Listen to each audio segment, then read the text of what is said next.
eyeglasses approve this message.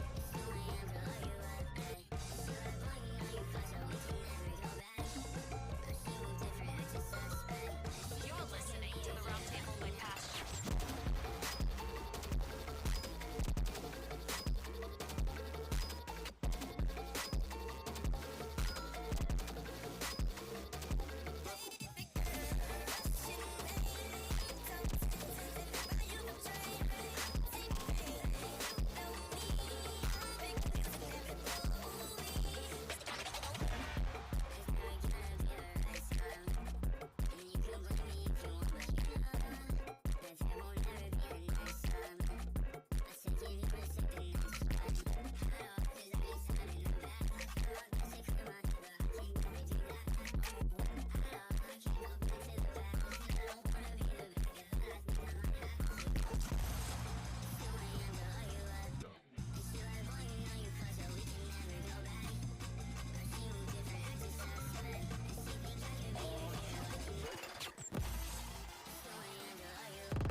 Is this thing on right now?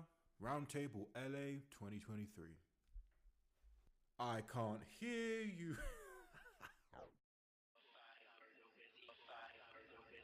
You're listening to the Roundtable by Pastor.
You're listening to the Roundtable by Past You.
Okay, well, you're live now. Okay, we're live?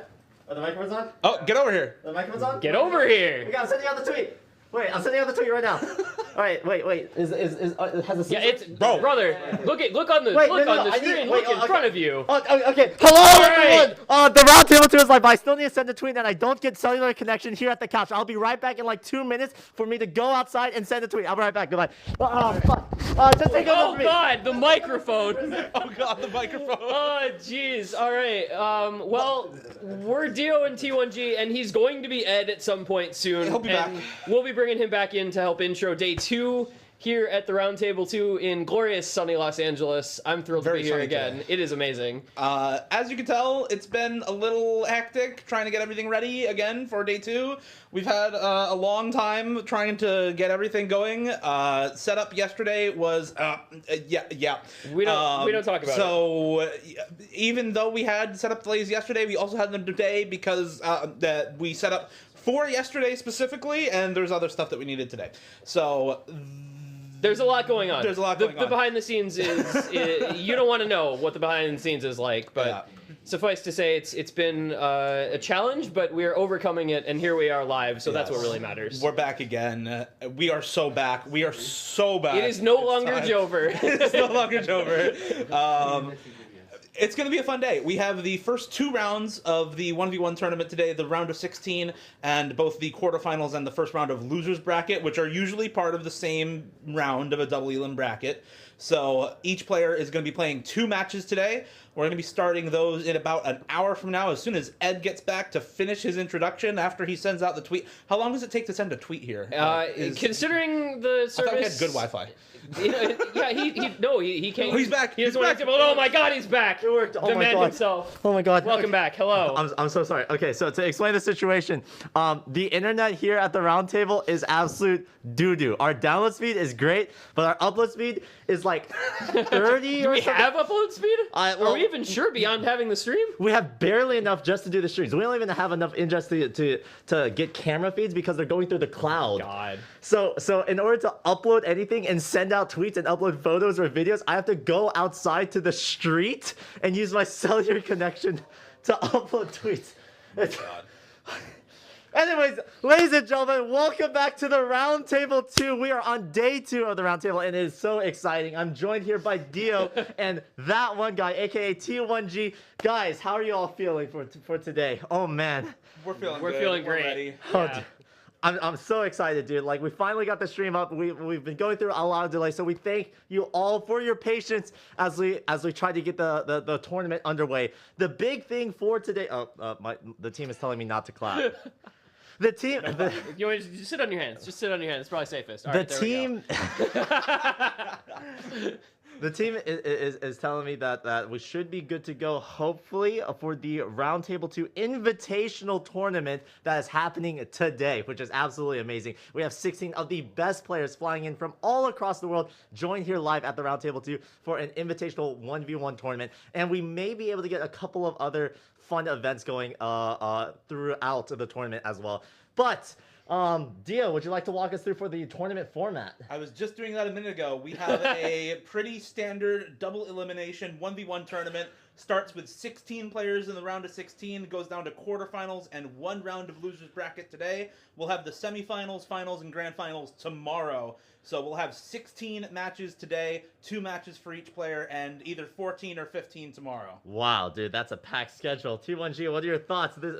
That's a lot of matches to go through, man. It's a lot of Osu, and the matchups are going to be incredible, so I think the time is going to fly. We're going to see some amazing performances. We're going to get some amazing matches. We're going to have a lot of fun, because that's what it's all about. Yeah, that's the plan, dude. I'm so excited. I believe the players are currently warming up for the first match, at least the first ones right now, right? Yeah. And they're waiting on the round of 16 and quarterfinals map pool. They'll have 1 map pool for the whole day today. All the matches will be played on the same pool, and all of them are going to be best of 9 1-band, so it's a small pool that they can practice throughout the day and get really, really good at, hopefully, by the end of the day, so we see some 6 scores. Wait, that's in the really quarterfinals. interesting. That means we'll start, as players progress through the tournament, we could actually see better and better performances throughout the day. Throughout the day, Absolutely. yes, for sure. That's awesome. That's awesome to see, dude. I'm so excited for that. Well, can I get? Do you guys know the schedule? Because I actually don't know. I was trying to figure out the tweet.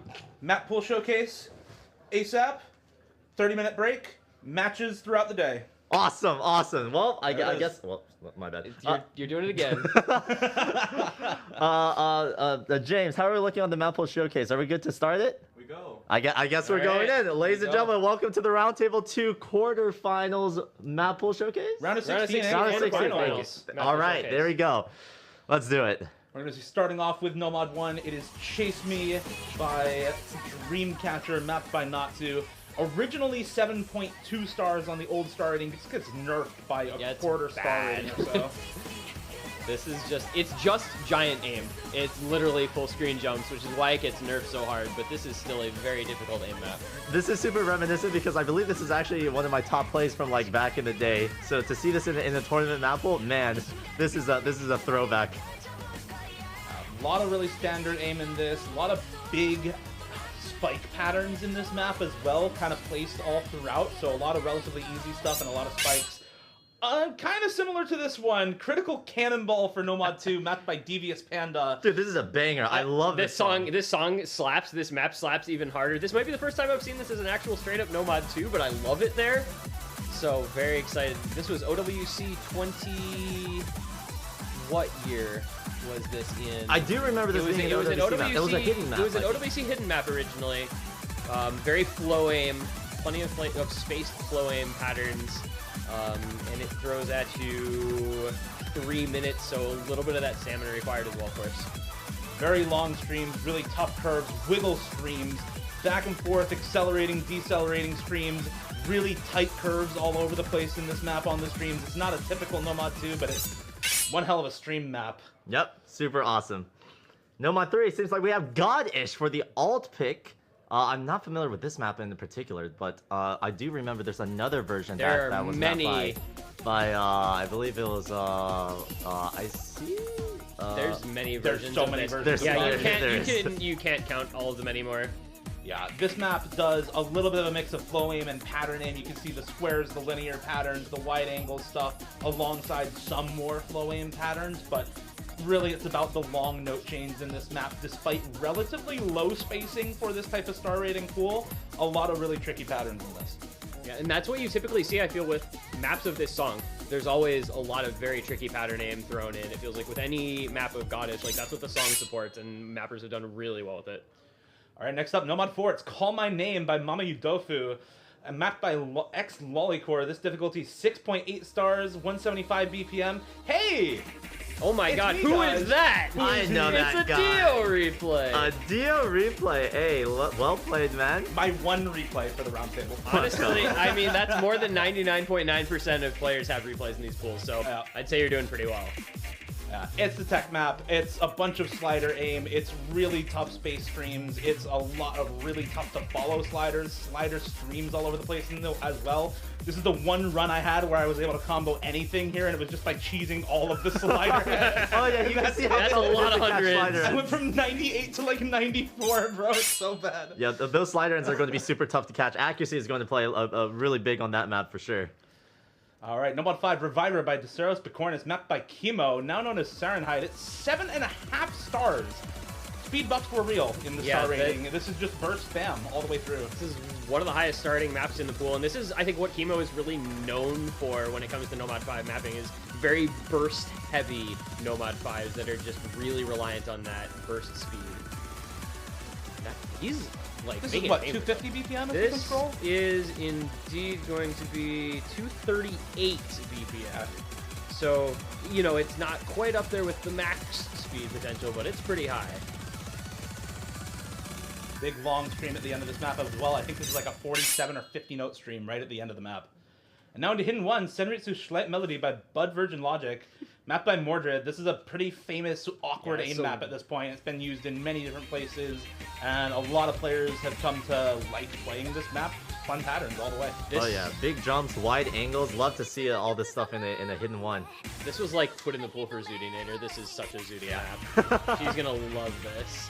This was, yeah, but this has been around, so this is gonna be one that players are gonna be pretty familiar with, and I think are gonna the Hidden One players among the group. I think are gonna have a really good time with this because there's a really good test in that skill set. Yeah, this is also one where a lot of Hidden Ones tend to be higher BPM nowadays, especially as you get to higher star rating. This being 190 is really comfortable for the vast majority of aim players. This one, not very comfortable for a lot of players. You Spin My World by Happy 30, homegrown featured artist Happy 30, one of the originals who started making his own music as a mapper in this game. 196 BPM, tons of perfect stacks and overlapping patterns in this map at AR8. This challenges everything you could really ask for in kind of like an aim reading focused, I guess you could say, OAR hidden pick. I think it's gonna do like this is the type of map that does a really good job of identifying the players who are comfortable on AR8 hidden versus the ones who kind of have to fake their way through. Also, Enri is a beast for this. Enri is popping off. He's so good at this stuff. I love seeing like in the different replays, some people will flow through these types of patterns, whereas other ones, like Enri, will just snap for every single object. It all depends on the person's comfortability in reading. So we'll see a wide variety of that here. Definitely. This one's another classic. It's Feral by Mega Neko, mapped by Respirit. 7.3 stars, hidden 3, 160 BPM. This is another storyboard map, actually. Lots of really tough low aim tech patterns in this map. Less slider tech focus, more finger control, aim control focus in this map. And this is like just an iconic song. I feel like everybody knows this song and it's guaranteed to get you hyped up. Oh yeah, I believe there's also a Hush Hush achievement that uses this song specifically. Is there? Yes, it's like related to passing over a certain accuracy with like HDHR or something. Yeah, it's tough. It's one of the hardest ones. Yeah. Wow, okay. Well, good to know. I'm never getting that medal, I guess. It might just be that ack in general. It might not be mod required, so you might be able to pull it off. But I'll see. This is a classic map. This one, Altair diff of Shout, like we've seen this in pools since 2017. In often no Nomad 1 or Hidden 1 sort of slot. A lot of jump aim required. It makes it a good hard rock one as well. It's a really standard consistency map with huge spikes in the key eyes, really, really massive spacing on the aim when you do get, especially the slider jumps in the key eyes. One thing a lot of people don't know, this is color hacked. All of the slider jumps are color hacked red. So if you ever see red, you know it's a slider jump. But I don't know how much that helps because it's still really hard. Yeah, it's, though I see what you're talking about. That is really neat. For the things you never notice unless you're paying close attention, I guess. I love the attention to detail, though. Yeah, that's really neat. And I mean, this is going to be one of those that AIM players are going to really enjoy seeing. And okay, all right. Power Rock 2, Smack My Bitch Up by the Prodigy, the ass-kicking difficulty, 6.4 stars for the CS 6.5 pick. It's a super, super old map. You can tell by the custom skin right now. Oh, man. This is from way back in the day. Typical precision aim punctuated by absolutely massive spacing quints. I'm just happy that the sponsors aren't watching. Yeah, there is one of those quints. Those 5-note bursts are Where's massive spacing. I don't know what would be. A little crowd, a little crowd noise there. They're hyped up about this song. That's how loud they are. They're loving seeing this. Yeah, this is such a cool map to see in a pool at all. And oh baby. Oh baby. Banger alert! Let's go. Back-to-back bangers. So ABC, you know Polyphia is going to be rhythm. You know Mirror is going to be rhythm. And putting this in hard rock just makes it all the more brutal. And this song goes crazy as well. Yeah, this one is a little bit less of the finger control than a lot of other Polyphia songs. I think this one gets a lot more melodic with the vocals added in, but there is still a lot of that finger control, and there's a ton of aim control in this pick. And you can still see some of the 1/6 bursts, a couple of 1/3s in here, but none of the like 1/5, 1/7, 1/8 kind of stuff. It's not up there with like GOAT or OD. It's not quite. It's a little more. The production is a little higher in this one. It's not quite so raw. Rhythm requirement, but hey, still shout out to Tim Henson because his guitar work makes for some pretty incredible classic stuff. banger, etc. I mean, what else do you say? Yeah, if you don't know this map and you don't know this song, like you are probably not doing it right. Yeah, go look it up and play it. Yeah, go. This is an absolute classic Galvanized map, and I think anybody who sees the name Galvanized that's familiar with him kind of knows what they're getting into, even if they for some reason know who Galvanized is and don't know this map. I don't know how you would know one without the other, but yeah, maybe there's a chance. This is one of the most popular maps of all time in the game. It's another awkward aim map to join Hidden 1 among those ranked. We have really standard No Mod 1 and Hard Rock 1, very awkward Hidden 1 and GT 1, and this one is a classic that just about everyone is familiar with. Very, very fun map to play. Go play it if you haven't. I don't know how you haven't. Yes, I mean, new gen's gonna new gen, I guess. If you, I don't know. Same for this. This is also a classic. This is also a classic. Is a classic. That's the cool thing about this pool. There's a bunch of classics, man. Rolling Gothic mix, like. Rolling Gothic mix, Satellite Lunatic difficulty, not the top diff. Well, that's not DTable. That's not DTable. That would be trolling, man. That's grand finals in like 2030. Yeah. This is a 600 PP map with DT only, by the way. If you get like this kind of accuracy with DT on an FC, that's a 600. So shout out to Jackson with the classic 600 PP Scorby 2 replay for us. It's all streams, 240 BPM speeds and bursts and streams. I mean, I'll tell you something already. We've seen some players at the Roundtable already just start farming for some reason. So if 600 PP doesn't seem that extreme nowadays, no, not at all. But I would love to see an FCMS in match. that would be sick. Same for this one. Gao's Lunatic difficulty on 4 Seasons of Loneliness by Tash. Shout out to Tash. Again, our first custom artist for the Roundtable. Custom song released yesterday in Image Reborn. Oh my god, I forgot to tweet out the announcement for that. Oh, wait, I'll be right back. You guys take over. It's gonna be done. I need to run outside. This is the second to last map. All right, he's leaving. He is out. All right, well, that leaves us. Yeah, we're not gonna probably be seeing him again because we're about to be finishing up with our last couple maps here. But And this is the first pick. And after this, well, we go on to the tiebreaker. And our last tiebreaker is definitely a special one, as are all of the others, if you couldn't tell already. It's going to be something you won't want to miss. Our second custom song in the Roundtable 2.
And that is the tiebreaker for the round of 16 and quarterfinals. Chrono Divinity by NMY, or Enemy as Vanquisher, by Devious Panda and Camo. 7.8 stars after the new star rating. I'm hoping we're not frozen on stream, because that is not a flattering picture of either of us.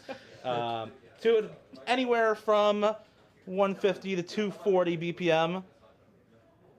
I think we might be frozen on stream. We might That's be frozen unlucky. on stream. That's unlucky. Oh well. Oh, Yeah, I guess we're just frozen on I guess we're just stream. frozen. Well, it'd be like happens, that. Yeah. It happens. Such is life. It happens. Such is life. That is it for the showcase. The map pool is already out on the main sheet. If you type !spreadsheet in chat, you can access the matches and the schedules for the round of 16 and quarterfinals. Times on the sheet are the earliest possible time that matches will be played. So if you want to watch particular players duke it out, you can take a look at the spreadsheet. That matches will be played. You have to be there to watch particular players duking it out on this matches that you just saw. Thank you very much to Devious Panda and to Nada for the storyboard. And last but not least to NMI or Enemy for the song. Very much appreciated. Thank you as well to all the playtesters and new players who helped out with the round 16 and quarterfinals map pool. We will see you back here at 1:45 PST. That is 20:45 UTC for the very first round of the 1v1 tournament at the Roundtable 2. We'll see you in a half hour.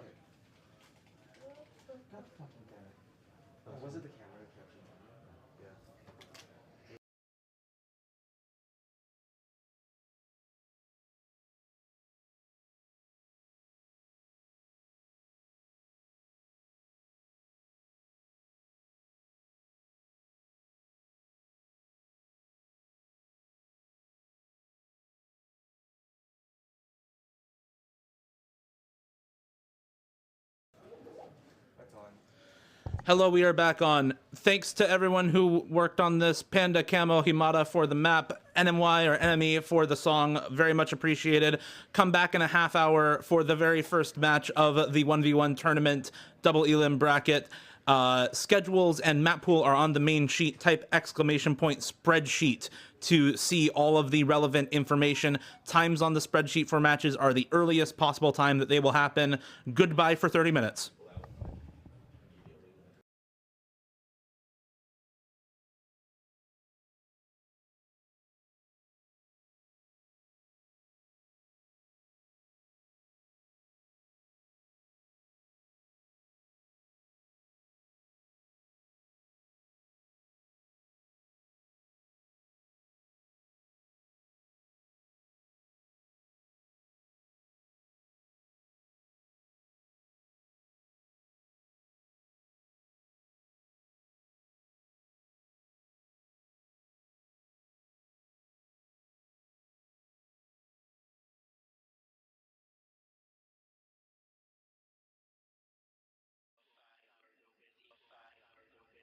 You're listening to the Roundtable by Pasture.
unsettled.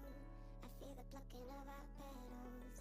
I'm drawing circles, don't you know? Protects the seed that wants to grow to a garden, part of my territory. I fight for you. I never knew that I could feel this way. I am right for you. This kind of love don't happen every day. I fight for you. For you. I didn't wanna have to raise my voice. I am right for you. For you. You really leave me with no choice.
Got my converse, I'll see what your verse. Like where did he go?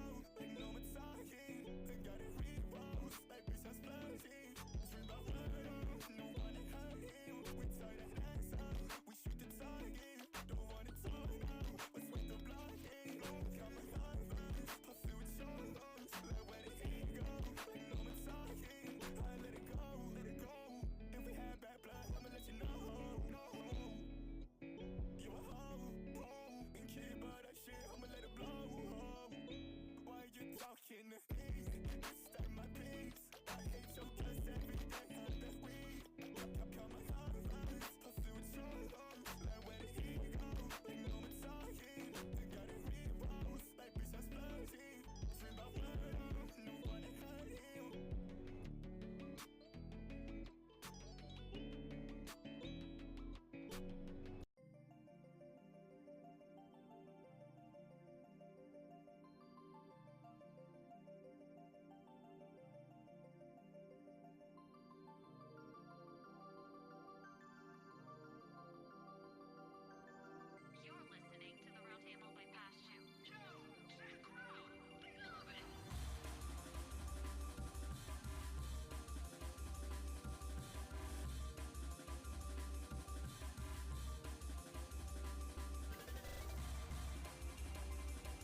eyeglasses approve this message.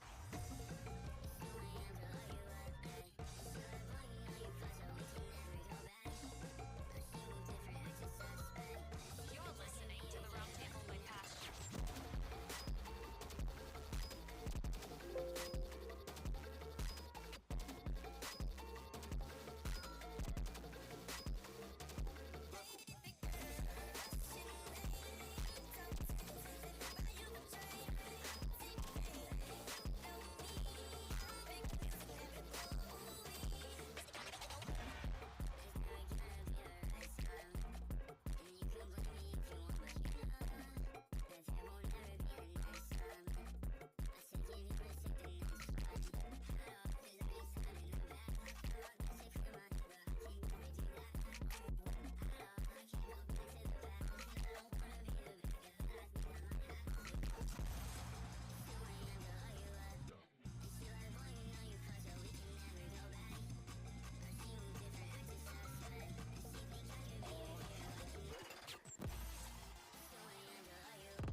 Is this thing on right now?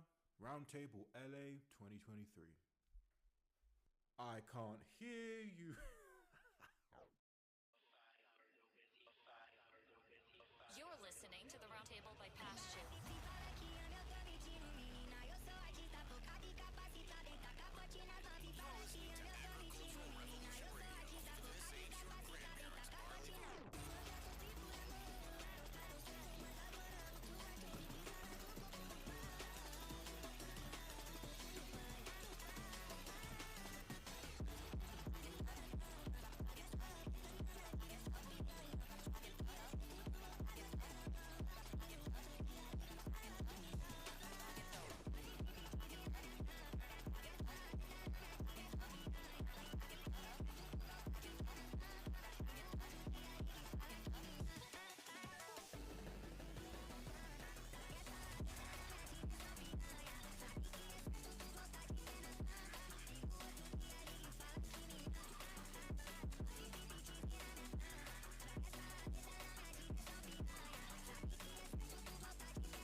unsettled. I feel the plucking of our petals. I'm drawing circles, don't you know? Protects the seed that wants to grow to a garden, part of my territory. I fight for you. I never knew that I could feel this way. I am right for you. This kind of love don't happen every day. I fight for you. For you. I didn't wanna have to raise my voice. I am right for you. For you. You really leave me with no choice.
Got my converse, pursue with yours. Like where did he go? Ain't no more talking. I got it repost, like bitch I'm splurging. Dream about murder, no one to hurt him. We tie that ass up, we shoot the target. Don't wanna talk now, what's with the blocking? Got my converse, pursue with yours. Like where did he go? Ain't no more talking. I let it go, let it go. If we had bad blood, I'ma let you know. No. You a hoe, and keep all that shit, I'ma let it blow.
There, go fuck the players inside the lobbies. You're muted. You're muted.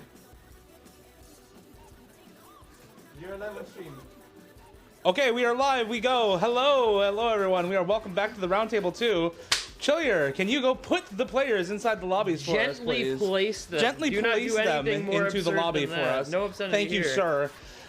We are back with the matches. We are trying to get players in the lobbies. We are trying to get everything going. If you can't tell, it's been something. I don't know what that something would be anymore, but it's been something. It's been an interesting day.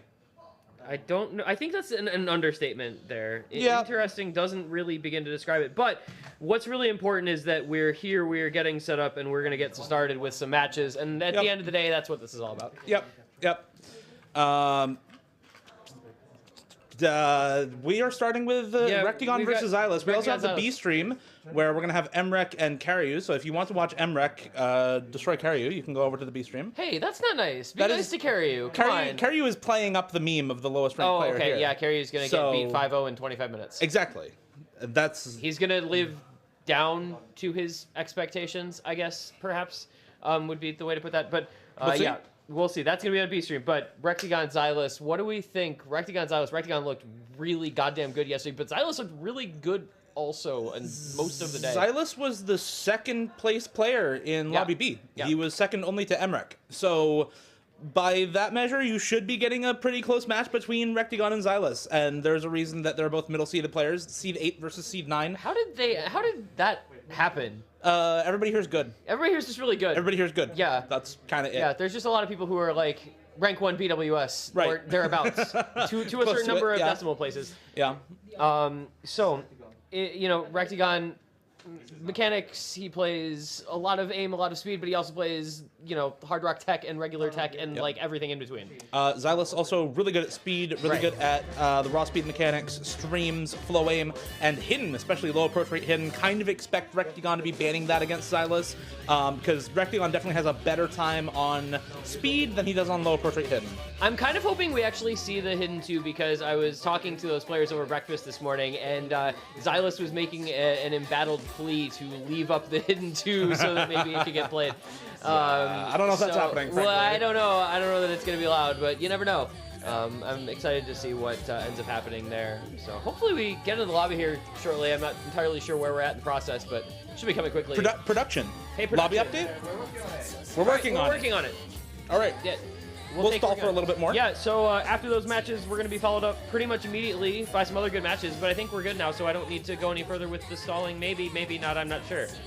We have some camera. We've got a camera, and we've got a not camera, and, And everyone is from the United States. And everyone's from the United States, even when they're from Canada. Yep. Or Australia, as the case may be. But you can see the map pool if you're here for the showcase. Of course, you got to find out about these matches a little bit earlier and see a clip of the highlight moments from them. And I think we've got some picks that are going to be good for these players. I'm excited to see what they choose from. We've got a wide variety of skill sets being tested here. Yeah. Special shout outs to Enemy as Vanquisher for Chrono Divinity. Again, the custom song tiebreaker for the round of 16 and quarterfinals map pool. Mapped by Devious Panda, Camo, storyboard by Himada. Very, very hype. Go download it, go play it. It's awesome. I played it. It's really fun. I sucked at it, but that's a pretty fun map. Sucking at something is the first step to being good at something. Yep. We do actually have Nomad 4 and Nomad 3 swapped on this map pool screen. Nomad 3 is actually Goddish. Nomad 4 is actually Call My Name. So those should be swapped. Hopefully that can get fixed at some point between now and It probably won't. We'll just deal with it. Don't worry about it. There'll be a little. We'll be talking about what the maps are. Like, let's be real. This lot doesn't really make that much difference. The map is the important part. And no, not at all. Yeah, I'm. Luckily the earlier profanity outburst isn't that much worse than saying the title of Hard Rock 2 Smack My Bitch Up, the ass-kicking difficulty by Prodigy. Yeah, I mean... Definitely a name for a song in this map pool. Monetization? What monetization? That's PG-13. That's PG-13. Don't worry about it. Yeah, you get one, right? That's what they say. You get at least movies get one. Editing right? at some point in the film. That's everybody's favorite Reddit thread. Where would you strategically place your one F-bomb in famous movies? Speaking of maps, we finally get a ban here. Rectagon banning out the Hidden 2, Xylus banning out the Is that the alt map? Confirming, is that the alt map that he banned or the tech map? Yeah, did he ban Nomad 3 or Nomad 4? Like, actually. He banned Nomad 4. Okay, so he banned out the tech map. So he banned out the tech map. So on stream, that needs to be Nomad 3 ban because they're reversed. Those two. Fun. Yeah. So he banned out Call My Name, so we're not going to get to see Dio's one Damn. replayed map in this match. We do, however, get to see Feral, it looks like, It sounds by like. Mega Neko. It sounds like. It sounds like. Yeah. Hear that playing in the background. Map by Respirte. Respirte? We go? Okay. MP Go? MP go. Hidden Wait, 3. It's on. I think it's a Xylus pick. I have to assume this is I a have to Xylus assume, pick. yeah, this has got to be first pick Xylus. And the... Unfortunately, the player cams player are cams frozen. swapped? We'll, Frozen? Yeah, swapped and frozen. Player cams are both swapped and frozen, so, you know, we've spent a lot of time dealing with technical difficulties. We'll continue spending some more time dealing with technical difficulties. Hopefully that can get fixed up. But this, I actually think this is a pretty smart first pick from Xylus. You see your opponent banning Hidden, you pick Hidden. That's your skill set over him. Xylus is a hidden player. He's really good at this type of stuff. I expect Hidden 1 next fully, pretty much, Yeah. from Xylus.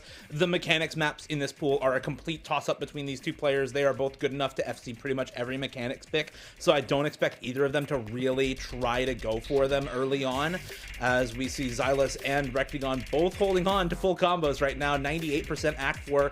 Both of them a little bit higher for Xylus to be expected on this sort of pick. A lot of changes in time signature, or not time signature, a lot of changes in beat snap divisor on this map. Lots and lots of 1/6, 1/3 built into this. You can see in the quints there, those are the 1/6. The jumps being 1/3 makes it really, really tricky to keep good accuracy, keep finger control, and the aim in this is also really, really tough. It's actually a higher star rating than the Nomad 1, despite being this sort of map with Hidden. I do think map stats also need an update. This map is not AR8. I think it's like AR 9.7 or something like that. And it should not be OD 6.5. That is for sure.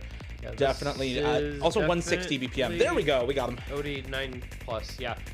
And so interesting goings on here as the map has progressed, right? We've seen Rectagon continuing to hold on to the FC along with Xylus, but Rectagon's picked up the accuracy lead and is actually taking a score lead by about 12,000 points.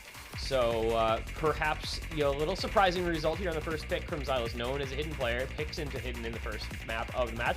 And it's a double FC to this juncture, 1,000 combo plus in a third of the way through, but it's Rectagon with the very small lead thanks to his slightly superior accuracy. I don't expect too many double FCs, but considering the caliber of players we're seeing here, and it's those snap 1/3 jumps that catch Rectagon out, it's going to be Xylus taking the lead over, making it through, but he does find his line of break shortly thereafter, and the accuracy though from Rectagon dropped down a bit, gave Xylus, excuse me, a little bit more of a lead, but it is going to be very close coming into the last quarter of this map. It is a 40k lead, that was a bunch of score, but it's not over until it's over. Yeah, hopefully Xylus can maintain this advantage. If you're rooting for a close map, you're rooting for these players to win their own picks. They're two players who usually have pretty clear-cut skill sets against each other in particular, and Rectagon missing there is probably going to give Xylus the edge he needs to win this map 100% of the time. And it seems like we do want to put music up a little bit later on for this broadcast, so we'll get that sorted, but really solid first pick from Xylus, up about 60, 70k to start things off. A relatively close map overall, both players breaking within about 10 seconds of each other, but Xylus coming out on top and a second break from Rectagon to guarantee it. Yeah, Xylus just, you know, he found the one miss, but he held the rest of the way, and that is really what did it. I think we came into that map always expecting that was going to be a Xylus favored pick, with it being his first selection, so not a huge shock to end up with that result, but nice to see that it was so closely contested at the very least. As we continue to sort out the pick and ban there on Try Nomad shift 3, click. Nomad 4. Ah, great. But, so we're going to go into a next pick here, the first pick from Rectagon. He's, of course, going to go straight into the Hard Rock pool. If you're looking for a skill set that's definitely Rectagon favored in this matchup, it is going to be the Hard Rock, much the same way that Hidden is expected to be favored towards Xylus. So we are going to go into a very early Smack My Bitch Up. This is a classic map. That's a brand new sentence. Yeah, you know, please don't take that out of context. I can just see that getting clipped already. That makes two of us. Yeah. But so we get some early small circles, and well, You gotta like Rectagon here as the superior precision player of the two. And once again, hopefully audio up, map stats refreshed, and we should be good for this map. We'll continue to try sorting out the player cameras, which are swapped and frozen at the moment. So hopefully we can get those sorted out. Those stats on the screen are before Hard Rock. So this is, of course, AR10, OD10, CS 6.5 after Hard Rock, and closer to about 6.4 stars on the new star rating. That doesn't really do this map justice, though. A lot of really tough to act patterns. The fact that this map is so slow makes it very difficult to act. Excuse me. And this is a map that is punctuated by very big difficulty spikes Right, with like that. those quints. And this one right here, the spacing just goes absolute bonkers. Yeah, if you can hit those quints and you can hit the kind of linear patterns, you're gonna be in a pretty good spot. And both players, making it through the intro first third of the map here, very relative similarity in the accuracy, a very, very small lead for Xylus. And these guys just look so comfortable in the first couple picks of this pool, right? Like, we're seeing both of them easily FCing the first 200 combo of this map, both of them having a good time with much of the previous pick as well. So we're just getting good performances out of both guys here. And the accuracy lead remains with Xylus, and that will continue to give him just this ever so small score lead. 3,000 points is all. It's going to come down to the wire here at this rate, considering how comfy these guys both look on the pick. Yeah, both of them still full comboing over halfway through. Another big Quentin Rectagon actually misses on a jump right afterwards. Xylus now with the advantage on the CS 6.5 pick. The consistency we saw from Rectagon yesterday is what gave him the confidence to pick raw aim and raw mechanics into MREC in their 1v1 battle at the end of the Battle Royale, and what gave him the grand prize in that stage of the tournament. But not to be the case on this map, as that little bit of extra consistency for Xylus is to come through and let him hold on to this combo during this relatively free section. He does finally miss on one more of the disc spike patterns. I don't know if there's enough time in the map left, though, as it's already almost 3/4 of the way through. Yeah, that's a big lead. It's 120,000 points in favor of Xylus at this juncture. A quarter of the map still up to go. It's only 110 combo lead, which is just not enough for Rectagon. He's going to need a little bit of help here. He's going to need Xylus to have trouble with the last section of this map, and I don't know even then if there's an adequate time, especially with this lengthy break. I feel like we're looking at an early, somewhat surprising break point here in the making in favor of Xylus, who comes into this as, I guess technically speaking, the underdog. This is going to be a super closely contested matchup regardless. But that's how you want to start out if you're Xylus. You win your own pick, and then you get a break point on a skill set that your opponent really likes.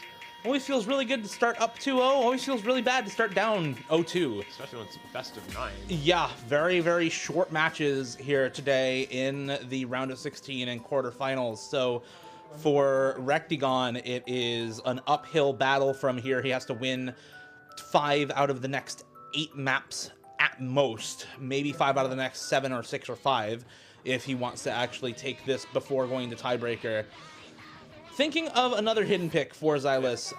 Don't pay too close attention to this right now. It is the hidden 2. The bans are correct, and that Hard Rock 2 pick is correct. Nomad 4 was mistakenly selected earlier on, and hidden 3 was the first pick for Xylus. I can already hear hidden 1 playing in the background. I already know this is the pick from Xylus to come through. It was always just going to be back-to-back hidden picks. You got to figure Rectagon was going to come in this ban a hidden, and then Xylus would pick the other 2 hiddens.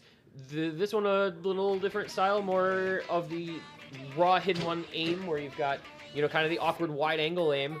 Aim is something that Rectagon has looked really good on in the last day or two, but it's traditionally been on Nomad or Hard Rock more so than on hidden.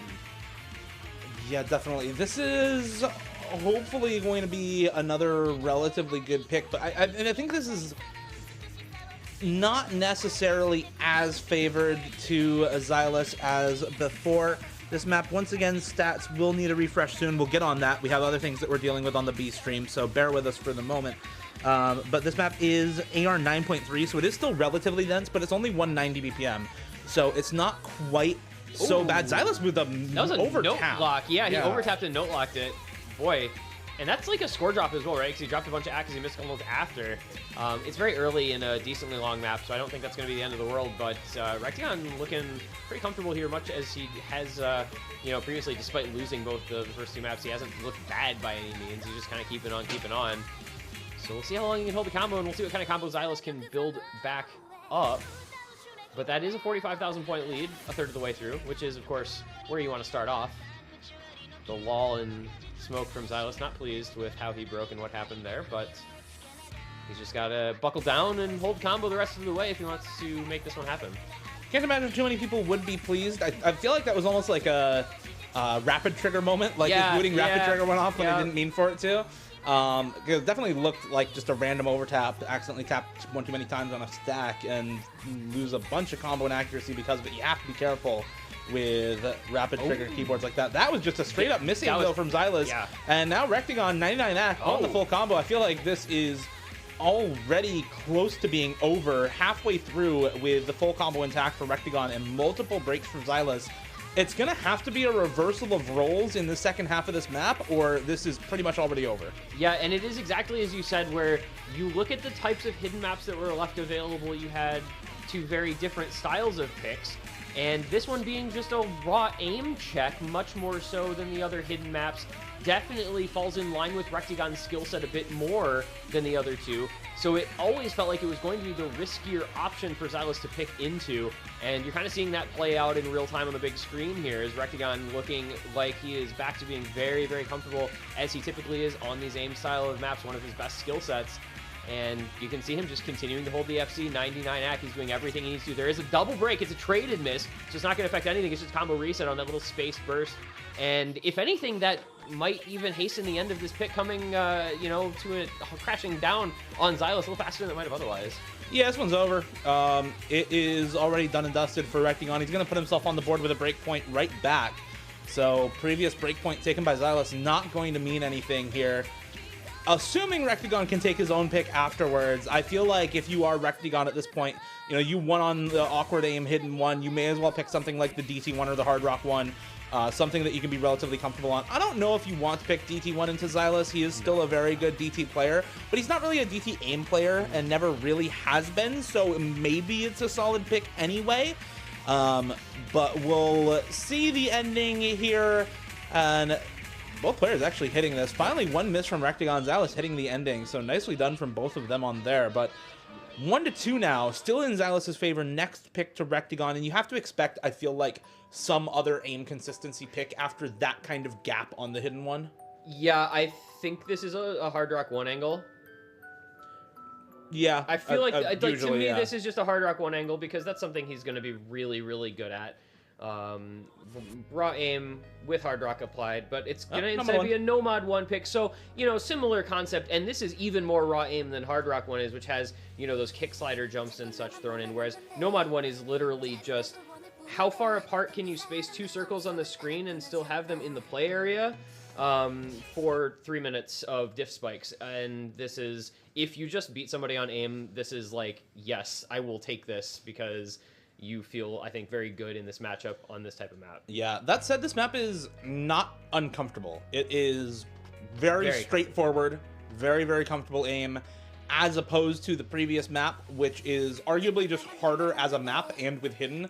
So this may be much more of a consistency test for both of these players than anything else. Like, this does not even go in their top 200 top plays probably for either of these players, even if they SS. So I feel like this map is one where neither of them should probably miss, and it might just come down to accuracy or to an unlucky break on one diff spike pattern in one of the KIs, and that's it. A little bit of an accolade early on for Xylus here. We're going to get into the first jump pattern and then into the Ki. I feel like the AC is going to probably end up being irrelevant unless they do somehow double FC, which is actually feasible on this map. But in general, like, AC on Nomad 1 is kind of not the important factor. Usually not.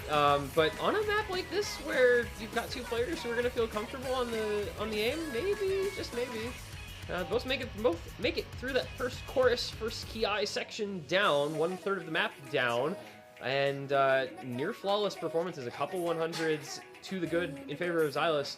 And with it, you know, 2,600 point lead, but obviously nothing to write home about. And you've still got a couple more. You've got another whole Ki. You've got another diff spike at the end as well. So plenty of time to find that one miss that can really ruin your day on a Nomad 1 like this one. Well, let's see if anyone's day is ruined in the middle of the map here. We're about to get into another diff spike section. Very good accuracy for both players. Again, 100 for Xylus. I think 2 100s for Rectagon. One of those is a drop slider end near the start of the map. They just make this look easy, actually. This map could get buffed, and they'd be still fine. Yeah. Those jump patterns don't even look hard for these players. They are just having the time of their lives. This is just basic. I'm warming up my aim today. Let's play this map. Wow. Yeah. Okay. Big full screen jumps. Everybody makes it through. This is getting scary. We're getting to the point in time where it really will be one. Oh, and they trade. What? And that actually benefits Rectagon. He just took the lead on accuracy because Xylus, actually, that was a couple of misses. He goes all the way down to 99 ac, and now Rectagon, despite them both missing, has a 0.5% accuracy lead. Super close between the two of them. Like you said, a little bit of a lead for Rectagon here as both of them continue to hold combo afterwards through that section as well. Both of them hitting the cross screens to start. Diff spike time. And the ending diff spike is the hardest section of this map. It's not too much harder than any of the previous diff spikes, but maybe a tad harder. A little bit more act drop for Xylus. Both of them break again. Rectagon does find the miss, but more act drops for Xylus, more combo dropped, and that is going to do it. It's a 20k score lead. A chain miss at the end could theoretically change it, but I don't think that's likely to happen on a map like this, and that is the win for Rectagon by 21,000 points at the bottom of the screen there. Very, very close map on the Nomad 1 between these two. Very, very well done. Yeah, I think, a Nomad 1 between two players who are more than comfortable on 7-star aim was probably always going to be fairly close. I don't know that we expected it to be quite that close. But now, so if you're Xylus, you're out of hidden picks, you probably feel like you might be pushed into going speed. I know you have to make those announcements, but because what else is there?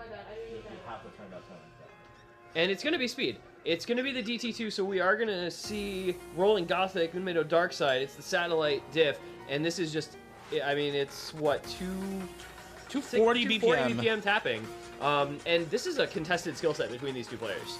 Yeah, I mean, on paper you favor Xylus here, but this is easy enough that Rectagon is not going to struggle on the stamina or speed for this, and it should be just completely fine for both of them in terms of how well they're able to play something like this.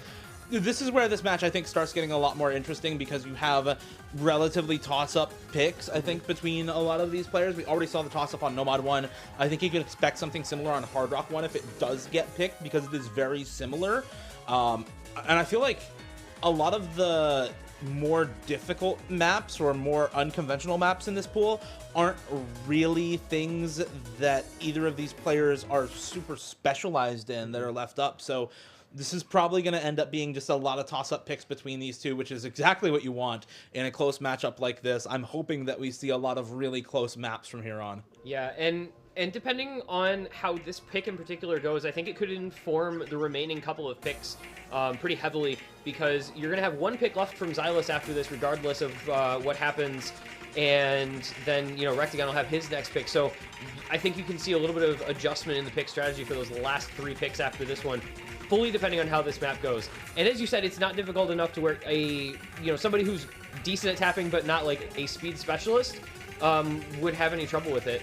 And we can see, I mean, they're just going to casually assess the entire intro until a couple of maybe slider ends from Xylus on those buzz sliders, but both dropping a little act, obviously feeling quite comfortable. This BPM, nothing too crazy, and the control aim not providing too much of a challenge for either of them either, as they both continue through to nearly 500 combo already. It's been very note dense, and both FCing, and literally dead even. 2,000 points, and really that's nothing. Yeah. This is a very, very close pick between these two. We can't see Parsec blocking. Thank you. Both of them still holding on to the full combos, still with really good accuracy for both. 98.5 for Rectagon, so a little bit better accuracy for Xylus. And we should... A little bit of an act drop as well, though. Halfway through now, if any combo breaks occur, it may just end up deciding the map by themselves. Aside from any accuracy drops... Yeah, this is the sort of... It's so consistent, too. This is another map where players who are consistent on this skill set can very definitely FC. I feel like that's become kind of the trend in the last year or two, where tapping picks, the tapping specialist players will just always FC all of them. In anything up until like a grand finals. But you can see the discrepancy just starting to show up a little bit in the accuracy. It's just shy of a 1% lead there for Xylus. The somewhat more specialized into speed player taking advantage of that skill set, and it, like you said, it might just be all that separates the players, but it's enough for a win if you can hold on to it. That 1% accuracy might just be the thing that separates the two of them. Can both of them hold on to the FC going into the ending? There's still more streams here at the end after this single tap patterns.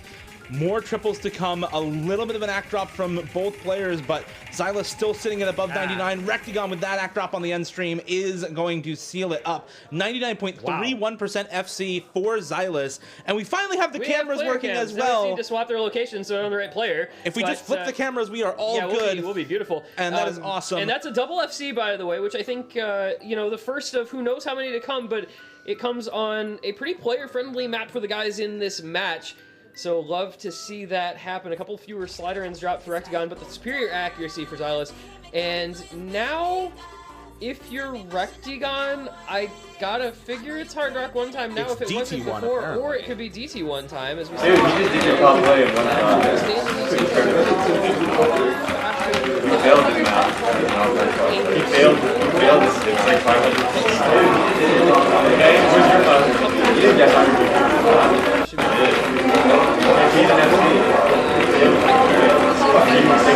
Light risk factor here for Rectigon. Pretty much all of them are. At the same time, everything left is risky. I mean, if Xylus one misses or slider breaks once on the previous map, the pick goes over to Rectigon because he also full comboed.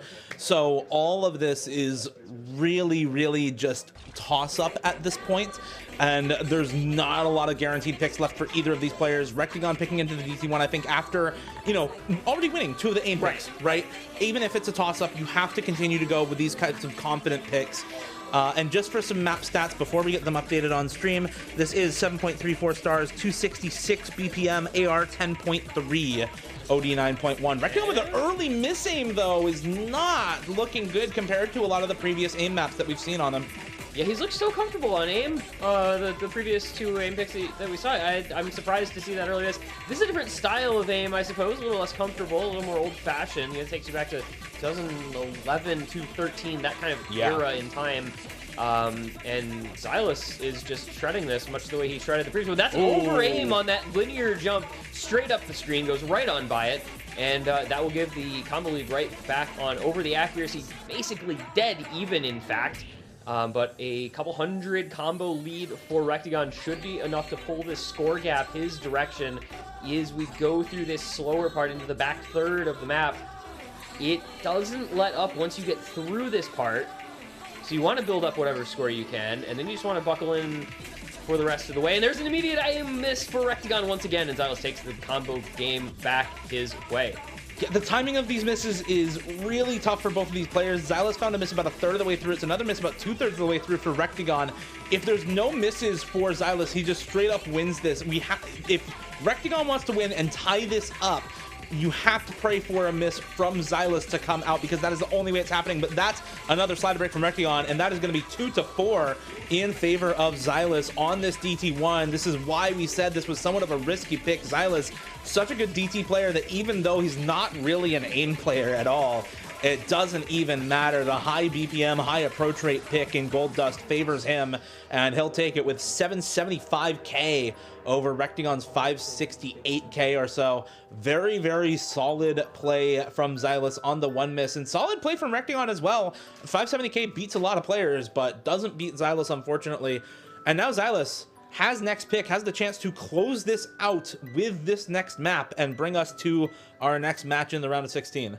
Yeah, and I think it's a DT3 perhaps moment. It has to be. Because the only other option that stays within his wheelhouse is Nomad 2, and Rectigon is an incredibly good flow aim player. So I don't think you're picking Nomad 2 in him, and it is going to be DT3. So we're just going to take our way straight through the DTs, and we're going to go into a 267 BPM DT just to pick it up a little bit more.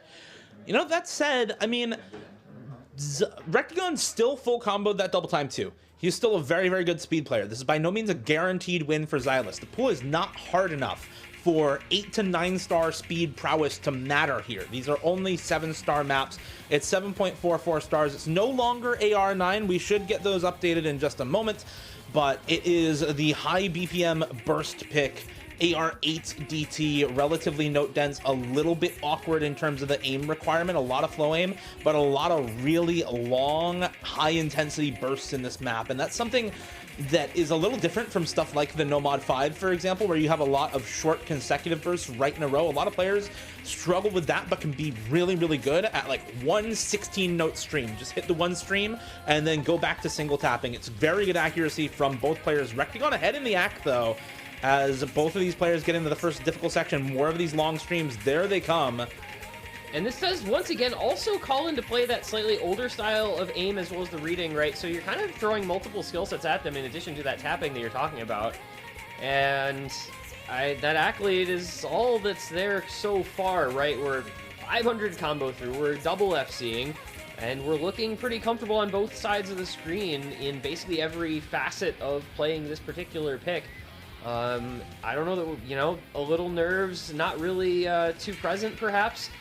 They are both just gonna kind of shred. That's the beauty of the tapping favored stuff, is you can just let your speed training take over, and they both look like they're absolutely locked in. Bit of an act drop earlier on for Rectagon, so it is act lead to Xylus for the first time in this map. That will close it up, though, that act drop from Xylus, to bring us back to about 99 act for both players. It's an only 5,000 score lead for Xylus right now. It is pretty much neck and neck here. Spinner's about the same for both of them as well, unironically. Oh! No slider break for Rectagon right at the halfway point in the map. And that may just decide everything unless we see a couple misses from Xylus here in the back half. I don't know that Rectagon's going to be able to bring this back with no combo to his name and the same accuracy on Xylus with the FC. This may just be it.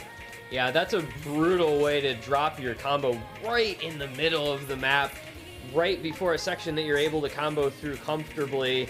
And, well, we can see the smile there on Xylus's face, and Rectagon not looking too pleased, and the GG coming out in smoke. So I think safe to say that they feel like this has been settled and is done and dusted at this point. It is a 144k lead.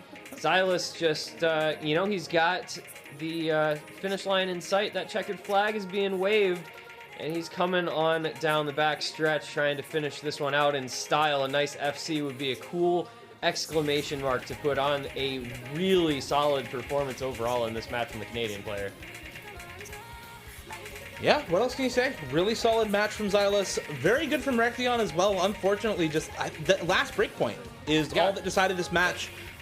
If he didn't lose on his own pick right before this map would not have mattered. It could have just been Xylus's last pick, and then we go to Rectagon's next map. But the unfortunate loss on Double Time 1 on Gold Dust is what ultimately ends up deciding this match, and Xylus is going to be able to take the win. Will not be able to full combo this DT3, but not going to matter anyway. Going to smoke up the screen a little bit here for the ending as we get ready for our next winners bracket matchup. Really well done from both of these players. Very well played from Xylus and Rectagon, and congratulations to Xylus for moving on to the winners bracket quarterfinals. Yep, that was Xylus doing what Xylus needed to do in that match to win it. You know, hindsight 2020 for Rectagon, maybe you'll look back on that DT1 as a little bit of a mistake, but who knows, everything left was contested at that point. And so, you know, it was always maybe just going to feel a little bit coin flippy, and that's how it goes sometimes. That's just the way the cookie crumbles, as they say. But, you know, he'll drop to the loser's bracket. He's obviously a great player. He played well yesterday. He's continuing to play well today despite the loss. So plenty of time left to make it back through. That is going to be it for this match. We did also have Emrek versus Karyu on the B stream. I don't know if we have an update on how that match is going or whether it's over. We are going to get I'm a Fancy Lad versus Scytho on this stream next. And up next on the B stream on twitch.tv/the Roundtable LA is Flying Tuna versus Lolol234. So if you're interested in watching those matches, you can check out the Roundtable LA Twitch channel, !B stream in chat. For those of you wanting to watch I'm a Fancy Lad versus Scytho, you can stay tuned here at twitch.tv/btmc.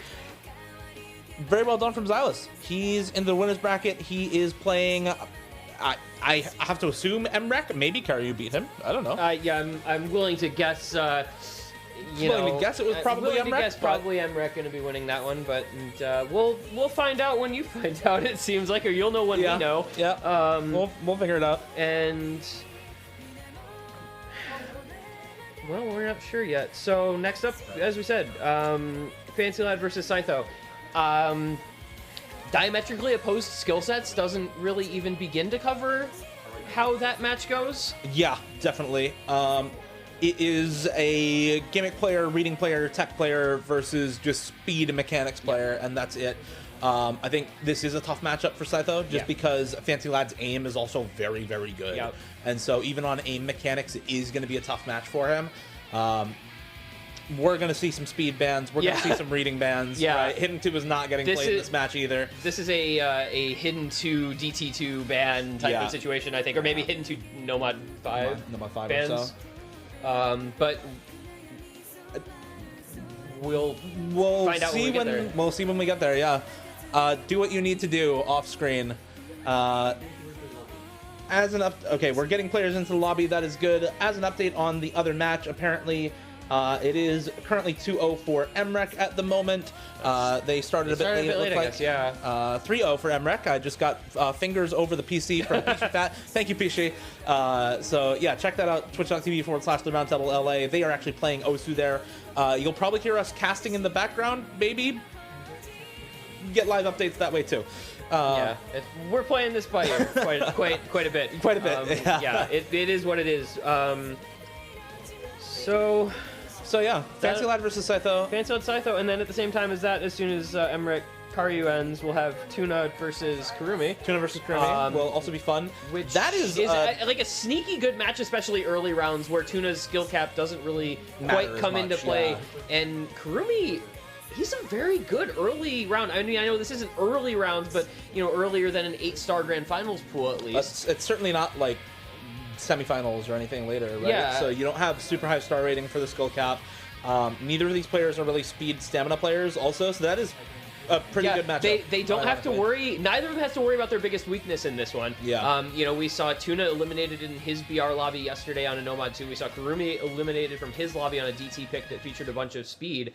And so they don't have to worry about, like, that's just going to be, okay, we're going to handshake that nobody's going to pick or ban any of these because there's just no reason to, which is very good for those guys. And Kurumi, pretty good at some of the stuff that Tuna has made his name on. I mean, Kurumi is very solid on tech stuff. He's very solid on kind of some awkward aim as well. So that should be a very exciting matchup to keep an eye on as well. I think it's a sneaky good one, despite the name value being a lot higher for Flying Tuna. Yeah, absolutely. I do think that Tuna has probably had enough time after military service ended to reacclimatize himself to playing the game and get warmed up and everything, de-rust. So it should be really solid. Do you guys want to see the other match while we wait for this one to be set up? Yeah, sure. We can switch to MREC Karyu. Yeah. So we're gonna take a peek in on MREC versus Karyu while we wait for Fancy Lad versus Scytho to get started. Because I mean, Morosu, better than looking at our mugs talking about matchups that aren't starting yet. You will not get fancy graphics. Yeah, this is gonna be a little bare bones here. So bear with us. But this is looking like MREC kind of speed of using a amplifier. Apparently, this is I don't know if this is layout or loud. Chat is spamming way too dank. So we're gonna turn down the music was probably a little louder for this if I had to guess. I don't know. But it looks like MREC at 4-0 now. They're now spamming audio guy trollface. So yes, audio. Yeah, listening to Twitch chat trying to give advice on what we should be doing with the stream is probably not the best plan necessarily. However, we can't hear anything here. Yeah, we can't hear it, so we don't know. Yep. So 4-0, a whole bunch of match points, and the first one of those is going to be played on Shahite Melody, which is, of course, our hidden one on this pool. We've already seen it played previously in Rectagon versus Xylus, with Rectagon putting on a very good showing and winning it. And Well, we're gonna. All right, we have We have their heads because this is this is the alternate cameras. So again, you know, the be for better stream. It's actually it's actually one camera just cropped. Yeah, it's for just each of crop them. one for the other. Yes. We only have 2 player cams. Yeah, we Deal with need. it. Yeah, there's only so many player cams available, but MREC really good at hidden aim. Yeah, I mean, this is an uphill battle for Karyu no matter how you slice it, right? Karyu's a great aim player. Okay, you're up against the #1 player in the world whose skill cap on aim is the best of anyone who has ever played the game ever. His skill cap on aim is like 12 stars. Yeah, so... If not higher. I mean... You know. Just go DT try unite and say that me again. Yeah, exactly. There's only so much you can do when you are up against somebody like MREC trying to play on... Oh, we have hit lighting on one of the clients. Yo, okay. Hit lighting's kind of beast for hidden, though. So, I mean, for hidden, it's fine. Oh my god, that is okay, maybe I spoke too soon. Yeah. There was a famous player who actually had hit lighting on whenever he played hidden. I think it was maybe Hakure Raymond? Oh, really? Huh. Played with hit lighting on his hidden skin. But... You know, as we talked about before, we've seen this map previously. We know what we're getting into. This is a pretty well-known hidden one, where apparently there is big audio delay. Also, hopefully we can sort that out. Yeah, where it's big, uncomfortable wide-angle aim with some vertical bursts thrown in here and there, a little bit of linear patterning too. And you can see, I think, the comfort kind of shown by the accuracy. But there's a big break from MREC early on. That was kind of strange by his standards. I don't expect him to miss on patterns like that, but it gives Karyu a lead, and, you know... Karyu may actually be able to win this one if he's able to hold his own combo for a lot of this map. That's pretty hard to do, though. It's not like this map is relatively easy. This is one of the harder aim picks in the pool. It's really awkward. High star rating still. You have hidden on as well. The approach rate on this is also 9.3. It's not quite AR5. It's not that low approach rate, but...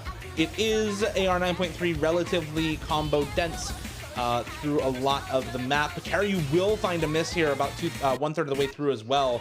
So MREC now is going to be ahead in combo, and well, I have a very close-up view. Yeah, of we have MREC's client a now. big screen of MREC. Okay, now they're back. Mostly we can see most of the screen, but not MREC's combo, so we're just going to assume that he's still holding, and because he's still in the lead, he still has that accuracy in his favor as well. The early miss not going to dissuade him from trying to complete this sweep here as he takes the, what is that, 17k, 20k lead. There we go. We're back, mostly. We're doing what we can. We're doing what we can. We're trying to provide an experience here. I don't know if it's necessarily a good experience, but it's an experience nonetheless, which is, you know, sometimes what you gotta do. Sometimes it's just... Sometimes you just provide an experience, and you let the viewers at home decide for themselves whether it's a good one. There's some of those geometric and tricky wide-angle patterns showing up again. Both players looking more than comfortable getting through that entire section. We come into the last quarter of the map with a 50k lead in favor of MREC. He's just been holding ever since the early break, and with the 1% accuracy lead, I mean, that's just going to add up over time on a map that is relatively long, such as this one. And there's another break from Karyu, and I think that is going to be the nail in the coffin. I think that's it. That is 5-0 for MREC. 100,000 score lead and climbing with 700 combo to MREC's name. This one is pretty much over. So GG MREC moves on to winner's bracket pretty much as expected. We'll be facing off against Xylus in the winner's bracket quarterfinals, seed 1 versus seed 9. Rematch. Yeah. From bracket 2. Those are the two who played the tiebreaker in Battle Royale 2. Yeah, Battle Royale Lobby B yesterday. If you were watching, they played Jones's Lust Shaker difficulty on Love the Subhuman Self. You can go rewatch the VOD if you want to see them duke it out on that map. For now, this is the end of this matchup. 5-0 for MREC. Karyu dropping down into the loser's bracket to unfortunately go up against Rectigon. The first round of losers. What a tough matchup, actually. Yeah, that's unfair. That's Rectigon's been popping off on aim bad. too. That's so sad. Yeah, that's not going to be a great scene, but you never know. Maybe Karyu can surprise us there. We'll see. We'll see.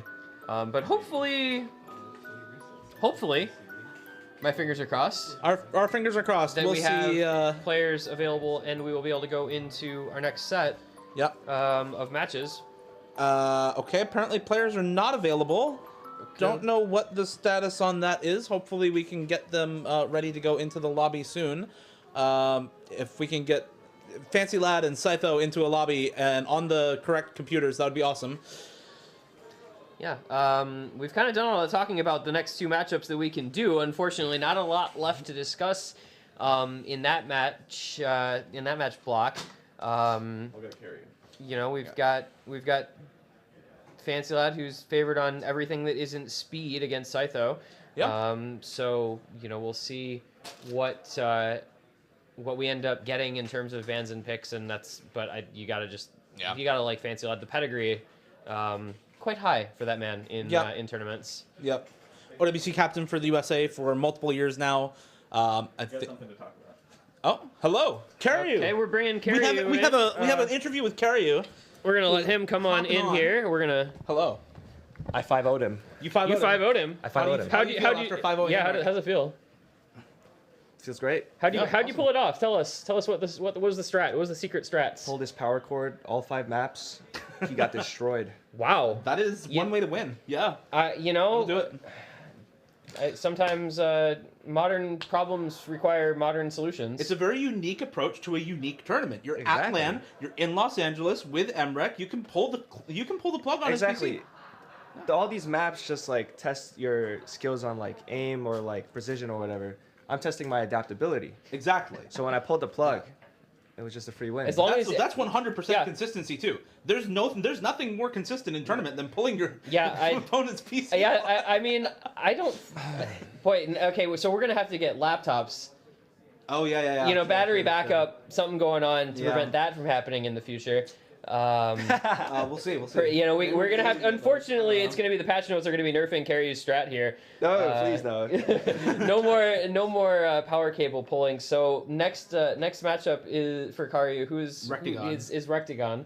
American, Who beat 5-0'd Silas. Yeah. Little American on American Oh, of violence course, of course. going on here. I'll be trying my strategy against him Yeah. as well. Okay. Yeah. Okay, in all honesty, I want to quit this game, but like, okay. Damn. Okay, Oh man, let me it's finish. getting real here on the caster couch. Let me finish. Not like this, But there were 2 maps where I actually had a chance, Yeah, and now I don't want to quit anymore.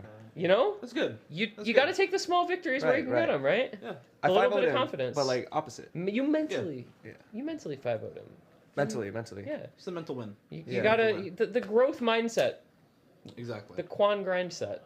Oh, he hates when people say that. Does he? Yeah. I should say it more then. We gotta bring him in Oh here my so I can God. ask him about the Quan grind that's like set. psychological, like Psychological warfare. interference. Yeah. See now, Right, if I'm okay. ever against him. Whoever's playing Ryuke, now you know how to get into his head Hashtag before the Quan match grind set, starts. exactly. Just tell him you're employing the grind set in your match and psych him out. Psych him up beforehand. But You know, life is about the small victories. Mhm. In Hard Rock 2, Smack My Bitch Up, Yep. I had better rack. you know, That's nice. we take That's those. We take Yeah, those. That yeah, is a yeah. massive dub. He had a B rank out of A rank. Wow. Wow. Okay. That's I would sauce. take that. I would take Right. that. Yeah. I would act NREC on literally any map. I'd be happy. Any psychological tactics going into your match versus Rectagon? As we talk about the Quan grind set. I'm going to take off his cap. Oh, okay. is that his power source? Is that the secret? It's Maybe. like unplugging That- his power cable. that It's might be taking his secret. hat off. Is the We same. Hey, he's going to start shit missing everywhere. Wow. Are we good? Wait, is it the same pool for... No? It is Okay, the same never pool mind. for the entire day today. Yep. So you got any kind of changes in mind based on the knowledge that you're going to be playing the same pool one more time? Does that give you any thoughts? Maybe I don't pull the power plug. Maybe I turn off his monitor. That might be it. Might be it. No, see, that would be a fun challenge. Like, You know- see who can get the best score with both players having their monitors off. Emrek is lucky that I'm not a bad person. I'm also like extremely humble. Yes, Right. we have noticed that. Yes, but he was away from keyboard for at least 5 minutes, and I did have the chance to change his area. Okay. oh, really and you considered didn't it. do it? Yeah, it was. You are a toss-up- better man than I. Toss up between being ethical, or, being a winner. But I chose to be ethical today. The moral victor, ladies and gentlemen. Can we get a clap in chat for the moral Quick victor? clap. The moral Clap. victor, Thank you. Mr. Karyu over here. You know, I have Can we get a a Drake clap. Drake clap. in Drake chat, clap. thank you. Kuru kuru. All right, you gotta go. No more of that. stay. We need Yeah, content. we need the content Oh, here. okay, So okay. so just overall, You're here at the Roundtable. You're in LA. How's it? How you been enjoying your time? Fancy seeing you here, Glasses. Fancy seeing you here, Glasses. Fancy seeing you here, Glasses. Mandem love LA. Crikey, man. Glasses is just gripping his forehead. Poor Glasses over there. But yeah, see. If All right, it seems. I think we're good. Yeah, we're good. Yeah. Okay. Kari, thank you Kari, for coming thank on. you. We Best love of you. luck. Chat loves you. Good Best of luck in your next match. match. Thank you. Yeah. Thank you for hanging out. Oh, yo! Shout out to you guys. Casting awesome sauce. Yo, thank you. Yeah.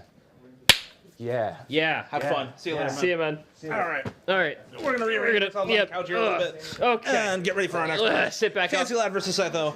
We are finally in seed 5 versus 12, I think. That sounds Between right these two. in my head. I have no choice but to believe you. Yeah, close enough. We've already talked about this match. It's gimmick and aim and tech and reading versus one of the best speed players the game has ever seen in Scytho. Dude can tap 330 BPM and read AR11. You know the problem with that? Yeah. You know the problem with that? I do. There's no in fact. 300 BPM and there's no AR11 in this Exactly. pool. The highest approach rate is 10.3 and the highest BPM is 267. So unfortunately, when you are good at, you may be good at an extremely high-end skill set, but if that skill set's not represented in the pool, there's only Doesn't so really far matter. it'll take you. Yeah, exactly. I mean, we have Nomad 2, we have Nomad 5, we have DT2, we have DT3. I think those are all pretty good picks for Scytho. Nomad 2 is questionable. Yeah, Joel is pretty good at flow aim. Like, that's one of those hidden things that he can perform on the right It's also day. only 190 BPM and relatively tricky in terms of the flow aim. There's a lot of 1/3. There's like a slider tech section also in that map. So it's not like normal Nomad 2. It's got a lot of other stuff going on, specifically because Nomad 5, DT2, DT3 are all very straightforward in terms of how they test speed. So pool construction, while you do still have 3 speed picks, the stamina pick isn't necessarily favored towards Scytho, and he may have to just pop off on something like the DT1 or the Nomad 1 or Nomad 2. We do already get a Scytho. That's gotta be can't Fancy ban. Lad's ban. That's I gotta be have to Fancy think Lad that's ban. Fancy Lad banning Nomad 5. It was always going to be, either... Nomad 5, DT2, DT3. I actually get the Nomad 5 over, because DT2 is, like... a little, like, I think he's a player that can get through on a burst map okay. Yeah. Maybe a little more than on a more stamina-based map. And so it's going to be Scytho with Hidden 2 ban. Wow, I am shocked. How about you? So shocked. Never could have imagined that coming. And, of course, Scytho first picking DT2. Again, literally was always going to happen. Yep, this was always one of the first picks for Scytho. Whether it's Nomad 5, DT2, or DT3 really kind of just depends on what was banned and what he feels most comfortable on as a map. But DT2, definitely the most straightforward of the 2 remaining speed picks. DT3, there's a lot more aim. It's a lot older of a map. There's a lot of wide angle or flow aim jumps in that map that might be a little bit uncomfortable. Especially with very little time to practice a map like this. I actually think Scytho might struggle on this DT3 because his aim tends Yeah, to be exactly. his weakness. Yeah. Even though it's a faster map with a lot of bursts in it, it's actually not a great map for him, I don't think. No, this one is much better. It's pretty much pure burst speed, the entire map.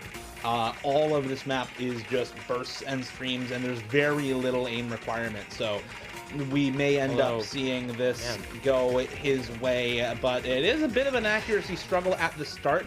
A lot of over-tapping and under-tapping, seeming to just struggle a little bit on the finger control with this and finding the right BPM. To be fair, 240 BPM is pretty slow. Yeah, for it's Scytho, really right? slow for him. I mean, you're going to see him overstream a bunch on this until he can, unless he can get comfortable with the BPM. Whereas Fancy Lad, I mean, that dude just has like good ac on everything most of the time. And there's Scytho myths aiming on a little flow pattern. And boy, that is not how you want to go to start your first pick if you are a speed main player and you first pick speed against a non-speed main player. Like, it just gets worse and worse as I say it. It definitely does. This is not what you want to see for Scytho. The accuracy is also not going really well for him. I feel like maybe he's having a bit of trouble adjusting to the setup. Yes. Because these players basically were told to hop on the setup, get their peripherals plugged in, and get in the lobby. So you have very little time to adjust the setup. That said, I'm a Fancy Lad does find a break halfway through as well. It's a little bit of a combo lead for Scytho, but almost 100,000 score lead for Fancy Lad and a 1.5% accuracy lead. He does find another chain miss though, so this is the opportunity for Scytho to come back, hopefully adjust to the setup part of the way through the map and keep the combo together. Yeah, I mean, you know, sometimes it only takes you a minute and a half to get used to playing on a new setup, and it looks like the comfort level has definitely grown for Scytho as this map has gone on. He does continue to drop a little more accuracy, but so does Fancy Lad, and that score lead is going to be coming down. The accuracy lead almost, you know, irrelevant at this point. It's just going to be about the combo, and with it being a 300, nearly 300 at least combo advantage, Scytho's going to be putting himself in a position where he can bring this back in the last quarter of the map. Fancy Lad's still holding, but there's another break. That might just do it. Scytho should be able to take this over, and he does. And that's the comeback he needed to start this match off right. Yeah, he's still got a hold, but Fancy Lad finds another break, and now this is 50, 60k rather than 20k as it was a few seconds ago. And Scytho looks really, really solid at the end of this pick. Very nicely done from him, adjusting to the setup. It seems like mid-map. Yeah. And pulling the accuracy together a little bit, pulling the combo together for sure. 1k combo by the end of the map. Really well done from Scytho.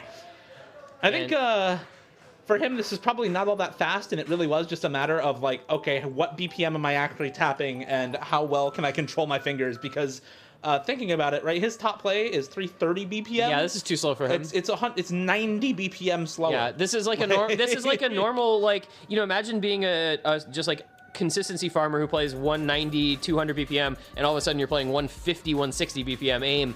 It's the equivalent of that for a speed player, so yeah, definitely a little bit of an adjustment period. Also, you know, the experience levels, right? Fancy Lad has played a billion tournament matches and has played on a couple of lands before, I believe, as well, including this one last year, of course. Scytho was here last year, but not as much tournament experience in general, so, you know, a little bit of nerve adjustment as well, just, you know, getting comfortable and getting settled in.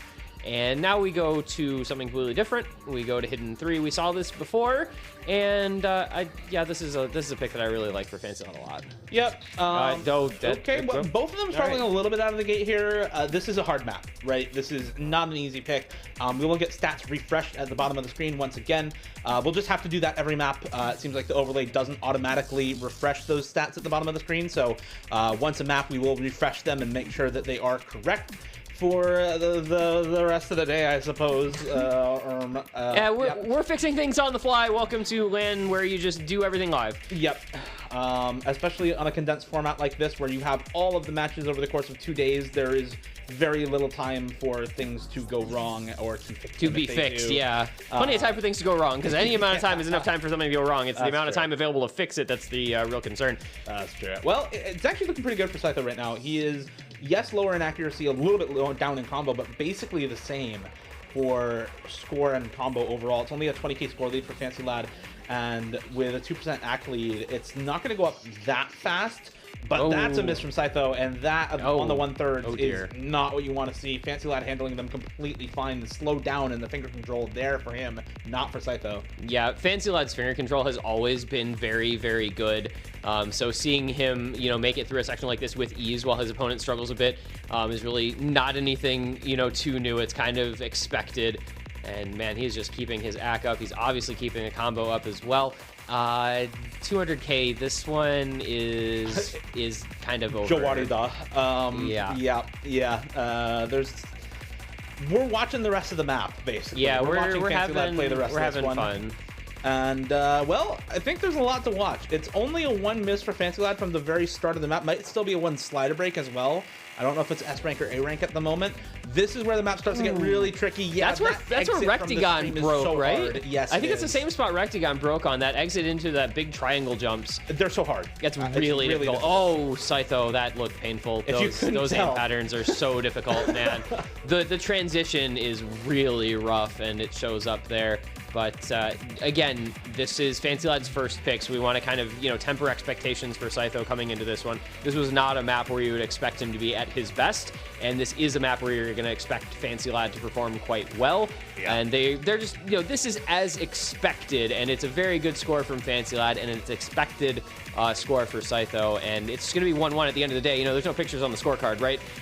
So you're okay with coming out of this like, yeah, this was my opponent's first pick. He's expected to win it. I'm just doing what I can, getting through through to my next pick for Scytho. Scytho laughing it off too. Yeah. I mean, there's he's only having a so good much time. you can do about it. He's right? not going to get tilted by that. So it's an expected loss. It's your opponent's first pick. You trade picks 1-to-1. This is kind of what you expect in a matchup where two players have completely diametrically opposed skill sets that don't overlap pretty much whatsoever with each other. You're going to have one player doing really well and one player not having a good time. Yeah, on pretty much every map in this match. The Venn diagram of I'm a Fancy Lad skill set and Scytho skill set is literally just two separate circles that are, maybe like a quarter mile apart. Yeah.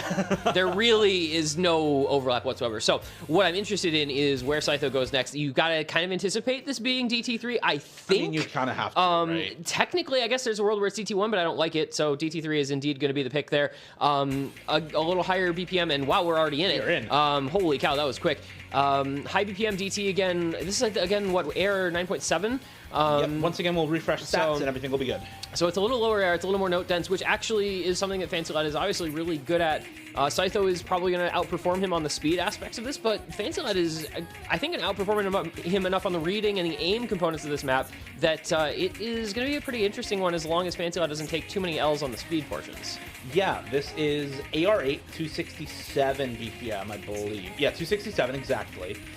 Which is pretty note dense and not something that Scytho is probably used to. He's a person who plays super high star rating, super high skill cap DT that doesn't really have this type of low approach rate, high density stuff. He can read AR11 very well. That said, he's still SSing right now. Yeah. So maybe this is just really good for him, and the aim concerns that we had for him are just not showing up. He is double S'ing. Fancy Lad has already broken, and finally he drops 1-100, but this is the score for Scytho right now. It seems like the DT2 was a bit of an adjustment map, and last map as well allowed him to get completely used to the setup because he is looking super, super comfortable on this pick. Yeah, I am very impressed. I really did not anticipate him being this comfortable on the aim, and there is a break, of course, right as we're... Scytho, man, I'm trying to talk you up here. Luckily, Fancy Lad fortunately, Fancy Lad broke as well, so it really doesn't affect anything. And he has a 3+% accuracy lead as well. So Scytho by no means in a terrible position after that. But I was trying to give him his props, and he just said, "No, I don't want him." Bro broke as soon as we started talking him up, man. Come on. But this is still a good score. Yeah, it's still a solid score, and it still is not a big deal that he broke thanks to the Fancy Lad break at the same time. There is technically room left for this map to get interesting, but definitely. for now, 85k is a pretty considerable lead at the moment. Yeah, and it's also a 2% accuracy lead, above a 2% accuracy lead for Scytho, despite dropping a lot of act in that earlier section. I do see a little bit of cursor shake for Scytho. I think both of these players use mouse, no? I don't actually know. Fancy Lad's a mouse player. I know that, but I don't know about Scytho. I think the only other mouse player here is Rariku. Okay, interesting. Good to know. Yeah, so it's literally Fancy Lad and Rariku, carrying the flag for mouse players forward. Not a big group anymore, unfortunately, but nonetheless, you're going to see very minimal shake, if any, from Fancy Lad because that just doesn't happen with mouse. But yeah, maybe you see the nerves come into play a little bit for Scytho, but he's in a good spot still, so it really won't be the biggest deal. Well, let's see the ending to this map. We're going into the last quarter here. A bit of a slow section, a bit of free combo for both players. Combos are neck and neck. Score lead about 100k for Scytho, built up off the accuracy lead over time, slowly growing it from about 80k or so to now almost 110k he has it at. And Scytho continuing to build that score lead bit by bit, continuing to hold the combo into the ending here, hitting the bursts like they're nothing, holding good accuracy, holding the one misplay through the end of this map. And I think at this point, even if Scytho breaks, this is probably still his map. Oh, well, now we'll find out. We'll find out. He breaks on one of the jumps, but there's very little map left. There's a break here at the end before one last very combo-dense pattern. There's still a lot of combo left here. The score lead is going down. It's going down pretty quickly. 60k now, but not enough. And that is going to be the win. I see it. I see it. I don't want to see it, but I see it. I'm live pointing at a screen saying I see it. But I will take the L on that one for thinking that aim would be difficult for Scytho because he just proved me wrong in emphatic fashion. That was a really impressive score. I mean, to be fair, these maps are only 7 stars. Yeah, right? well, When you're playing 10 stars DT maps, the aim there is just harder than any of the aim here by virtue of it being 10 stars. So, yeah. So 10 is greater than 7. Is that what I'm getting out of this? 10-star speed maps have harder aim than 7-star aim maps. That's what I'm getting out of this. Maybe That's like some calculus shit. You're the math guy here. You gotta sort that one out for me. And so we talked about this map maybe being a pick for Scytho. And now Maybe we're Fancy Lad. getting it as a Fancy Lad pick because it's more into the flow aim. It's not high BPM at all. Yeah. Interesting, I think, still to see him picking it, but again, you know, it's the sort of map that he is going to be pretty good at, regardless of whether or not his opponent is. There's a lot of finger control in this. There's a lot of really awkward flow aim. There's a lot of high curvature flow aim that isn't super standard in speed maps or in long stream stamina maps. There's a lot of accelerating, decelerating streams. There's a lot of Elgato logo, temperature 64.1 degrees Celsius in the stream. And there's a lot of, in this map as well, 1/3 high spacing tech section about halfway through. So it's something that is very, very unconventional for a Nomad 2 slot. It is a stream map. It is a flow aim map, but it is not how you expect it to be. Scytho is still holding on to the full combo, but 93% accuracy right now. So Fancy Lad's score lead is entirely by virtue of AC lead at the moment. It is a massive 6% accuracy lead for Fancy Lad. But as long as Scytho holds on to the full combo, it's still winnable. Yeah, it's never over as long as you're holding an FC. Because you can always make up score if your opponent breaks, unless your accuracy is like beyond terrible. And Scytho is just, well, he was overstreaming. Now he's kind of all over the place. It felt like mostly overstream early on. Again, this is very, very slow for him. This is low BPM, but there's a break from Pizza. So now we're going to find out about the effects of that accuracy. And when you look at the score, right, it's only 50K, but there's the break from Scytho on the 1/3, and that means that Fancy Lad will take that combo lead back. He'll maintain an 8% nearly accuracy lead. 70K plus, it's going to continue to grow. And again, it's just going to be Fancy Lad on his pick in a good spot halfway through. And by the way, we are aware about the camera difficulties with Fancy Lad's camera. We just saw Pishpat and James run out of the room towards the player lobby, I think, to fix the camera. So we will get that sorted out soon. For now, let's take a look at the gameplay instead. Fancy Lad and Scytho. Oh, Scytho slider breaking the very last buzz slider in that long stream. I think that's just now completely over. Fancy Lad, despite missing about halfway through the map, is still going to be able to come out on top. Hitting the wiggle streams, hitting the higher spacing parts of this. This is by far the hardest part of the map, by the way. Ask anybody who actually plays this on a regular basis. It is so much more difficult than pretty much any of the lead up, and you can see it in the frequent breaks coming from Scytho right now. Fancy Lad still comboing this is laudable in and of itself, despite not being an FC. To be able to hit this one try on stream, on LAN is so difficult. The streams get much longer. You get tons of different patterns in this part, and he still is going. He's Can he hit the very last stream? No, he will chain miss the last hard parts. But that is still a really solid play from Fancy Lad. Almost double Scytho's score on the map. And once again, these are players with non-overlapping skill sets. Fancy Lad is pretty much always expected to win very tricky finger control, aim control, flow aim focused picks like this Nomatsu. Yep, this, you know, the first few picks of this match, I think, we're always going to go this way. Now, 2-2 tied, 2 picks left each. We've got a best of 5 remaining in front of us. And I don't know where you go if your name is Scytho in this match. Now that you've gotten DT2, DT1? DT3 gone.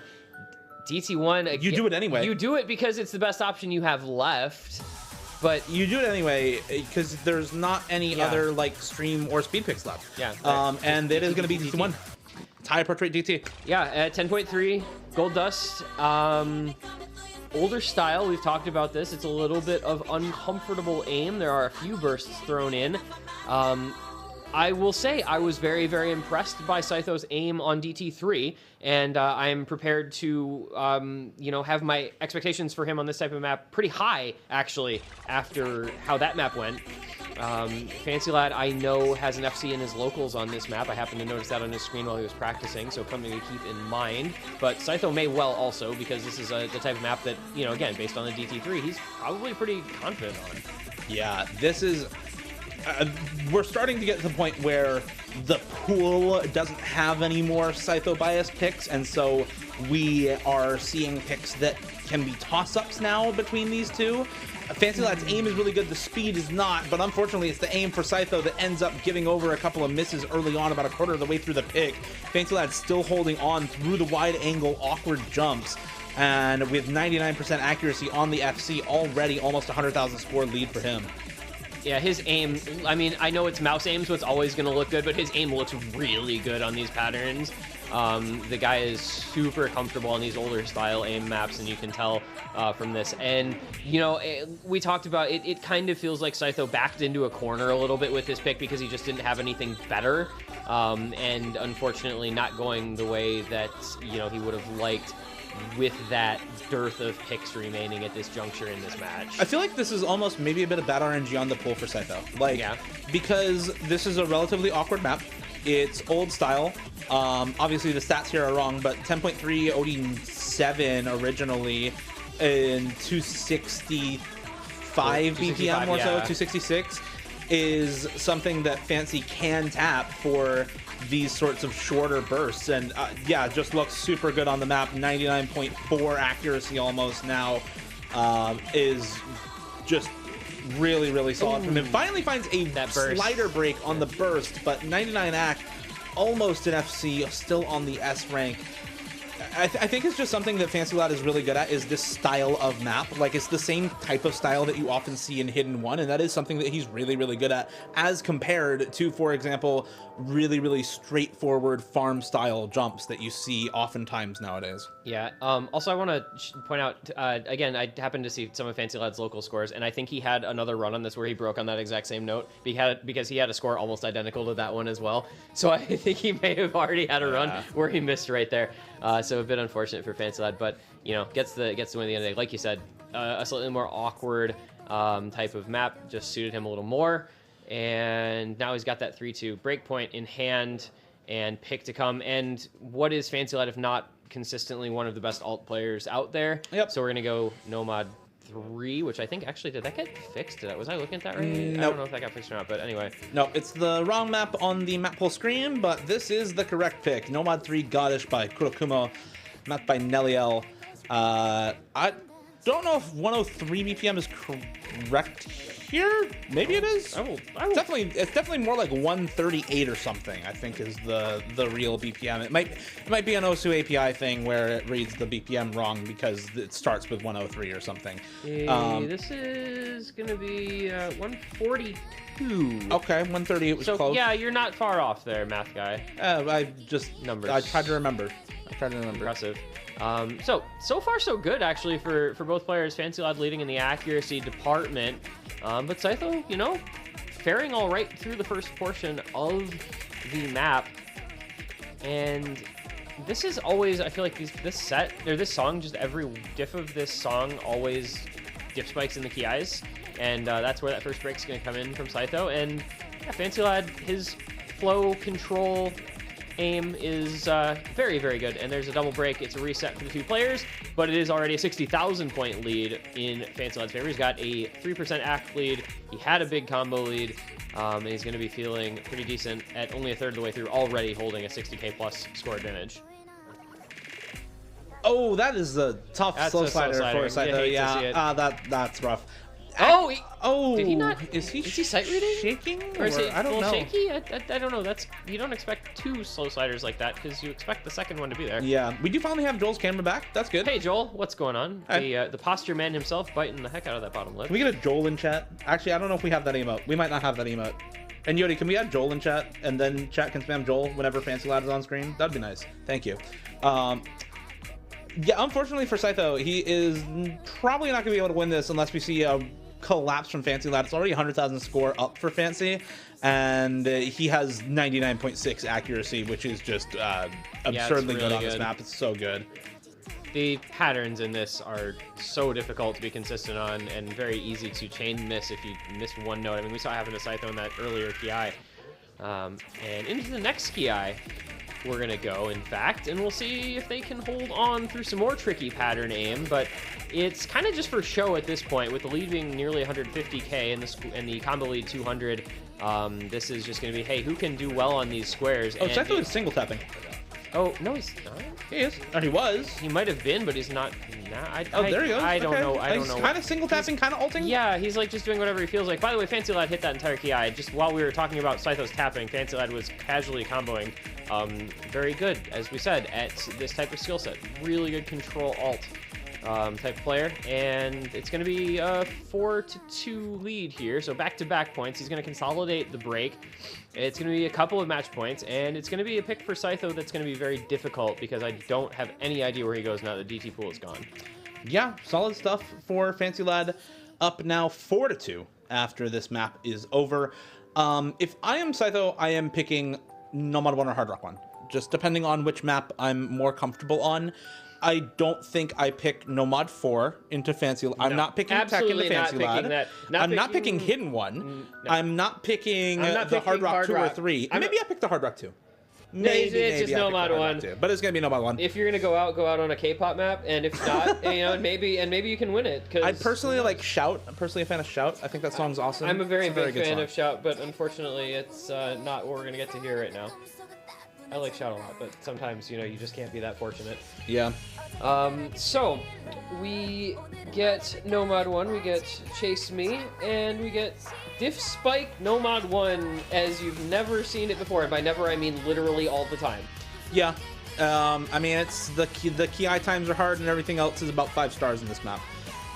Like high 5 stars, but still 5-star times. Yeah. This map gets super nerfed by new star rating. It used to be above 7.2 stars. Now it is like 6.98 stars flat or something like that. Around 7, yeah. So big nerfs, and this map is still relatively difficult. There's a lot of really high spacing stuff. In the Ki times, you pretty much have one pattern every Ki that is cross-screen jumps at 200 BPM. If you can hit those 3 times, or might be 4 times. It's 4 times. 3.5. Yeah, there's like that one decreasing spacing pattern that's not as hard, but still kind of difficult. We'll get, once again, map stats updated because every map, the overlay needs an update. I think both players should be ready again. There we go. As we get into Nomad 1, Scytho's pick, hoping to win this map and force Fancy's last pick out of him. Otherwise, Fancy will win this matchup 5-2 here. Yeah, and Fancy Lad is like good at aim, but he's not known as an aim player, right? It's not. Yeah. It's not his go-to skill set. So there's a world where this goes okay for Scytho. It's much more traditional aim than the DT one, where he definitely faltered quite a bit on the aim. This one, way more comfy, and. Nomad 1 always feels coin flip to me. Again, as long as it's not a massive disparity in skill between the players, Nomad 1 is like, just hope you hit a pattern and your opponent doesn't. Yeah, this is I'm optimistic about this pick for Scytho. I think this is one of the best maps left in the pool for him. He does find an over-aim on that pattern. But again, these are the hardest patterns in the map, basically, during every Ki time. If he hits the second set, it's definitely doable, but he does not hit the second set, and that does not bode well for the rest of this map. No. Fancy Lad on the double S so far, coming out of the first Ki time. Scytho not on the FC, and almost a 70,000 score lead already for I'm a Fancy Lad. This is looking very good for USA's OWC captain. Yeah, I suppose if you're a longtime tournament player who's played, 7.8, 8-star map pools and has dealt with the Nomad 1s in those, something down at the bottom end of 7 stars is going to feel pretty easy, especially when it's this comfy aim, and it's at a quote-unquote low BPM. Like a lot of late round Nomad 1s these days, you're seeing 215 to 225 BPM, so only having it at 200 makes it all the easier, because it's not slow, but it's not fast either. Yeah, this is a very comfy BPM for aim. Not even specialists, just people who are relatively comfortable on aim like Fancy Lad clearly is. And it's also not long enough to where and there's enough pauses to where mouse drift shouldn't be an issue, which is kind of a problem on certain aim maps. If you don't have any brakes to adjust your mouse, mouse drift can come into play, but this has brakes, this has slow sections, so, another aspect that might be tricky otherwise. Okay. Oh no, Scytho! He hits the entire hard part and then misses on the easy section right after. A readjustment on the aim is gotta be it. Yeah, I feel like it's over. SS for I'm a Fancy Lad 3/4 of the way through the map. Yeah, no, there's kind of one thing we're watching for, and I wasn't gonna say that those 2 letters because you don't. I've said it twice. He's double S-ing. All right. Can he hold the double S, or will he drop a 100 on this pick? He does hit It's the. so easy for him to act. He does hit the decreasing spacing part. It's OD 9.5. It's honestly not OD that easy to act. yeah, but at 200 BPM, straightforward mapping, aim map, I feel like, my, it's got to be the first circle after the little break, because of course it is. I technically blame you for that, and chat probably should blame you as well. Take the L, chat. I'm gonna say Bozo. that one's Dio's fault if Fancy finishes up with a 1x100. He hit another one there while we weren't looking because we were looking at chat. But it's an FC for Fancy Lad, and it's gonna close the match out. It's a 5-2 final score. Honestly, 2 points for Scytho. Not too shabby in this matchup. Yeah. But Fancy Lad, as he's been doing for years now, comes in and takes care of business. Job done for him, moving on into the quarterfinals. Yeah, very well done for Fancy Lad. He will be facing off against either Flying Tuna or Lolol234. If we have a status update on that, just shout it over our way. Otherwise, we'll figure out who is going up against I'm a Fancy Lad later on. As for Scytho, he will be facing the loser of that matchup once again, either Lolol234 or Flying Tuna, whoever loses that match between the two of them, which should be on the B stream right now. If you head over to twitch.tv/the Roundtable LA, you should be able to see that matchup going on. Perhaps. I hope it's on there. Otherwise, I'm misleading you. Oh, Hey, we have it on right here. And We are in. We are getting Tuna versus Kurumi. And we talked about how this could be an interesting matchup. Yeah, this is two players who are relatively similar skill sets. And with the fact that this is an early stage pool, not all that difficult yet, the skill cap for Flying Tuna doesn't play as big of a role as it would in a lot of other map pools. That said, early combo lead on this hidden one for Flying Tuna, not anymore. I'm going to check my pings real quick because I think Kay has sent me an update. It is an early Nomad 4 pick for Lolol234. Flying Tuna did win that one. Bans in this matchup were DT2 from Lolol234 and Hard Rock 1 from Flying Tuna. So this is Flying Tuna's first pick. It is currently 1-0 for Flying Tuna in this match. Why would you ban DT2 in this matchup? He really does not want to play speed. He really doesn't want to play speed. So, as far as this map goes, Tuna has always had really good aim. Yeah. And he's a very solid hidden player. Which is why I'm surprised Tuna banned Hard Rock 1. Whose pick did we say this particular one was? Is this a This Tuna's is pick? Tuna's pick. Okay. Tuna banned Hard Rock 1, which I think is a little weird. Maybe just not feeling the Hard Rock today. I think that Kurumi should probably lean into that. If it's a Hard Rock 1 ban, probably not feeling quite as good on the Hard Rock 2, Hard Rock 3 either. But early Nomad, first pick Nomad 4 for Lolol234 went the way of Flying Tuna. I can't say I'm too surprised at that because Tuna is one of the best tech players in the world. Well, I mean, if you feel really good at, like Kurumi is good at tech, I mean, I won't take that away from him. It still seems very well to be fair, if I can get 1,000 combo on the Nomad 4, it's not that bad. Tuna's skill counter and tech counter shouldn't matter all that much. So it is still early days in terms of the map. It's not early days in this mess, however. Lolol234 struggling to hold on to any combo. Flying Tuna also having a really difficult time, it seems like, comboing this. Both players are 230k and 150k right now, which is not what I expect to see from Flying Tuna in particular on an offer-in map like this. Some noise going on. I don't know if the That mic is some can pick noise. that up. I don't know if the mic is picking that up. We are definitely having audio issues of some kind. Yeah. Okay, I think we're good. we're good.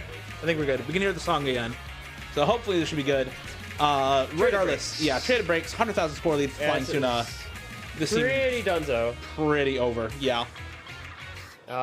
This is like, I just think a smart pick from Tuna here, and it's a good, it's a good, not great performance. Like, these scores are actually kind of not amazing by the standards of this tournament. No, definitely not. And unfortunately, you're going to get compared to the other players here.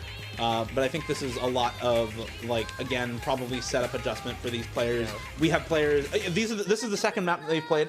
Right. This is probably, they plugged in their peripherals and they were told MP go, and they just give their bands and start playing. So even though they're warming up on a different setup. They have to adjust pretty much mid-match to the setup, just due to time constraints. So these players, it's a matter of how well you can adjust to LAN, how well you can perform under pressure with the time constraints that exist here, and how well you can play in spite of those things. And it turns out there that Tuna can play just a little bit better in spite of those things. A not quite 100k victory. That consolidates the break point, though, so the 2-0 lead in his favor. And the pick will, of course, go back over to Kurumi next. But after you first pick the Nomad 4 against Tuna, I'm not really sure what to expect coming up after that, as I am receiving a ping to see. I want to see what's going on here. Oh, this is irrelevant. That is really bad timing for that. That had nothing to do with anything important right at the moment. That is the Shake Shack tab from That's yesterday. the Shake Shack is tab from our dinner order not what we last need night, while commentating. Which is, not that important in the context of this match. So next pick over to Kurumi. He's asking for a timer, so maybe he needs to think about it, but doesn't want to run out, He needs to think about where he's going to go with this selection, because in this matchup, as we discussed, overlapping skill sets means that if you're up against a player with maybe a higher skill set, you're going to have a hard time selecting a map. And I, for one, don't necessarily know where to think he should go here. Yeah, I feel like if you are... I feel like you just go Hard Rock, Tuna Band Hard Rock 1. It's probably a comfort thing. That said, if Kurumi is not super comfortable on Hard Rock either, hey guys, I mean, I've never known a chair to be comfortable on Hard Rock. Yeah, that's true. That's true. I've never seen a chair be comfortable on Hard Rock. Can't get a good grip of the pen. It's going to be Hidden 3, though, instead. Feral by Mega Neko. Well, you lose a hidden pick and you go into another hidden pick, but they're such different, they're such different hidden maps. picks. Yeah, it might not matter all that much. If you're a frankly. solid hidden player, it's not gonna, not gonna be that important. Okay, and with that, we are going to leave this match. We're going to go back to the mainstream matchup, which I have lost track of exactly where we are. Going to be the match, I believe, Malish. Yeah, Malashevsky versus Chili Repair, I believe, is the matchup right now. No. No, Sorry, that's on the other. That's the next. Anyway. That's the next set. This is, I believe, going to be Ryuke versus Siru, as we now see on the screen. There we go. So this is going to be Ryuke versus Siru, which I forget the seeding of that offhand. As do I. I think this is 6 versus 11, if I remember correctly. Should be 6 versus 11, as this is the third winners bracket match that we've had. So this is 6 versus 11. It goes down in that order. So yeah, Ryuke, also known as Ryui, right now.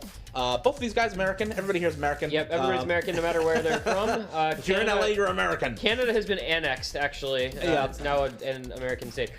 So this is an interesting matchup, and I want to say, because traditionally we have often thought of Ryuke as being a mechanics player, but I think he actually needs to turn into a gimmick player in this matchup, because Siru is also a mechanics player, but not much else. Whereas Ryuke can play other stuff and has been actively working on improving other things than his raw mechanics. This is less of a dichotomous matchup than Fancy Lad versus Scytha, but it's the same type of matchup where you have like very similar, very different skills that are going to get picked between these two. I think it disadvantages Siru a bit more in this matchup than for Scytha versus Fancy Lad. Absolutely. So we're going to have to see Siru pop off a little bit on these DT3 and Nomad 5 potentially. There you go. We do see Siru ban out the Hard Rock 2. I think that's great against Ryuke. Very, very good Hard Rock player. So expected ban in this matchup is either the Hard Rock 2 or Hard Rock 3 probably. The Hard Rock 1 is a mechanics map. DT3 first pick, AR8 DT, 267 BPM, burst spam, and very awkward, flowy aim throughout this map. Can I ask how Siru's banning and more importantly playing without being in his chair? Yeah, how's he doing that? Where are they? What chairs are they in? Where is he sitting?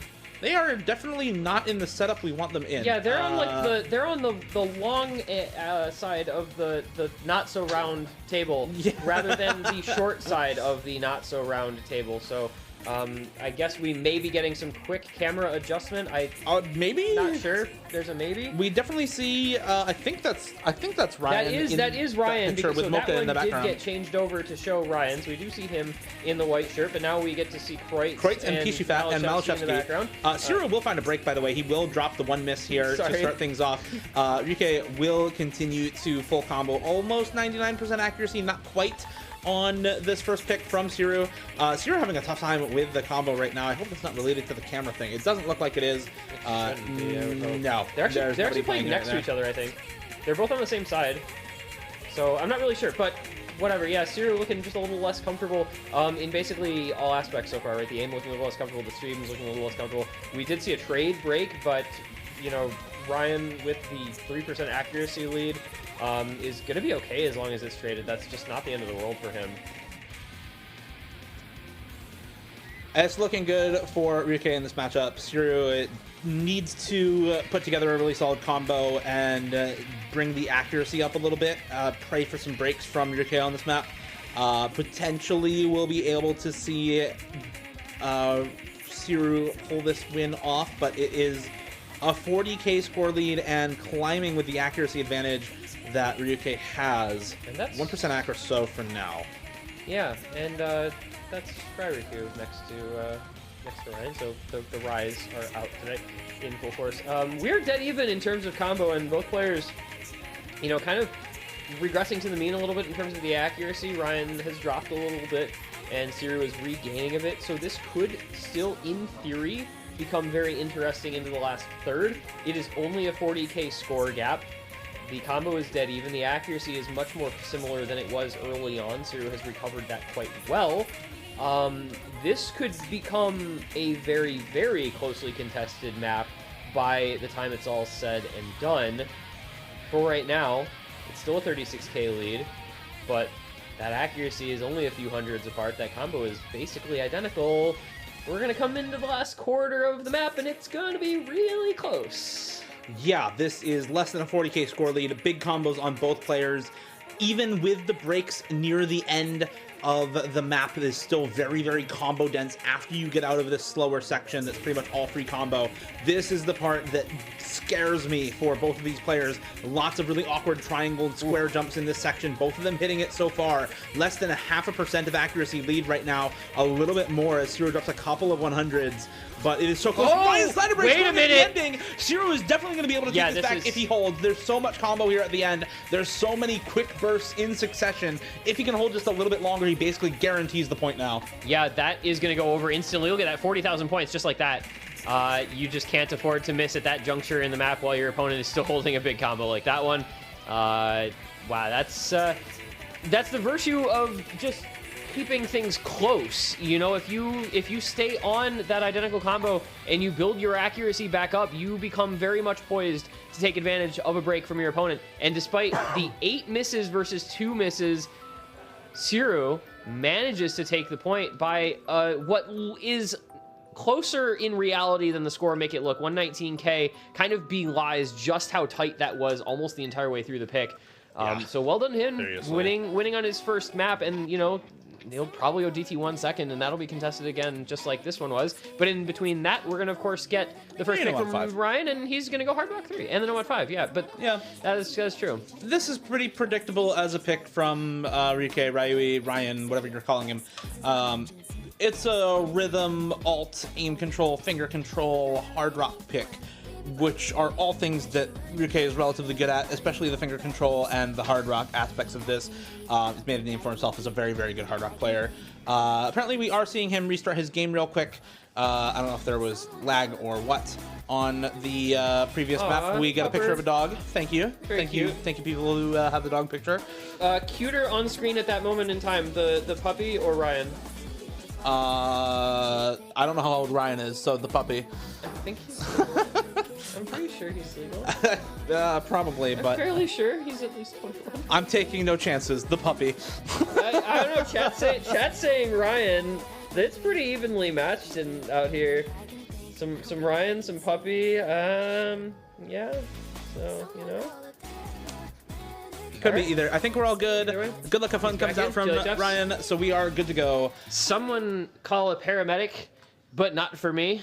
But not for me. To mix a song reference from this song and a meme. Thank you, everybody. I'll be here all weekend. Yep. Or, you know, I'm sorry. I'll be here all weekend. Yeah, one way or another. I don't know what to think. I've been sitting here casting. I really have to go pee. I'm going to go after this map. I need, yeah. Okay. We're gonna take a short. I'm gonna take a short break. I'll still be here. I'll be chilling. I've done my share of solo commentating in my life. I have yeah. Well, okay, yeah, but like unopened. Anyway, okay. Well, that's both of the players into the alt map. Both of them with low accuracy. Kind of expected on a map like this. It's going to be really difficult for either of them to pull together really high accuracy on something like this. You're not meant to get high ac on No. on Polyphia Hard Rock. Like, it's just not something that's going to happen. And there is going to be the break from Siru, so that's going to open things up as Ryan does now have a 300 combo lead. Like we said, not much of an accuracy lead, but the combo lead is going to do enough of the heavy lifting here to open up a 30,000 plus point lead, 1/3 of the way through. And yeah, this was just always going to be a relatively comfortable pick for Mr. Kwan. Yeah, it's something that Siru is going to struggle with this type of map. He is definitely not a tech player, definitely not a finger control alt player. So it's not really a pick we expect him to perform really well on. This is, again, kind of similar to the matchup between Fancy Lad and Saito, where you have one player who is really, really good at a lot of the tech and finger control and aim control stuff, and one player who is just a mechanics player and is going to struggle on these types of picks. The tough thing for Siru is that Ryuke is also really, really good at all of the mechanics stuff, and so this matchup just becomes that much harder for him. Yeah, I feel that Ryuke has gotten, I don't want to say underrated, but like his ability to play things that aren't mechanics has gone kind of to, I think, a decent number of people kind of unnoticed. You know, those in the know are aware, but perhaps some others may not be cognizant of just how good he is at some of these very difficult maps. I mean, he plays everything in the game. He just tosses on Hard Rock. Like, if you look at Hard Rock leaderboards, that dude just goes out and grinds like insane. Like, what is he Hard doing Rock right now? plays. He's still full And comboing. he's still full comboing. I mean, this is like some Ekoro stuff. I saw this map and I said that that's who this map was designed for. But you know, Ryuke is saying, "Hey guys, I'm here too. I can play finger control, Hard Rock, Polyphia stuff as well." Will he pull off an FC? That is the only remaining question here. The map is long since decided, and it is going to be the full combo. Ryuke dropping a 93 AC FC on the Hard Rock 3, his first pick, levels the match out at 1-1, and gives Dio a chance to go visit the men's room and to grab a beverage. And I believe we may be bringing Good in morning, Mr. guys. Ed. Hello. Welcome to the commentary couch. How's it going? How you feeling today? What are you thinking of the matches so far, as we have a pretty good one on our hands right here? So as I'm like roaming around the venue trying to like get like tie up some loose ends, I've been watching the matches from time to time, and dude, these players are absolutely popping off, man. Some of these matches are so close. Other matches are just like curb stomps, and it's like, dude, we're seeing the entire spectrum here at the Roundtable, man. It is insane. I will say, as for how I'm feeling, I'm running all over the place, and I needed some more coffee, but I realized we don't have creamer. I took a sip, and I swear, dude, my face turned into something like a Sour Patch Kid on some weird stuff. I don't know. So I was looking for the creamer, and we didn't have creamer, so I just needed creamer. There was creamer at one time. You had creamer earlier, I will tell you, because I saw you make coffee that was about the color of your shorts. Oh yeah, we did have creamer at one point in time, so you know, maybe a little vision diff there, but you know, you just choke it down and get the caffeine in you so you can keep going the rest of the day. Well, the stream can't see it right now, We but got I a have lot this going forward. I have a little concoction of like coffee and high C to make it bearable to drink. So that sounds absolutely disgustingly horrific, but we're gonna go into the next map, which is a little bit of a surprising pick here to me. Siru selecting to opt into the Nomad 2 Critical Cannonball. Flow aim stream map it may be, but it also has that finger control and sort of tech aspect to it. So, you know, not a straightforward late round Knowledge King Nomad 2 like you might be used to seeing, but clearly something that he feels that he is comfortable with in this particular matchup here against Ryuke, who has always been known for his affinity for tapping maps. Oh yeah, definitely. What I'm very interested to see is how these players will perform on the accelerating and decelerating streams. Those are always the trickiest part of this map for sure. And you can start to see them coming in right now. Little cut streams, but really that acceleration between the circles, the spacing increasing and decreasing is really what gets most players. This is the pick for Siru. Welcome. By the way, I'm back. Hello. Welcome back to Mr. welcome back. Dio. We now have the three of us occupying the caster couch. And, you know, yeah, we're here for, as we said, Siru's second pick as he looks to go up 2-1, 3 maps in. I'm definitely a little surprised it wasn't something like the Nomad 5. But this is still a stamina-focused map. Unfortunately, it doesn't seem to be going that well for Zero. He does have a couple of combo breaks already, and with a 3% accuracy lead for Ryui, it is looking very, very good for the resident Canadian in this match. Yeah, I mean, I questioned this pick kind of instantly when I saw it. Obviously, the players know more about, you know, their particular outcomes on some of these maps than I do. Dude, that was brutal. He is That's sick. he is straight up not having a good time right now. It's a 174k lead halfway through. It is a 4% accuracy lead. You know, like, the nail isn't in the coffin, but, like, you know, there's somebody holding the hammer's out and someone's Yeah, swinging. it's like poised, you know. This is not a great look for Zero, unfortunately, so far through this map. There is a decent amount of time left, but I don't know that you're really bringing 230k back. But here's the only problem: you're getting into some of the harder sections of the map, and with time slowly coming to a close, Zero basically has no chance, no time left in the map to really bring this back. The score difference is almost 300,000 points. There's not really much you can do at this point. No, and Ryu will break, but it's a one slider break so far through the entire map. Out of almost 97 act, finally another slider break comes through, but still holding the S rank for Ryu during the hardest section of Critical Cannonball. This is one of the harder maps in this pool, to say nothing of just being a difficult map overall. He even hit the facing stream right at the end there. That was the one where we saw Fancy Light break on earlier, miss. and he chain missed. Meanwhile, Ryuke making it look as easy as a 4-star map in front of us here. The accuracy may be a little lower, but damn if the combo wasn't there. And that is a strong performance from Ryuke here on the Nomad 2. He's going to take the early break point. He's going to go up 2-1. He's going to head into his own selection. And he's got, you know, the world is kind of his oyster here. He's got a lot of options for himself for his next pick. Just really solid from a more than double series score on that map. Just looking very, very solid on that pick overall. And now I have to feel like it's probably something else relatively tricky. Maybe the Nomad 3 in Goddish. Maybe something like the Hidden 3, even though Ryuke is not really a good hidden player. I feel like he can still probably pick something like the Hidden 3 into Siru and come out relatively better than Siru on the pick. Yo, hear me out. Ryuke Nomad 4? How about Ryuke Hidden 2? Okay, I guess it's Hidden 1. Hidden 1 it is. So we're going awkward wide angle linear aim. I'm here for it. Awkward aim hidden. Dude is very good at aim.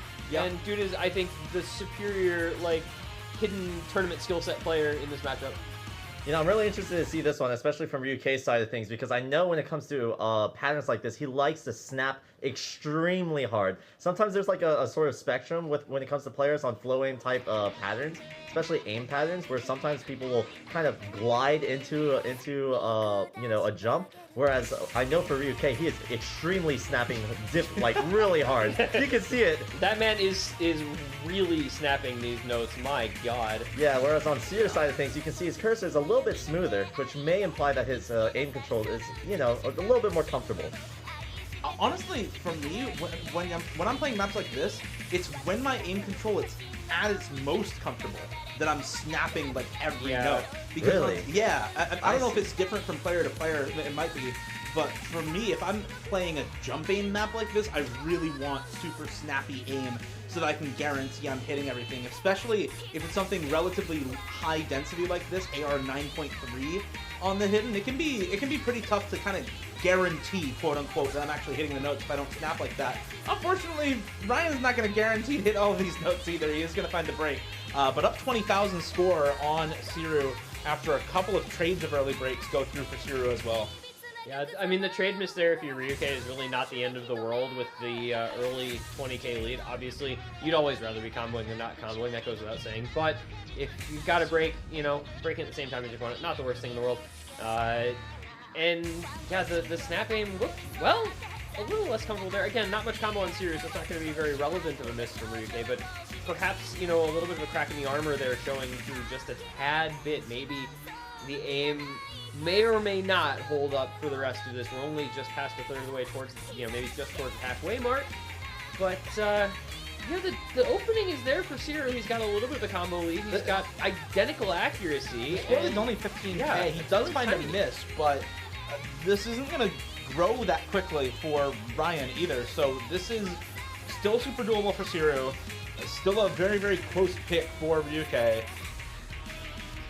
Yeah, it could still come down to one player hitting a difficult pattern. That last quarter of this map goes pretty crazy, but there's another break from Sirius. That's going to be a 300 combo advantage now for Ryan.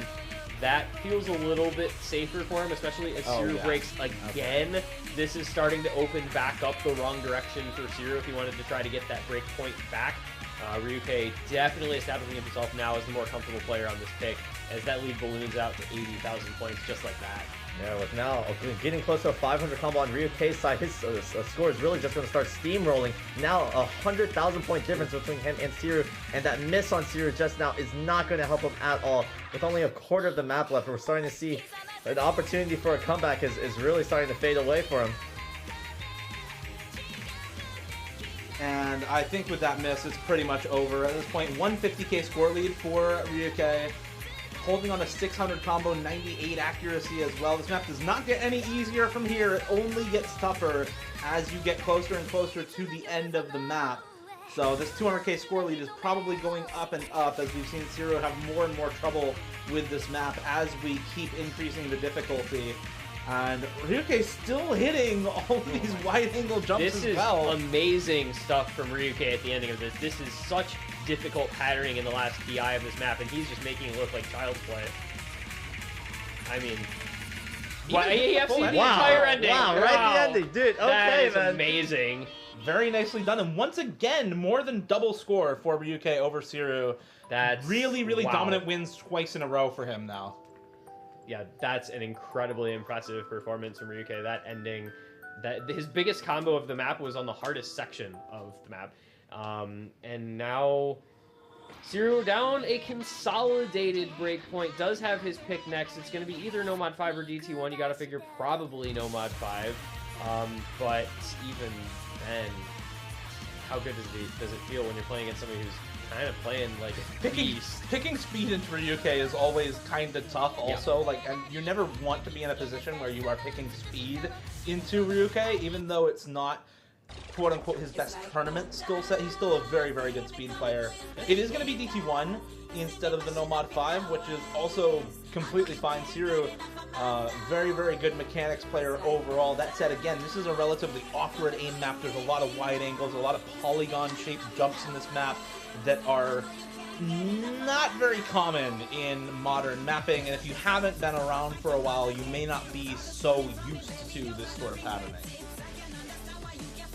Yeah, I think, for me, as we've kind of discussed when this map comes up, Galvanize definitely emblematic of the era of mapping that he came from, that 2012-13.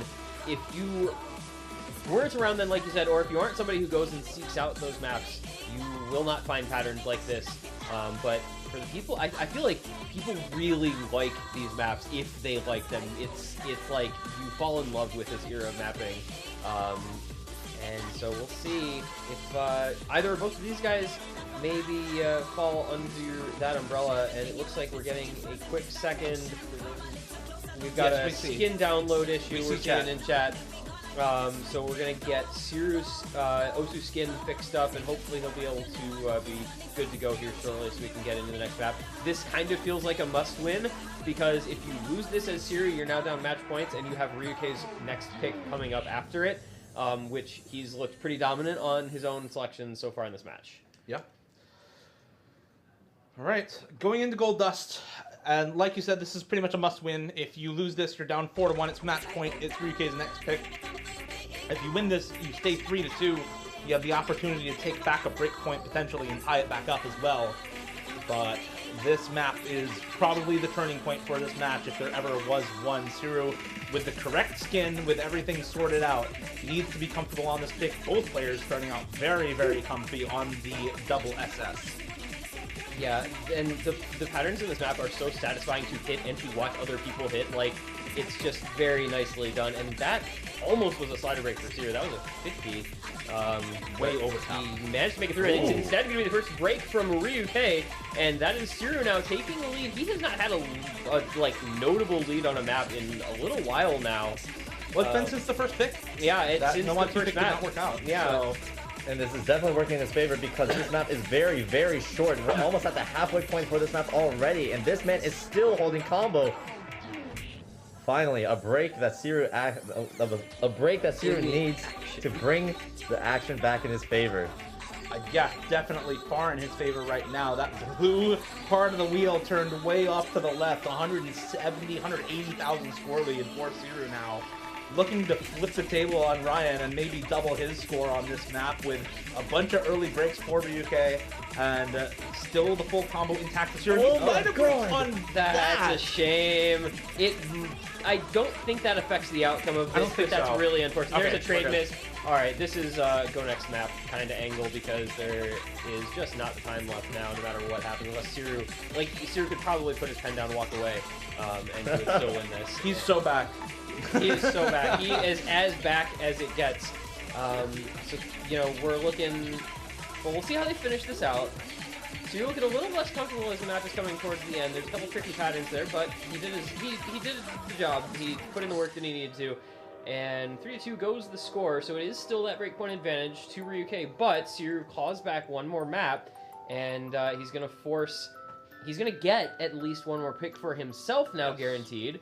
And he's going to force Ryan to try to pick something to get a match point. So, Ryuke has 2 picks left. Siru has 1 pick left. With Ryuke 2 points from victory, Siru has to take at least 1 breakpoint to potentially win this match. So, depending on the picks from Ryuke, we're going to have to see Siru win something outside of his usual wheelhouse, basically. I have to assume the next pick for Siru is Nomad 5. DT1, DT3 have been his wins so far. You see that, you should probably stick to the speed. It's going to be Hidden 3, the next pick for Ryuke, Mega Neko by Feral by Mega Neko. And in much the same way that we saw Fancy Lad pick this map into Scytho in a very similar sort of situation where he felt that he was the superior player on this type of map and it proved to be the correct feeling. We're seeing a very similar thing here. Ryuke gonna say, look, I'm gonna make you play something outside of your comfort zone once again because it's been working out for me so far. And this is not a map for the speed and the raw mechanics specialists so far today. Ed, have you played this map before? I have played this map before. I remember playing this with Nomad. I'm like, wow, this map is awesome. You don't really find maps like these where it really tests what's called those tricky patterns. Slightly difficult to read, but it's mainly in the finger control and the different rhythms. And I find it really fun to play maps like these. So it's awesome. This map also has a really sick storyboard. If you're somebody who can play with like 95 or 90% background dim, turn on storyboard, enjoy yourself. It's a really fun map to play. A lot of, like you said, finger control. You're getting high BPM bursts. You're getting 120 BPM, I think, 1/3 jumps on this map. And just really, really tough to start off. We already see a break from Siru. We saw a break from Ryuke, I think, at the very, very start of the map, like the very first note or first 5 notes of the map. But 99 app for Ryuke. Oh, chain misses on the 1/3 jumps, though.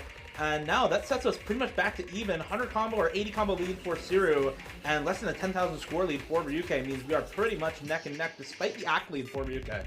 One that act lead was what was keeping him in, and this is where things went really wrong for Scytho, oh, no. and this is also where things are going really wrong for Siru. It's the exact same thing that happened. They get into these 1/3 patterns, and they don't have the rhythm sense that they need to make it through, and you just see how devastating that section can be if you are not ready and more than capable of performing well on it. Ryuke now jumps out to an 80,000 point lead just on that one section alone. That is a good buffer to have going into the last third of this map. Yeah, now as we're getting into these sections where all those bursts can be so surprising because the I believe those are 1/6 patterns, so 240 BPM. Am I 240. correct? Yep. Yeah, it can be such a huge scare when you're so used to tapping those 160 BPM streams. This pattern is so difficult. The transition nobody from hits those that. streams into these Oh, triangle one dear. jumps are... They have demolished every Oh, combo we've my. seen so far on this map, and they continue to do so here. And with a pretty much hard reset on both players' combos and scores, and 100,000 score lead plus for Ryuke, this is looking pretty much over here. This should be 4-2 in Ryuke's favor once the map is over. Even with this combo lead that Siru has right now, I don't know that there's even enough map left to make up 100,000 score lead with this sort of a combo. It would require Ryuke to maybe stop playing like and that? chain this. I don't know if that's enough chain missing, frankly. No. Yeah, this is still not very comebackable, but Okay. I'm going to say I'm very impressed by what Siru is doing here at the end of this map, where all hope Absolutely. seemed lost. To still manage to pull out a 379 combo at the end is saying to your opponent, I'm going down swinging. I'm not going to let That guy this just pass spun without a 470, fight. by the way. And that guy spins 470, Crazy. yeah. That's nuts. I saw 470 RPM on the spinner. That's crazy. That's 16 misses versus 23. Like, in several metrics, Siru outperformed, but that middle section was just devastating for him. It's so much score lost, so much act dropped, and so much score gained by Ryuke through that section where he built his best combo in the map. So that middle section continuing to claim the lives of multiple mechanics players during the hidden three. The Grim Reaper meme where he's opening the doors, he's just gone, Scytho's door, and now Scytho, Siru's who's next? door, who's going to be next? What remaining speed players do we have? And it's, of course, I don't think there's any surprise here. It's, of course, going to be the Nomad 5 pick as the last bastion here for Siru as he tries to stay alive at least one more map in the winner's bracket here. There was never any doubt that this was going to be his pick here, I don't think. And did you watch the showcase, or did you get a chance to watch the showcase? I was not able to catch the showcase, unfortunately, but I do know that a brand new tiebreaker, a custom tiebreaker for the Roundtable, is officially out there now, which is really exciting to see. Yes, Chrono Divinity by Enemy is out right now. You can download it on the spreadsheet, exclamation point spreadsheet. Speak to that later. I'll do it eventually. Yeah, get it out soon. This map, however, is previous custom for a different tournament, I believe, ported World Cup 2022 Grand Finals or Finals Nomad 5. It's first spam at about 235 BPM. We do have stats from the previous map on screen right now, so we'll get that updated in just a second. But it's pretty much what you expect. 238 BPM. Pretty much what you expect from a speed pick that is custom made for tournament play. It is lots and lots of bursts and as little aim as can be reasonably fit into a 6 to 7 star map without making it seem like, we're intentionally avoiding aim at all costs. Kind of are, but there's a little bit. Kind of avoiding aim. I mean, that is, generally speaking, this is just supposed to be the raw speed stamina. Is this the biggest overlap in skill set between these two of all the maps, like this and DT2? Absolutely. Like, I mean, both of these players are very well known for their that speed. aim? That's it. That's the aim, and that actually might just have... I mean, and look at the act lead, by the way. That was already, right? It was already 5% lead in act for Ryuke, so... Yeah. That is pretty much the match, I think. Siru with a commendable performance. A lot of really close maps with Ryuke, even on the skill sets that we didn't really expect him to do so well on. So props to Siru, putting up a good show against Ryuke. And props to Ryuke, of course, winning the match. Going to be taking this one 5-2. Still on the full combo, 98.8% accuracy right now. Still going strong on this Nomad 5, holding through the 1/3. Going completely fine through the longer streams here as well. I want to see if you can FC this. There's like a 50-note stream at the end of this map at 238. I know he has the stamina for it, but is he aware that the stream exists or not? Does he know? Does he know? Does he have the crucial information? Well, here we go. Here we go. Here it is. Accuracy holding strong. Oh, Both players double lets easy. it. Beautiful. And that is just the closer you need if you're Ryuke in this matchup. The FC on the Nomad 5. He takes the match 5-2. He's going to advance onward into the quarterfinals. He gets the winner of Bubbleman versus Rairiku. Dude, that's going to be a crazy matchup. Wow. Not a matchup I want to play. That's no, scary. definitely. That is scary. But I mean, good job to Ryuke. Yeah, absolutely. He looked solid. Yeah, I think overall in most of the matches we just saw like a very clear difference in comfortability, mainly reflected through the accuracy. Like even on that last pick, which was both players' main skill set being speed, we always saw Ryuke lead ahead in accuracy, and it almost goes to show he's just more comfortable on this pool. And it looks like we may have just finished Rairiku versus Bubbleman as we see them shaking hands. That might have just been a map, though. I think that was like a very one map. fought map. Probably double time 3. It looks like Yeah, they it's are just definitely finishing up with DT3 that. background. So both of them are currently playing each other. I don't know who won the last map, but it was 1-1 before that DT3. A little far behind. Yeah, we're a little far behind on this one. On that one? Yep. It happens. Bubbleman wins the DT3 up 2-1. I think we're gonna be swapping over to Wonder that if that map. wonder if that was like an FC or something. Like, that's pretty wild. I think it was.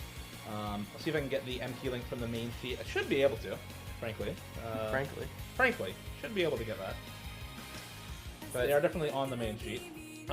This is, I feel, another matchup where you see pretty different skill sets with Bubbleman and Rairiku.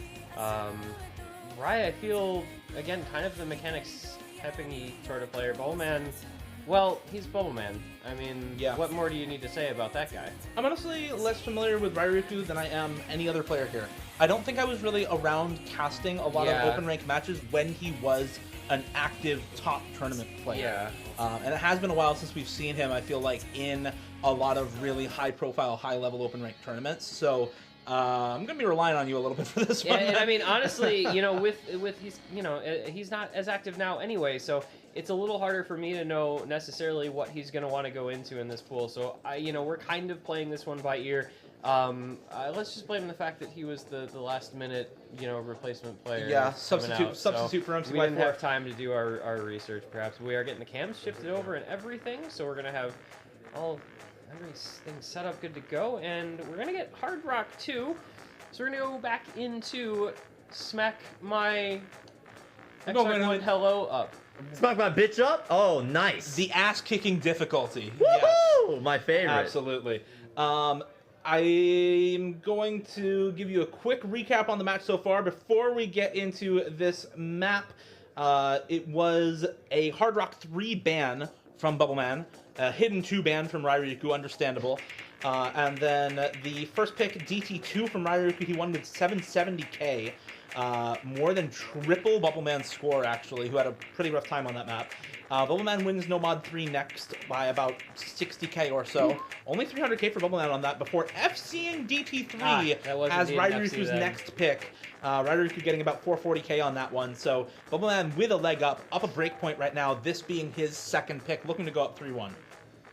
Thanks for the rundown, Dio. And now we can finally get into this map for Smack My Bitch Up. I'm still absolutely shocked that this is in the pool, but you know what? I'm all for it because that is the most hilarious name I've ever seen for a song. This song slaps, actually. This song is so good. This is this was on I think Fat of the Land, which is like the Prodigy's best known, one of the Prodigy's best known albums. Yeah. It's actually a banger, and this map kind of lives up to the hype. Awesome. As well. Like, it's whoa, what kind of a miss was that from Rairiku? This man was like cursor dancing on that one. Yeah, had a bit of a tough time with that pattern. Both players broke. If you didn't see on the really, really big, super spaced quints. This map is like a lot of relatively easy patterns, like what you see right now, punctuated by a few extremely hard sections where the spacing just goes completely bonkers. Bubbleman nodding his head. Out at the break there. And yeah, those spaced 5 notes, man, are just absolutely brutal. But to me, the bubble lead by a 4% ACK margin is what I am looking at more so than the 50 combo. That's a big role in this 75k lead. I think superior precision player in this matchup, and honestly, there they go. Dude, those patterns are so brutal, that's man. it. And those patterns are a big reason why the ACK matters so much on this map, because a lot of times you're going to see that be a hard reset for both players. And so if you can combo all of the rest of the things with 6% better accuracy, you're just going to have higher score, and that's exactly what's going on in this map right now, with Bubbleman still winning this one up over Rairiku. And now actually comboing in some of the aim sections as well. Hits that last quint. Wow. And now is up 130k and climbing. Basically guaranteed to win the map at this point and go up 3-1 with that breakpoint from the last map. Yeah, he'll get the consolidation here with a pretty commanding performance. This is a very solid showing from Bubble. You're just not going to hit too many of those difficult patterns, so the scores are often not going to be very high. But you know, you look at a 166k score lead, you look at a 6.5% accuracy lead, And that, I think, tells a more than adequate tale of how this map was won for Bubble Man. And 3-1 deficit will be staring Rairiku in the face for his next pick, which is going to be a challenging one to try to climb out of that hole against a player as strong and well-rounded as Bubble. We may end up seeing the Nomad 5 as the next pick as well. It was DT2, DT3 in a row for Rairiku. Hard Rock 3 was the ban from Bubble Man, so all of the speed maps are open. DT1 Nomad 5 still up. I'm hoping for Gold Dust personally. I like that map more. Yeah, I'll but be honest. are you really I'll be picking honest. Gold Dust into Bubble Man? Rairiku. Hey, Rairiku is also a relatively old top player. It's one of So, those. It's hey. one of those situations where do you play into something that you're comfortable, or do you play into something that your opponent is not very well suited for? It's a very tough ask because Bubbleman, especially during his in his legacy, is just so good at literally everything. Yeah. So it wouldn't be surprising if Rairiku went for Gold Dust because it's simply a map that's just right up his alley. If there was any map to do it, that would definitely be it. But I guess we'll see. Yeah, I was gonna say with Yours was picking into happening. Bubble Man. What is there a weakness to pick into, right? So That's true. That's true. You just pick your strengths against players like him. It's like picking into Malashevsky or into Emrek right now. You just pick what you're good at and hope you can take a point. And that is exactly what Rairiku's doing here, picking into the speed. 3 in a row for him so far, looking not to drop the second break point here as he did on the double time 3. Bubbleman popping off on the DT3, getting that full combo.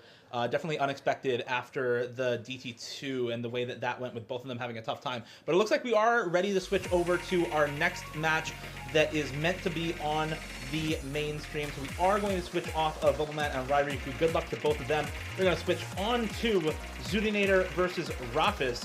Seed 6 versus Seed 11. Our last middle seed matchup of the round of 16 before we move into quarters and losers bracket 1. We'll probably end up getting Malashevsky versus Chillier pair on the mainstream because there will be no round of 16 matches left at that point. They'll be the last match to get played. But for now, Zudinator versus Rafis. Thoughts? It's two players who are really well known for mechanics. Zudi with the aim, Rafis with aim and some tapping ability as well. But players who've been around the block, like Rafis, affectionately referred to as the grandfather, and Zudi has been playing a billion tournaments, so she is more than experienced in anything any pool can throw at her. I like to think that this should be a very competitive affair. I think both of these players are going to be really solid on a lot of the mechanics picks. That said, it's going to be Rafis speed abusing and Zudinator aim abusing when it comes to mechanics picks, and past that, I feel like it gets a lot closer between these two on some of the more gimmicky picks. Zudinator probably leaning into some of the hidden gimmick picks, and Rafis probably leaning into maybe some of the hard rock gimmick picks. I don't actually know if he is, strictly speaking, better than Zudinator on hard rock, though. Or more, I guess more comfortable is the wording to use there. There was, this is like not a deep cut or anything, but OWC Canada played Poland last year, and they played was it a Toch 6.5 on finals or grand finals? I wish I had those stats in front of me to know how these players did. Because that's like the comparison point for Hard Rock. That's not like a standard map because they've literally played it against each other in a pretty big tournament before. But unfortunately, don't have that info right at hand. And of course, there's the DT2 ban coming out from Zudi. I'm shocked, and Hidden ban for Rafis also shocked. Also shocked. The bans are exactly as you'd expect them to be in this matchup. Okay, so I hate to do this right before this match begins, but I do have to take my leave. But the one thing that I do want to make sure that everyone is aware of, there are 2 live streams that are ongoing at the exact same time, simply because there are different matches that are going on at the same time. So there is this stream, which is twitch.tv/btmc, and there's also twitch.tv/the Roundtable LA. All one word. They're ongoing matches at the same exact time, so be sure to check out both of them because, well, there's a ton of action that's going on. So I'm going to take my lead. Dio, T1G, best of luck, and call me over if something's on fire. Thank you, Ed. We will. Of course. We'll call you over if there's a tiebreaker, too. We want you to see that. Oh, that would be dope. Yeah. See you guys. And if you don't want to type in the Roundtable LA in your address bar, you can just do !BStream. It is in the title on this channel. !BStream will give you the link to the second stream directly in chat. So go ahead and use that if you are lazy or just don't want to type or can't type for some reason. you could type B-Stream instead of the Roundtable LA. It's less typing. Yeah, It's a few buttons I less. for one, Few buttons fewer, sorry. 2 buttons fewer. Hey, call back to something that nobody knows about because I was on screen. I for one would be down with less typing because it's been a long, grueling day, and if I can save a few keystrokes somewhere, then darn it, I'm gonna do exactly that.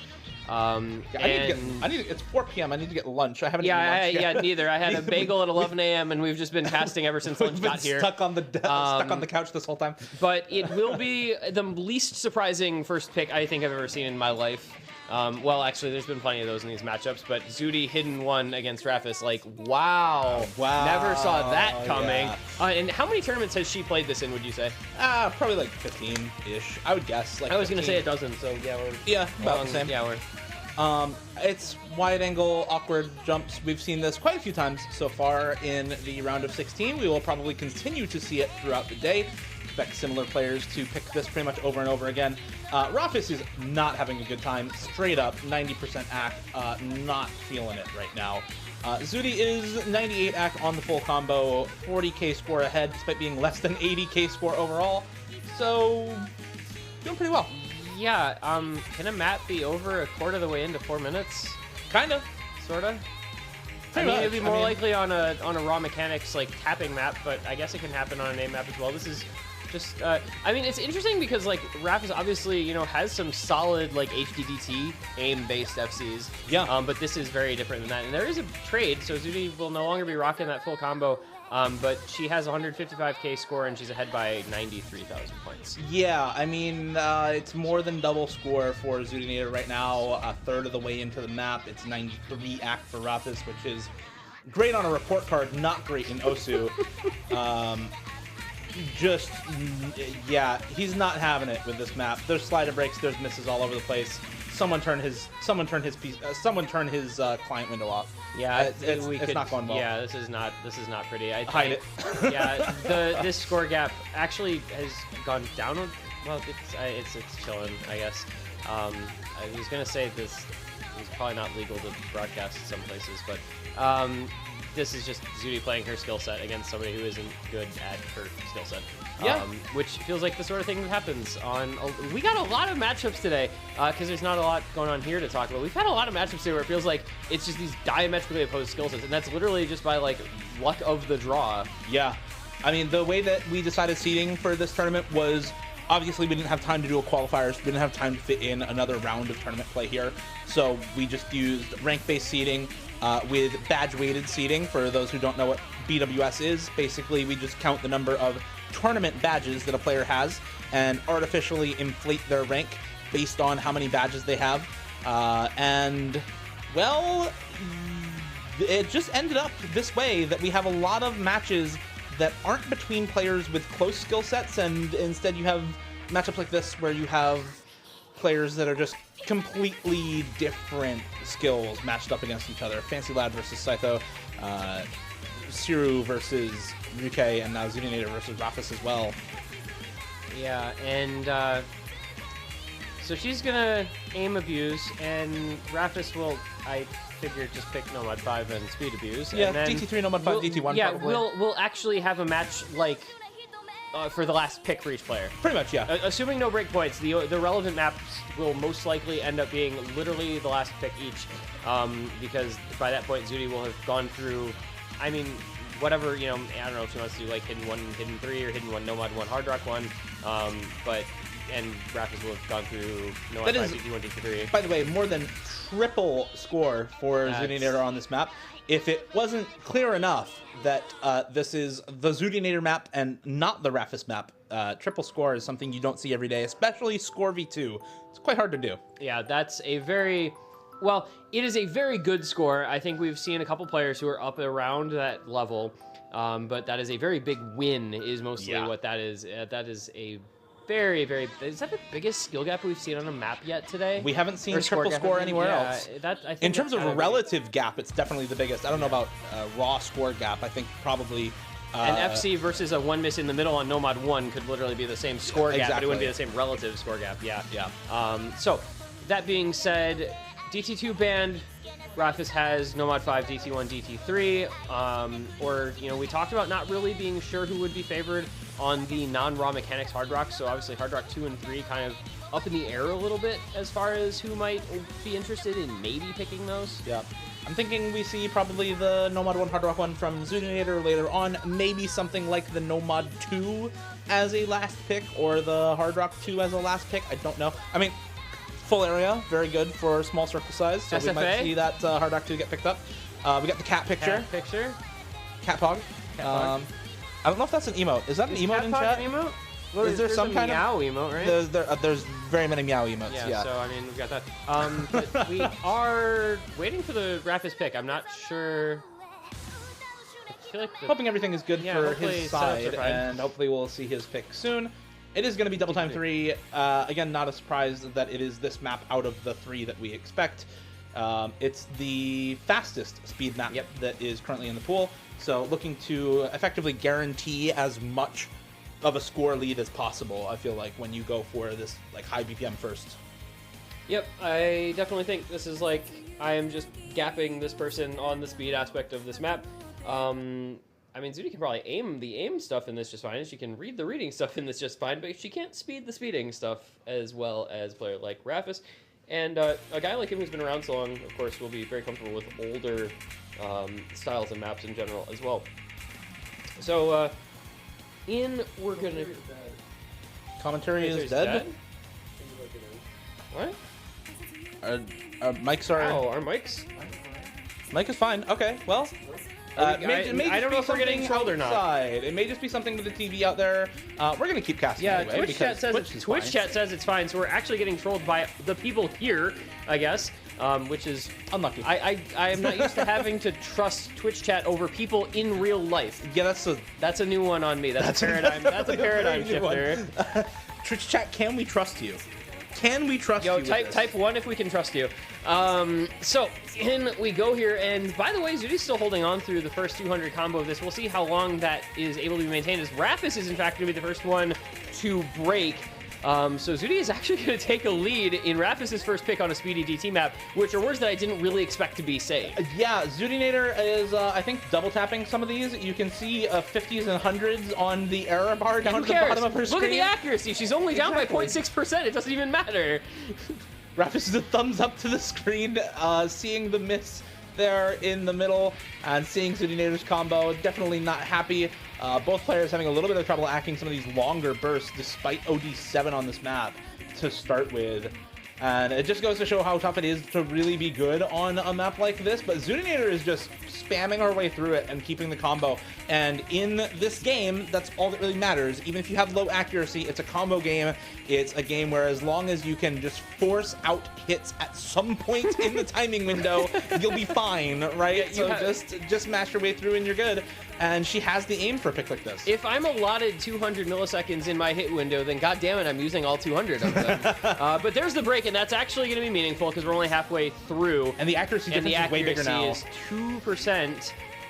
So Rafis should be able to pull this back. It was, 100K, and that is going to drop pretty fast. It's getting down under 60K just like that. He does still have to hold. I mean, this is by no means easy, and it's by no means a free win for him just because of that miss. But that definitely gives him a chance to bring this over and give himself a pretty sizable lead as long as he crucially holds to the last third of the match. Polska Grom, show me more blue at the bottom of the screen. It's finally Rafis' time on his first pick. I say as we get into the slow section, I've killed the hype for myself. I'm very sad. Goodbye hype. It was nice knowing you. 2023. Yep. Sure, we'll take some waters. Thank you, Edward. Okay, thank you. We've been given water by our Lord and Savior, Ed. Thank you, Ed. What would we do without him? Can I get is there a water emote of any sort? Yo, potable water emote. It's potable water emote in chat. Is that the default? Yes, it is a default emote. Spam the potable water. We have potable water here. Thank you, chat.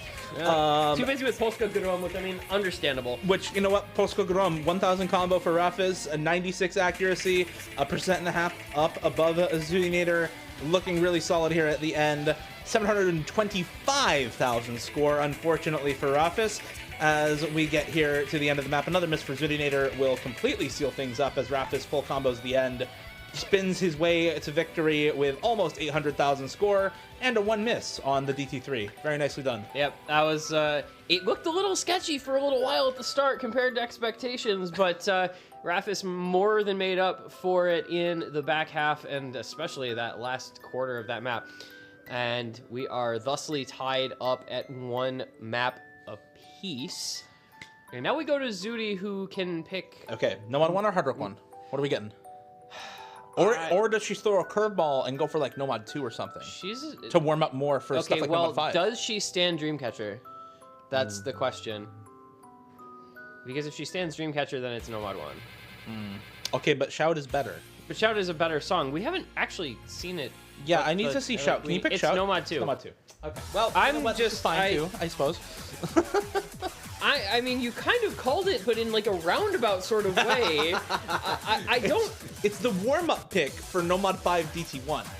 She's just gonna flip it's the warm-up. Yeah, okay. Oh, that's huge brain, actually. Pick the flow aim tapping map that you can play so that when your opponent picks the flow aim and tapping maps that you ostensibly can't play into, you're more prepared for them? Exactly. That is the most big brain strat I've ever heard of in my life, and I am absolutely here for it. It's also why I feel like speed players, when they do pick speed, should go in increasing BPM instead of decreasing BPM. Right. Start with the slowest maps first, so your opponent doesn't have a chance to warm up for the highest BPM stuff.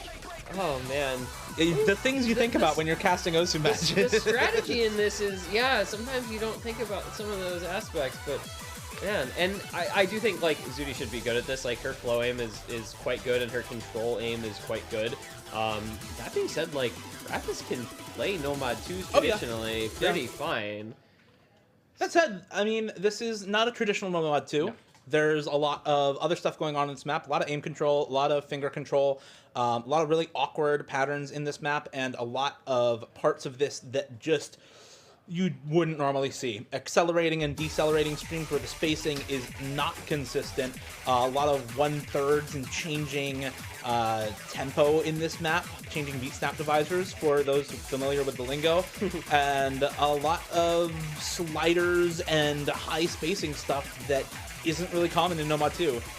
So for Zudinator, who is a really, really good flow aim player, not necessarily a stream stamina player overall, this type of Nomad 2 seems really, really good. Yeah, you know, and I think we talked about this before, but it's like a cool quirk gap in a way, because, you know, normally if it's like a Grand Finals Nomad 2 and it's a 220 BPM just raw stamina map, I don't think that Zudi's going to be quite as comfortable, but when you have a map that's like this one, that suits her much better. Despite that, Rapis does have the combo advantage by a small margin, but the Accolade is helping Zudi out to maintain a 5k lead for the moment. We'll see what happens when we get into the more difficult portions of this map, because this is kind of the more quote-unquote standard flow aim of it. That last third, things get pretty wild, and we've seen those giant spacing bursts and some of the aforementioned beat snap divisor changes as well, so this could get very interesting, but for now, both players looking pretty comfortable. Rapis, unfortunately, the accuracy holding him back a little bit. Accuracy holding him back a bit, but this is 2 really, really good scores on this map. That slider break is so sad for Rapis. I would be crying inside. And it's right into that like awkward section with the little 1/3 jumps and then into the techie sort of portion. And this is where Zudi can build a really big lead as Rapis finds another break. And Zudi immediately takes 900 so clean, lead. actually. Dude, her aim on this type of map, like, I know we talk about her jump aim as something that she gets known for, but her aim on this type of map is very, very clean. And I feel like that's one thing that a lot of people don't talk about with the whole standful area thing. Like, obviously for precision and low circle size, it can be helpful because you have a bigger area, but pretty much everyone I've ever talked to, that's unlucky. Pretty much everybody I've ever talked to who has switched to full area has said that their flow aim has gotten way, way better, and their snap aim and some like really wonky types of aim or really fast aim, for example, has gotten a lot worse. A little chain miss there from Rapis as we were talking about the full area, and Zudi with the break follow right up after. Yeah, it's the things you don't really, I feel like when you talk about full area, people are usually thinking about aim because it's like those ridiculous Right. arm movements on a big tablet like Zudi's with full area. But that's actually just harder. But that's actually just harder. I suppose, once you get used to it, maybe your control is a little better. But again, that comes back to the same sort of thing as why the flow aim is better. You just have a better control over that particular skill set. And we see here Zudi looking quite strong as we come into the ending. She more than did what she needed to win this 98.6 accuracy, 550k plus. Rapis just struggled a couple of key points in the map, and that is all it took for Zudi to win it. And she takes the 2-1 lead, 3 picks in a row, won by the person selecting them. And we say, on pick order in the match, to be expected, I think, with the early picks being what they were. So far in this one, things going as you would anticipate. Again, the Venn diagram here is 2 circles separated by about a quarter mile between them. So, yeah, this is exactly how we expect it to be. And now Zudinator warmed up for the Nomad 5 pick by Rapis. There it is, yeah. Okay, so let's see if that strat pays off. Because it pays off at all. Obviously, Dio pulling that one out of somewhere. I'm but kind of maybe spitballing here. There's, spitting. I could see there being a shred of legitimacy to that particular issue, but at the same time, I don't know that it's going to make a big difference in this particular matchup. However, we've seen Zudi do some actually somewhat impressive things on some speedy maps sometimes that you wouldn't have necessarily anticipated her doing well on. So, yeah, who knows? This is, 238 BPM? Like, it's not as though it's some 270 BPM, you must be this tall to ride this ride, just hard barrier to entry speed map. This is exactly entry. It's not entry level, but it's a little closer to entry level than some alternatives weight round. But as I say that, it's just Rapis time. It is Rapis time. It's 238 BPM streams and bursts, and Zudinator might be able to mash her way through a lot of this, but I feel like this pick is worse than the DT3, specifically because it's not long streams and bursts punctuated by a lot of really awkward aim. It's a bunch of consecutive bursts and streams over and over and over again, which is much harder to mash through because as you fall behind, you're not given that chance to catch up that you had on something like the DT3. It does seem like she's adjusted pretty well though. She's at 97.8 and climbing accuracy. Does find the slider break, which is that's and there goes the unlucky. act. And there goes the act. There goes the combo. Yeah. Well, if there is a break from Rapis, so it's by no means over quite yet. He's not going to be able to take advantage of Zudi struggling there, but perhaps we'll begin to. It's, as happens to people who can't play speed at the top level, they might look good for the first 200 combo. Oh, Rapis, buddy, that was a very bad miss-aim on that slider. As so often happens to players in a situation like Zudi here, you can look good at the start and then fall off pretty hard as time goes on. And she is starting to struggle a bit more now. The actually down at 93% of the combo, not where it needs to be either. Rapis taking an 85k lead. And again, not a long map either, and Nomad 5s normally aren't.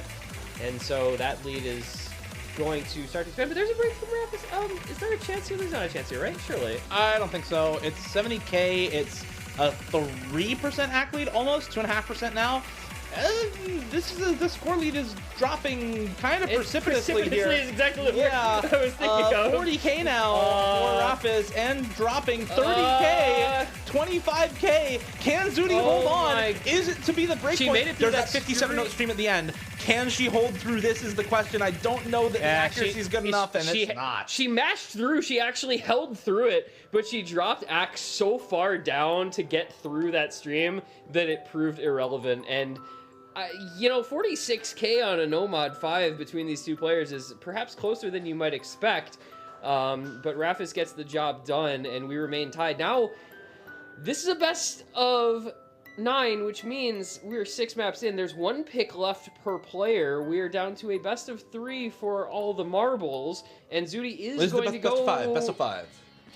Best of 5. It's 3 to best of 3. It's 3 to 3. It's 2 to 2. Oh, it's 2 to 2, sir. I got fucked by the stars.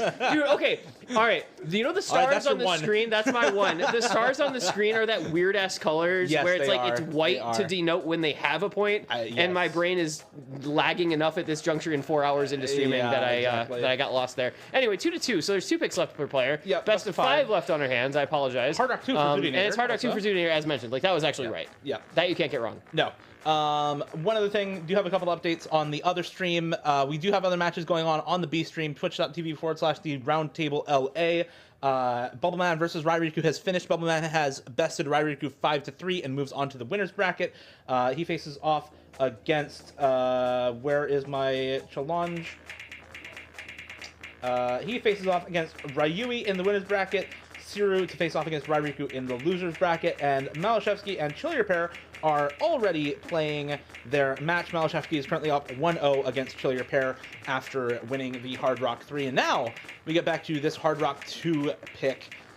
So, the Prodigy, Smack My Bitch Up, Ass Kicking Difficulty, mapped by YV Man. Who hits more space Quince the map? Pretty much, yeah. Who doesn't get gapped by the diff spike? I'm like we were talking about before, right? I don't really know who this actually straight up favors, because this is its own skill set, like unto itself. It's precision, and it's the 5-note burst aim, as well as a little bit of linear aim. Which, well, there goes Zudi, and Rafis holds through the first one, but he misses on the linears right after. So nothing ventured, nothing lost, I suppose, as he wasn't able to build up any sort of lead before breaking himself for Rafis. Does have a little bit of a lead. The combo, not that relevant, but the accuracy is. Yeah, 1% act lead for 10,000 score is about what I expect, honestly. And it's pretty much no lead for either player. This could go either way. It is all down to how well they are able to hold through some of the more difficult sections. These free combo parts, all coming down to accuracy, a little bit better accuracy for Zudi coming out of this section compared to when it started. Here we go into the next difficult section, higher spacing on the jumps, and watch out for the big 5-note quint at the bottom of the screen. Should be coming up soon. I always forget the exact timing on it, but it is during this part of the map. It's coming. It'll get here when it gets here, and somebody's probably gonna break. It's both of them again. Okay, so no good RNG this match, as both players have now broken on both diff spikes. Which means there's just nothing gained for either player, and Rafa is still going to maintain that lead because he's got a 2% AC gap over Zudi. Yeah. This is that was just like Rafa's can act pretty well. This breakpoint is really important too. We already saw Nomad 5 DT3 go Rafa's way. That break is very impactful though. Zudinator and Rafa's both hit the next big spaced quint, and so now Zudinator with just a 100 combo lead, facing off against this 1.5% accolade that Rafis has right now. The score is dropping fast enough. It's only an 8,000, 7,000 going towards the Zudinator. Yeah. She drops accuracy, and the score goes a little ways back towards Rafis, but it won't stay there for long if she holds onto this combo. The 100 combo lead is enough to combat the accuracy disadvantage. And if she can hold through this ending, it'll keep us at a pretty much tied game state. Breakpoints in a matchup like this are really important because, again, the overlap in skill set is much smaller than you would usually expect, and so the chance of any other breakpoints happening is also very small. You got to grab your opportunities where you can, and coming into the very end here, Rafis will unfortunately not be able to grasp this particular opportunity. And so we remain. Is that even? It's 3-2. 3-2. I know basically now. dead even. I mean, it's 3-2. It's nobody has gotten a break point yet. Right. So it is effectively dead even in that sense. And Rafa's next pick can go DT1. DT1. DT1, surely.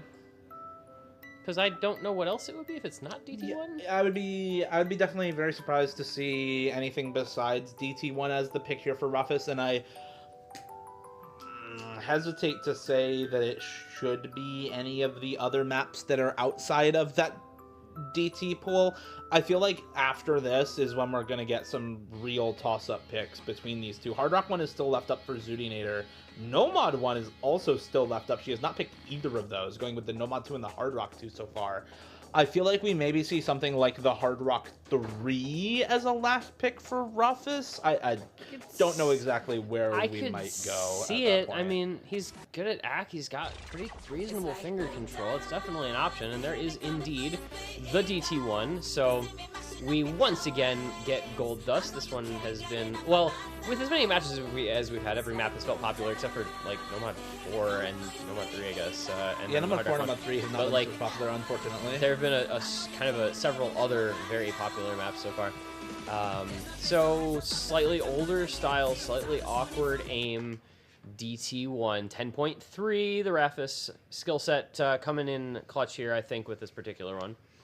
Yep. I mean, Rafis was not former #1 for nothing, right? He was #1 in the game for quite some time, and is somebody who made a name for himself specifically off of this type of double time aim, high approach rate, AR 10.3, BT aim, and in his time, there weren't really the types of hyper-optimized farm maps that you see nowadays. He can still hang with it, obviously, and has a lot of scores on those sorts of maps nowadays. You see breaks from both players, meanwhile, pretty much neck and neck. Another break for Rafis, though, as Zudinator holding onto the combo, holding onto a 1% accuracy lead, despite Rafis' history with this sort of thing, as Zudinator will trade it out once again. Neither player able to find solid combo footing so far in the pick.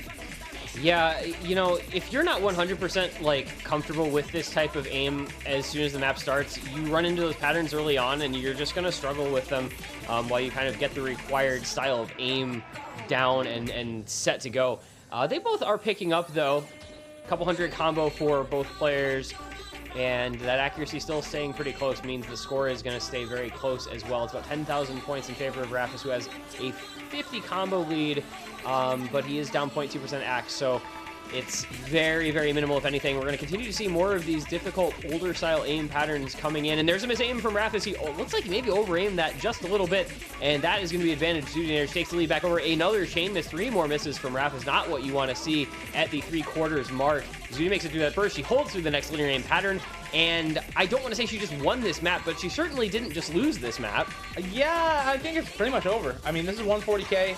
There's not all that much combo left in this map. So even if Zudi breaks right now, Rafis probably is not going to be able to stage that comeback. And with 99 hack on this pick, wow, 1 miss or 1 slider break? I don't remember exactly what. One miss right at the another beginning, slider and then break another now. slider break there. But still 99 hack, 750k, looking really, really solid for Zudinator on that map. And that is the trouble with picking an aim pick into Zudinator. Even if it is high BPM aim, it's still aim. It's still aim. It's still really tough to win those sorts of picks into her, especially with how well she can play DT aim nowadays. F-Seeing Tsukinami, etc. Lots of other good DT plays from her.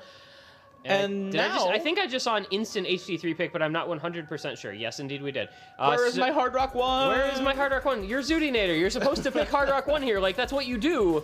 But instead, she's going to go with the Hidden 3. So we're going to go back into the Hidden pool. She opened it up with Hidden 1. She's going to maybe try to close it out here with the Hidden 3. The tricky aim control, the difficult changing in rhythms. I think the changing rhythms may be fine for Rafis. I think he can get through that okay. My question is, based on how the match has gone so far, how good his aim is going to feel in this, because I think Zudinator has a definite advantage in that particular skill set. Yeah, this map has always been really, really tough for our quote-unquote mechanics players, particularly, again, the section about 2/3 of the way through, where you get the linear sharp angle stream aim into the wide angle triangle jumps. A really break for Zudinator right now. Act lead for Zudi as well, though, so the score is going to stay pretty much the same. Rafis is going to break there, and that is going to give Zudi the advantage once again. You know, here's another question that I'll ask, because it's happened twice before. Is the low BPM stream section going to be the downfall of the speed player, like it has been with Saito and with Siru? Maybe. But so far through, Zudi establishing a very small lead, only about 12, 13k. But she's got a bit of combo advantage. She's got a bit of an ack advantage. 1/3 through. We get into these bursts. I mean, those bursts actually kind of favor Rafis over her, but obviously not long enough to be a big, big issue. Yeah, no. And when they are that small, most of the players in this tournament can hit them just fine. Not really anything to write home about with the 240 BPM there. Unless you start to get really long bursts, that's when it starts to become a problem. These 160 BPM streams not giving Rafis as much trouble as a lot of the other players that we've seen have the sorts of issues on this map that we've seen so far. A lot of players dropping a lot of accuracy and a lot of combo in that section, but not Rafis, holding strong. Zudinator holding stronger with 99% accuracy and a little bit better combo, but we're going to get to the difficult section pretty much right now. And there goes Rafis immediately as you say that. It wasn't even truly into the difficult section yet. It was just at the beginning of it. but Zoonator held a bit longer. She does break, but not before she had established a 100,000-point lead. 1/3 of the map still to go. It's a little bit, well, dead even combo is what it is, as both players reset on right before the Buzz Sliders. Raph's breaking in on the Buzz Sliders themselves. And now we get into this control pattern. Raphs hits the first and the second. Zoonator hits both as well, but Raphis did break right before, and once again, Zoonator takes that combo lead. There's another break from Raphis, and with 120k lead in Zoody's favor, I think that's probably going to do it for this pick, and I think that's probably going to do it for this match. It might just be over at this point with not all that much map left, and Raphis' combo reset once again. I think we can pretty much call it here. That should be it, 5-2 for Zoodinator in this match. Raphis not able to win on the DC1, and I feel like that is basically the turning point. Yep. Once again, it's one breakpoint that decides this match between these two players, because it's so hard to take them otherwise in a matchup like this. And for Zoodinator, that means an early entrance to the winners quarterfinals up against probably Malashevsky. That's a matchup it feels like we've seen a lot lately. Yeah. That's going to be a fun one as always, but well done to Zoody. Just another solid performance. She was able to take the break point, and that's all it takes. I mean, that's it in a match that is relatively short like that. So well done to her, and that is well now. Okay, he is not missing. Thank you, Emrak. Somewhere out there, I think, right? Like, I literally just saw him. Anyway, that is now all but one of our quarterfinalists decided as we wait on what will eventually be our final one, looking at this rate like it's going to be Malashevsky becoming the 8th and final quarterfinalist, up 3-0 on Chilier. Yeah, currently up 3-0, currently in Hidden 1 also, so likely to go up 4-0 here. So we're looking at probably Malashevsky for the quarterfinals and Chilier Parrot to go down to face Raphis in the losers bracket round 1. That is the round of 16. Woo! That is the round of 16. We made it. We take a deep breath, everybody. We got through the very, very intense round of 16 block. That is 8 matches in, I don't know, 2 hours? 2.5 hours-ish. 2.5 hours-ish. Yep. I honestly, you know. Awesome. Great stuff.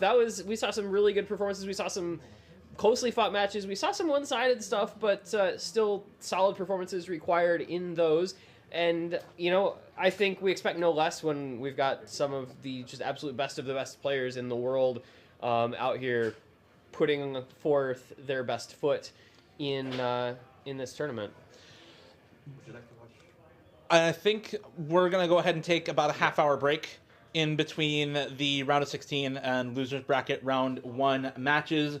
So that is going to be it for us for now. We are going to be back in about 30 minutes, so that will be at about 22:15 UTC, 5:15 p.m. local Pacific Standard Time for Karyu versus Rectagon as our first losers bracket matchup. It'll be streamed alongside Level 234 versus Scytho on the B stream, so be sure to check out both the A and B stream during the losers bracket round 1 and quarterfinals. We'll be taking a short break so that we, as staff, have time to go eat some food, go get a drink. I'm going to take a nap for half an hour. Who knows? The possibilities are endless. Go rest our voices in between all of this. It's been a hell of a round of 16, a lot of really close matchups. Unfortunately, no tiebreakers so far, but I'm looking forward to some of the quarterfinals. Absolutely. Go check out Enemy on Twitter at enemy-techie. On Twitter, they made Chrono Divinity for the round of 16 and quarterfinals pool, the second custom song for the Roundtable, alongside Tasha's Image Reborn. Shoutouts to both of them. Shoutouts to the custom mappers for both of those songs in Nymph, Devious Panda, and Camo. Shoutouts to the storyboarders as well, and the hit sounders for both of those maps. For now, that is going to be it for us. We're going to take a half-hour break. Congrats to everybody who made it into the winners bracket quarterfinals. Good luck to those in the loser bracket, and we'll see you back here in 30 minutes.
Roundtable by pasture.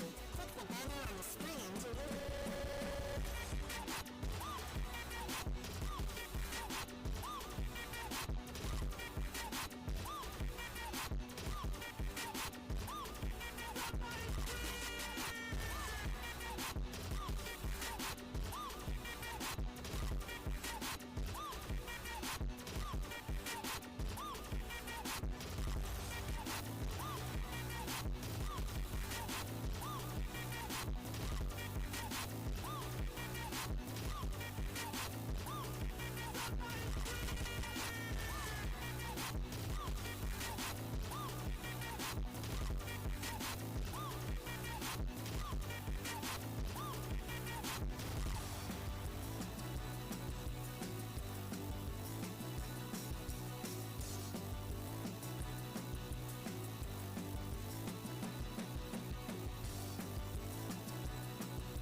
Eyeglasses approve this message.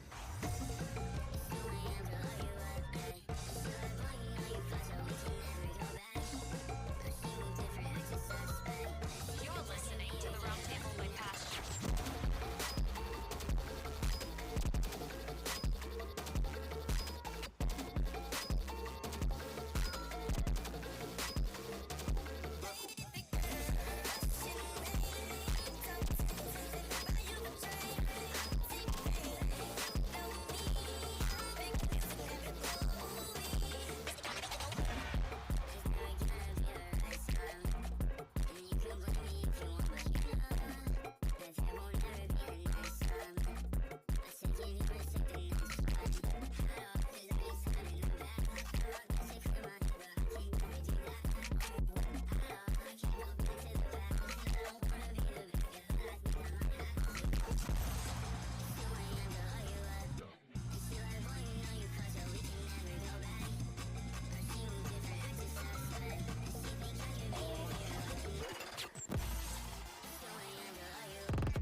Is this thing on right now? Roundtable LA 2023. I can't hear you.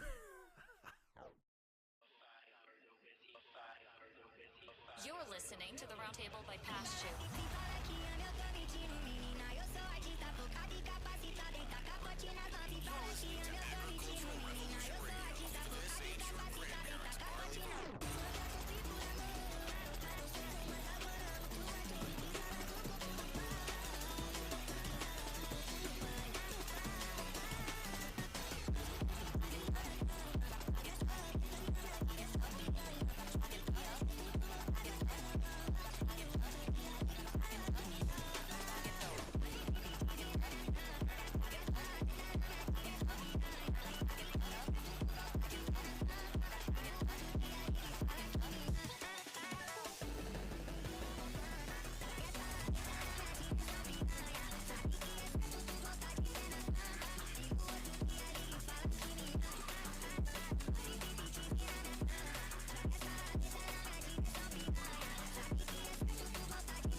your choice.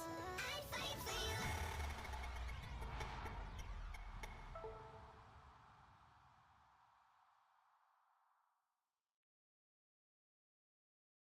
You're listening to the Roundtable by Passion.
To the Roundtable by Pashu.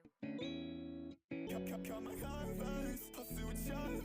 Like where the heat go, like no more talking. I got it re-rolls, like bitch I'm splurging. Dream about murder, no one to hurt him. We tie that ass up, we shoot the target. Don't wanna talk now, what's with the blocking?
Roundtable by pasture. Click the banner on the screen to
Eyeglasses approve this message.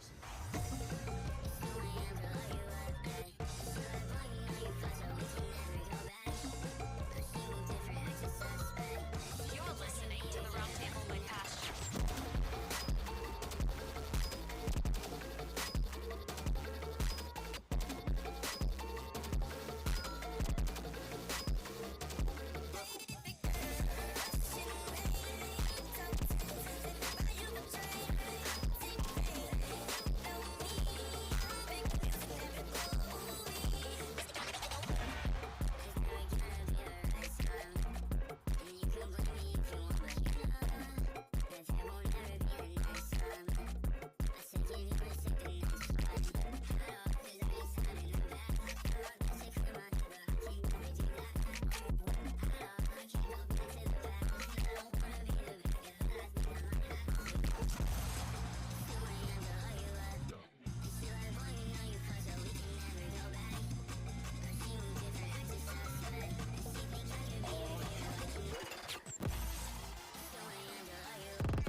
Is this thing on right now?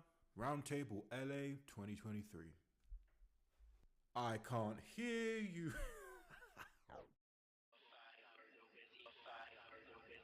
You're listening to the Roundtable by Pasture.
this will be your Courses Open 2022 champion. Ready, go!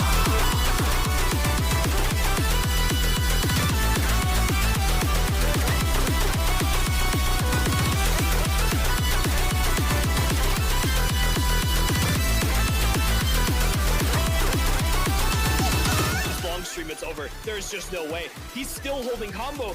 This stream is still continuing. btmc is going on the long stream. He hits it. Mickey finds a break alongside Dust Ice. Oh, it's moving. Wait, that could throw it at the last second. It's gonna throw it at the last second. It does. It goes over. It's the triple break.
Cut my converse, pussy with showers. Like where did he go? Like no more talking. They got it repost. Like bitch I'm splurging. Dream about murder. No one to hurt him. We tie the hands up. We shoot the target. Don't wanna talk now. Let's wait the blocking. Cut my converse, pussy with showers. Like where did he go?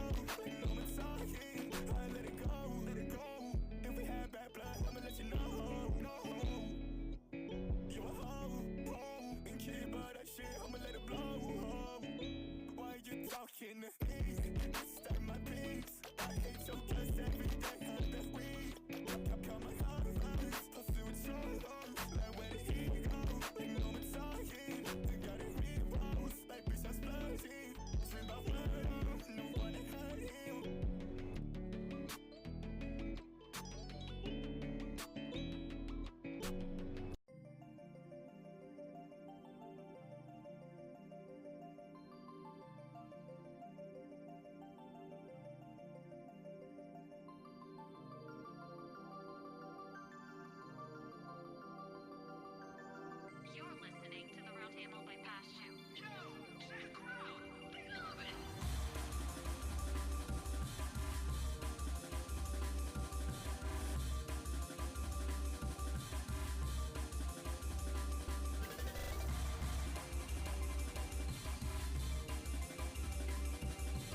eyeglasses approve this message.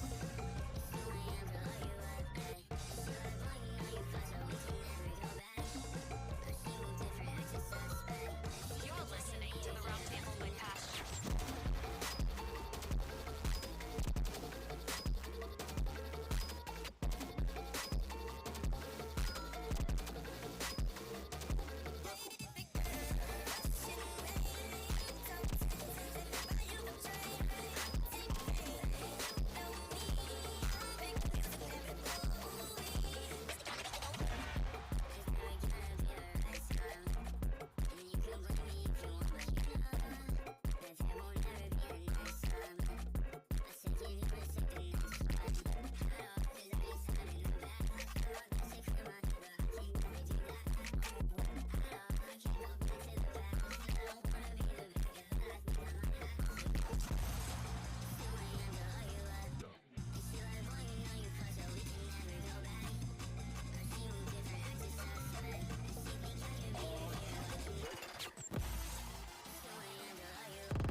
Is this thing on right now?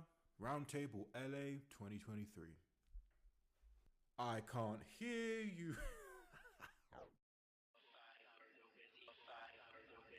You're listening to the Roundtable by Pasture.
plucking of our petals.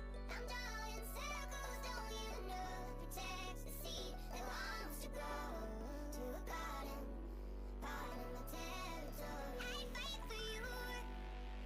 I never knew that I could feel this way. I am right for you. This kind of love don't happen every day. I fight for you. For you. I didn't wanna have to raise my voice. I am right for you. For you. You really leave me with no choice.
Got my converse, hustle with Chavez. Like where did he go? Ain't no more talking. I got it repost, like bitch I'm splurging. Dream about murder, no one to hurt him. We tie that ass up, we shoot the target. Don't wanna talk now, what's with the blocking? Got my converse, hustle with Chavez. Like where did he go? Ain't no more talking. I let it go, let it go. If we had bad blood, I'ma let you know. No. You a hoe, and keep all that shit, I'ma let it blow. Why you talking to me? Stack my beats. I hate your guts every day of the week. Got my converse, hustle with Chavez. Like where did he go? Ain't no more talking. I got it repost, like bitch I'm splurging. Dream about murder, no one to hurt him.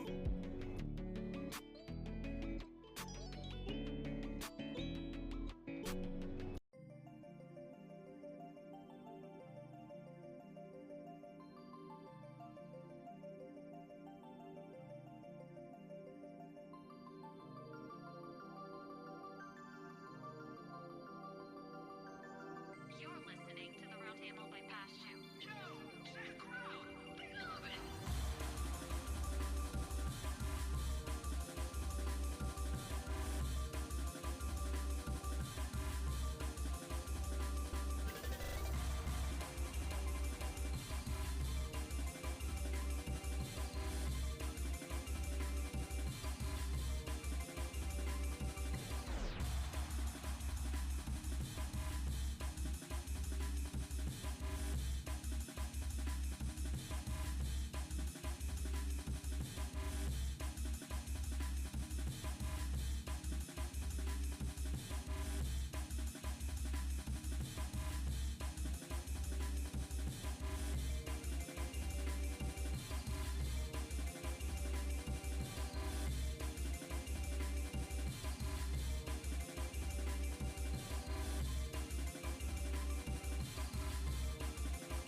Back. B stream is also here. We're so back that A it's stream is here as unbelievable. well. All the streams are here. There are streams. We are ready to go. What round are we going into? Losers bracket round 1. We are taking the losers matches first here. As I fix my hair, I didn't look in the mirror. My hair looks bad. I don't really care. It's okay. We You need like a that? we need wardrobe. Yeah, and like we need hair wardrobe. and everything. But I need to hide the bags under my eyes. It'd just be like that. We are going into the loser bracket round 1. All of the players who have already lost a match are going to be facing off against each other. We have Lolo234 versus Scytho coming up on the main channel, as I have immediately forgotten all of the other matches. I'm going to load up the challenge on my phone. The B stream with Edward himself will have Karyu versus Rekigon, and after that it'll have Rairiku versus Siru. After we get done with Lolo234 versus Scytho, here we'll have Chillier Parrot versus Rafis on the B stream before taking another short break and moving into the quarterfinals in the winners bracket. So stick around later on if you want to watch the quarterfinals. For now, we're getting into our first matchup of the losers bracket. It's Lolo234. oh, they tied the roll. They tied the roll. Just like that. That's an auspicious start. That's a very auspicious start. Tied rolls to get us going. We saw this earlier. Lolo234, really good at a lot of techie stuff and more non-mechanical picks. Scytho, obviously, very, very good speed player. The camera is on Rairiku and not Scytho. Yeah, we may want to make sure that the camera that's on Rairiku goes on Scytho, because that's, I mean, Rairiku's like chilling. Yeah. I don't know. I mean, we've got Kurumi. That's the right player. That's Lol234, aka Kurumi, aka Player Flying, aka I'm a Burger Fox, aka Musicaholic. Is that all of them? I don't know. I think I still might be missing one. Well, Whatever. that's Peter. That's Professor Impressor. That's Freddy. That's Freddy. Who else we got here? Who else can we shout out walking through the stream? That camera needs to go down. It is not okay. There's Karyu on the other stream. Kreutz there. You can recognize him by the painted nails and the red jacket. Well, we're gonna be getting into the bans and picks, and we'll get the camera sorted out while we're doing that. As we adjust some more. Say hi to Bubbleman. Say hi to Freddy. Bubbleman with a nice little wave. And it's gonna be choice of first or second ban going over to Kurumi after Scytho chooses to pick first. I suspect we'll be seeing a speed map first in this matchup. I suspect so. Well, 234, Kurumi. I'm a Burger Fox. Not a good speed player at all. I expect him to lose all of the speed picks. And he's going to ban Nomad 5, auspiciously. Yeah, no, I never could have seen that coming. Yeah, I'm expecting the Hidden 2 ban again from Scytho. Every match he plays, I expect him to ban Hidden 2. There we go. And there we go. There it is. And so we are going to get Loki walking through the blank. I mean, we could get pool cam, I guess, for the second player. We're instead getting of pool actually cam right now. Yeah, you can see like the corner of the pool. Anyway, yeah, so Scytho, of course, going to go straight into the DT2. You ban out the Nomad 5. He picks the DT2. Like, that's kind of just, you know, you pick one or the other. It's going to go, yeah, it's going to be the other left up. So we're going to get Unmei no Darkside, Rolling Gothic, Satellites, Lunatic. Just raw stream stamina bursty test. Like, it's just all it's 240 BPM. It's a lot of bursts and streams. It doesn't really stop ever being bursts and streams pretty much all the way through the map. It's AR 10.2 after double time. Yo, that and 240 BPM. Can I just talk about how crispy that focus was on Scytho? That was clean. That is crisp. And for now, we are fixing camera. We are fixing other camera. We've got players. We've got maps. We should be pretty set to go here. I think we're pretty much good. Stairs in chat and stairs towards the screen for both players. They are we are aborting, apparently. We are apparently aborting. We are aborting. I'm sure she knows. Oh, there we go. Our referee has aborted. Congratulations to our referee. Well done. Thank you, Kay. We are ready to get into the next one, and we didn't have the right skin. Okay, all right. It's high AR. I love Kurumi. We're friends, but does the skin really matter when you're Kurumi playing DT2 against Scytho? No, it does not. That man is not winning this map. Sorry, Kurumi. Not sorry, actually. I'm not sorry. I'm not sorry. It's just, it is what it is. You know, everybody's got to have a weakness of some sort. Again, the Venn diagram is two circles. Not the same. They're separated by the entirety of, like, Los Angeles. Yep. You can hear Ed in the background for sure. During our yeah, you're gonna hear Ed yelling. He is in he's locked in a closet currently casting, but that does not prevent noise from escaping. So you know, enjoy a little Ed in the background while we are talking about what's actually happening on the screen here as we get into a DT2 start. And once again, Scytho not able to find the rhythm to start off, while Kurumi starts off with the early SS. But there's the break right as I say that. I love it here. Yep.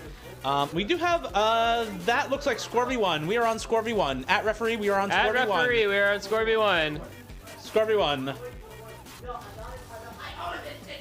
All right, we have now aborted, and we will restart with Score V2. We're all sorry for the scuffness. We are all incredibly tired and have been doing this for a while now. Yeah. But we'll get this fixed up, and we'll get back into it. Hopefully our ref does not self-flagellate. Yeah. That would not be... So we'll get into DT2. We'll also hopefully get the chat off the screen during the map this time. The chat is for some reason staying on screen. Not really sure why. Hopefully that goes away at some point. For now, though, you can still read it behind there. It's a little dark, but it'll work. AR 10.2, OD 9.1, 240 BPM streams and bursts. Also, we may want to check on the audio as well, like the game audio. I don't know how this many things broke in half an hour between matches, but it seems like many things broke in a half hour, well, hour, I guess, between matches. Yeah, apparently we have no audio. Audio guy Trollface, apparently. But I mean, you can see what's happening on screen, even if the audio is somewhat messed up. So whether or not it is, I'm not really sure, because I don't hear it.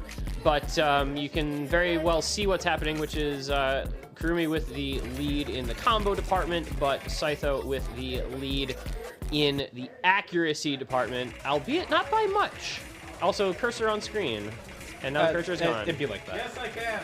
It do be like that, and now Kurumi has broken a couple times, and Saito's going to take over. This is a good map for him. I mean, it's the sort of thing that he like. If made he's his gonna name win, he's gonna win on maps like this. Yeah. It's gonna be on the speed picks, and he double is slider gonna break. find a break, but I don't Kurumi think is it- also breaking, yeah. and honestly, I don't think it matters all that much.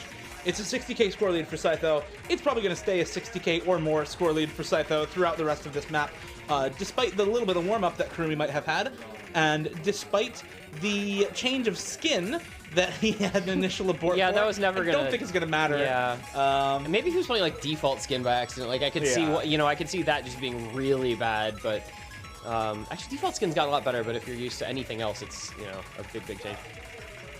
But yeah, this is actually gonna be interesting. All of a sudden, okay, never mind. Nope, It was never mind. interesting for like a half a second, like long enough for me About to a say half it a was second, interesting. yeah. How many words a minute does that require? Not very many. But yeah, no, Saito he's just gonna take over in terms of accuracy, combo bigger, as well. So yeah, this is going how we'd expect it to. Let's be real. Yeah, absolutely. It's honestly, I want to see some better speed plays from Saito, man. I want to see him FC this map next time. Yeah, seriously. If he like, makes it through this, if I want he- to see him FC next. Yeah, like what's a guy like him who can get like 1300 PP plays on speed maps doing not FCing a 600 PP DT map? Yeah. I don't really get it. I want to see this guy pop off. Like, why do they allow players into the roundtable who just don't FC maps? Like, I don't get it. I don't get it. Like, it can't be that hard. You just step up and FC the map. Oh my god.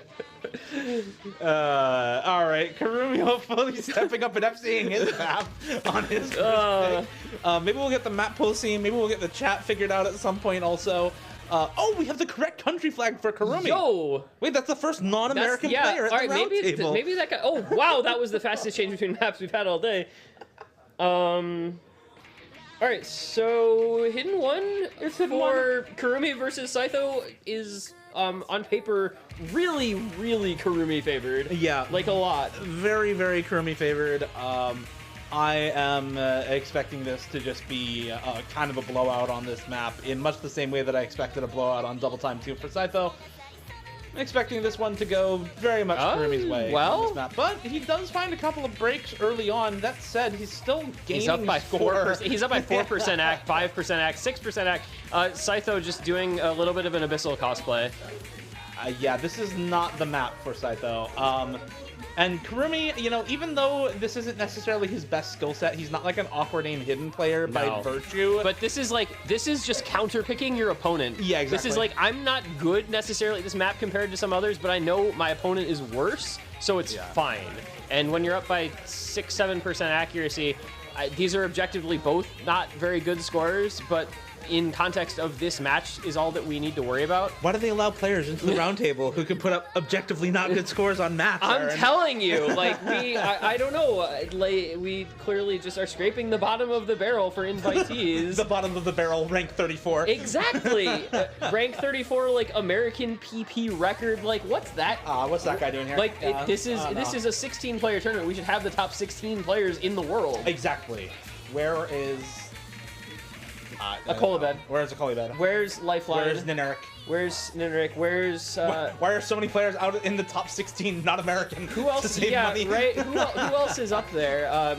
We don't have any South American players here. Where's Matthew? Yeah. Where's Intercambing? Doing the replay for our tiebreaker. Yeah, doing the replay for tiebreaker. That's where he is. You can hear Ed popping off in the background. If you want to hear what Ed's popping off about, go over to twitch.tv/TheRoundtableLA. It's Rectagon versus Karyu over there. I imagine he's popping off about some Rectagon Yeah, some score. Rectagon probably did something crazy, but you never know what Karyu might be doing. He might have actually live on stream walked over to Rectagon's PC and unplugged it. He might have no, just unplugged it. Rectagon's on the laptop, so it wouldn't even matter. He had the perfect defense. The perfect Karyu counter. Oh my god. Oh wow, that's actually he planned ahead for that. He really knew. He knew. He knew, chat. He was aware. He was aware. Oh man. Lol234 is aware of a big score difference. Yeah, I mean, between it's 120k. There's actually a world where this could be a double. He could double his opponent's score. He's almost at that right now. It's yeah. 130 to 137. Hold on here. Can he put up double score? It's looking like it. It's going to be close. There's double score mark passed at this point. 146k score lead, 144k score for Go Saito. Kurumi, go. Go Kurumi, go. I mean, just in context of this map, I'm not biased. I just mean in the context of this map. Sorry, before anybody accuses me of anything. Yeah. All right, there goes My the ending hero? of the map. Oh. There goes my hero. Sorry. There he goes. More wide-angle jumps, more linear jumps, more really uncomfortable patterns, all hidden away from prying eyes on this map. And LOL234 continuing to build up more and more score lead going into the ending. Hits the end, actually. Hits all Okay, the honestly, the fact that he hit the ending on a solid. 370k run Solid. is really impressive. Also, you speak of being hidden away from prying eyes. He's got glasses on. So clearly that's the least prying of eyes.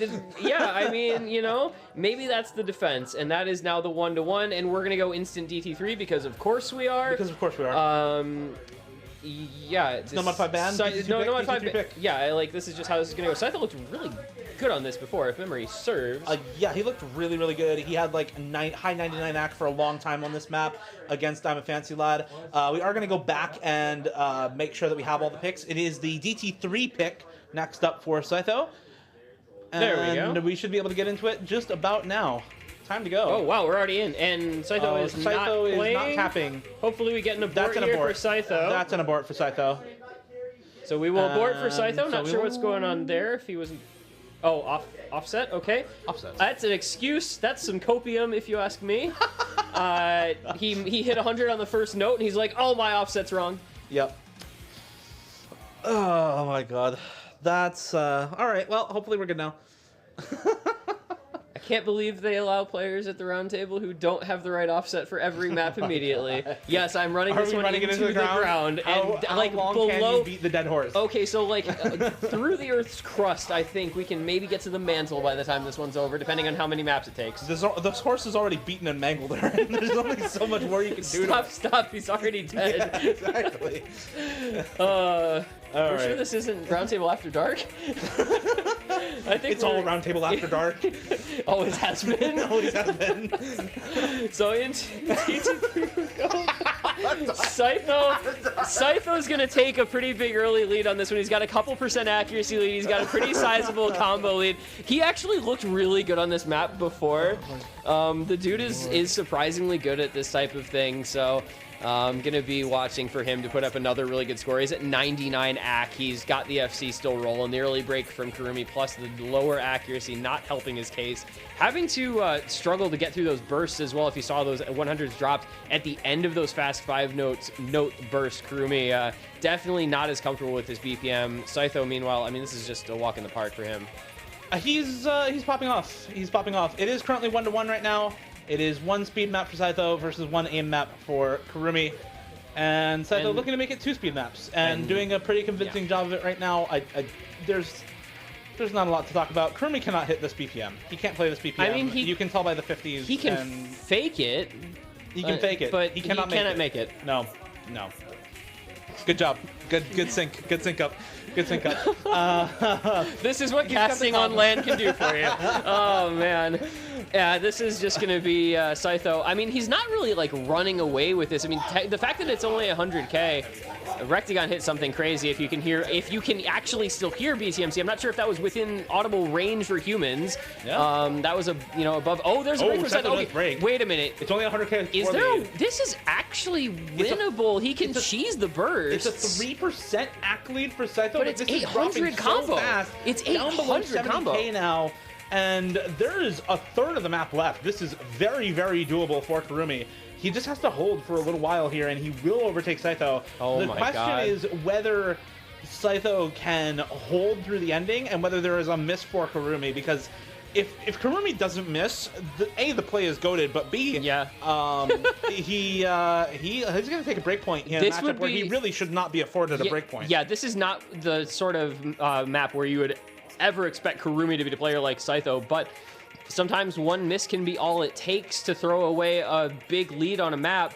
And, well, you see the score. It's gone over. There is still a decent chunk of map. The ending is very note dense and very difficult. So this is by no means over. Yes, it's 50K, but if Kurumi breaks, that accuracy can fall apart. Saito's got the accuracy, could build up a combo lead at the ending here, but it's an 80K lead all of a sudden, and we're running out of time. This is going to be one of the most surprising break points we've seen all day if this holds, and he's hitting those bursts like it's just, you know, a casual, again, just like a walk in the park day, another day in the office. Wow. I was not expecting Kurumi to win a single speed map in this matchup, but that is...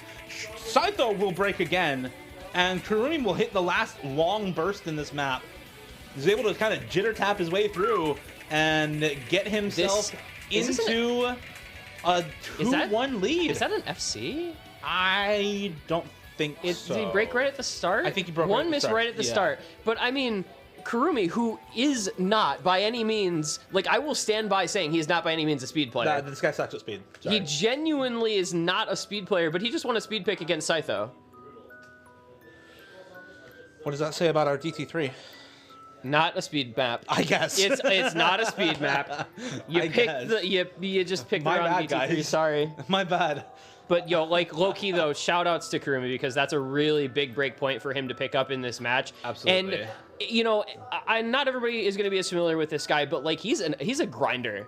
Yeah. He really has that mindset of just going into a match and doing whatever it takes to win, and if that means, like, jitter-tapping high BPM bursts, or if it means playing Hard Rock Tech, like, he'll do whatever it takes to win matches.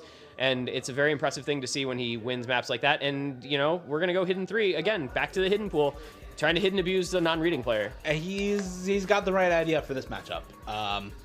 Can't say it's going to be fun for Saito, but he's got the right idea regardless. Up 2-1 is LOL234 against Saito, the 3-digit tournament player versus the 2-digit mechanics player.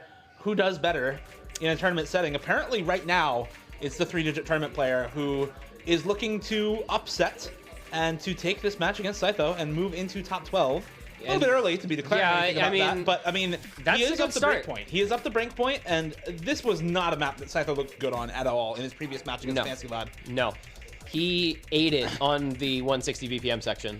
That stream section, he really had a hard time. Which, you know, like, there's some players who are really good at speed and really good at, like, low BPM figure control. Guy like Arison comes to mind in that case. Yep. And there's others who, like, they're great at raw speed, but if you drop that BPM down and give them the same pattern, they're going to struggle with it. There is, though, there are a couple of breaks coming in from Kurumi there.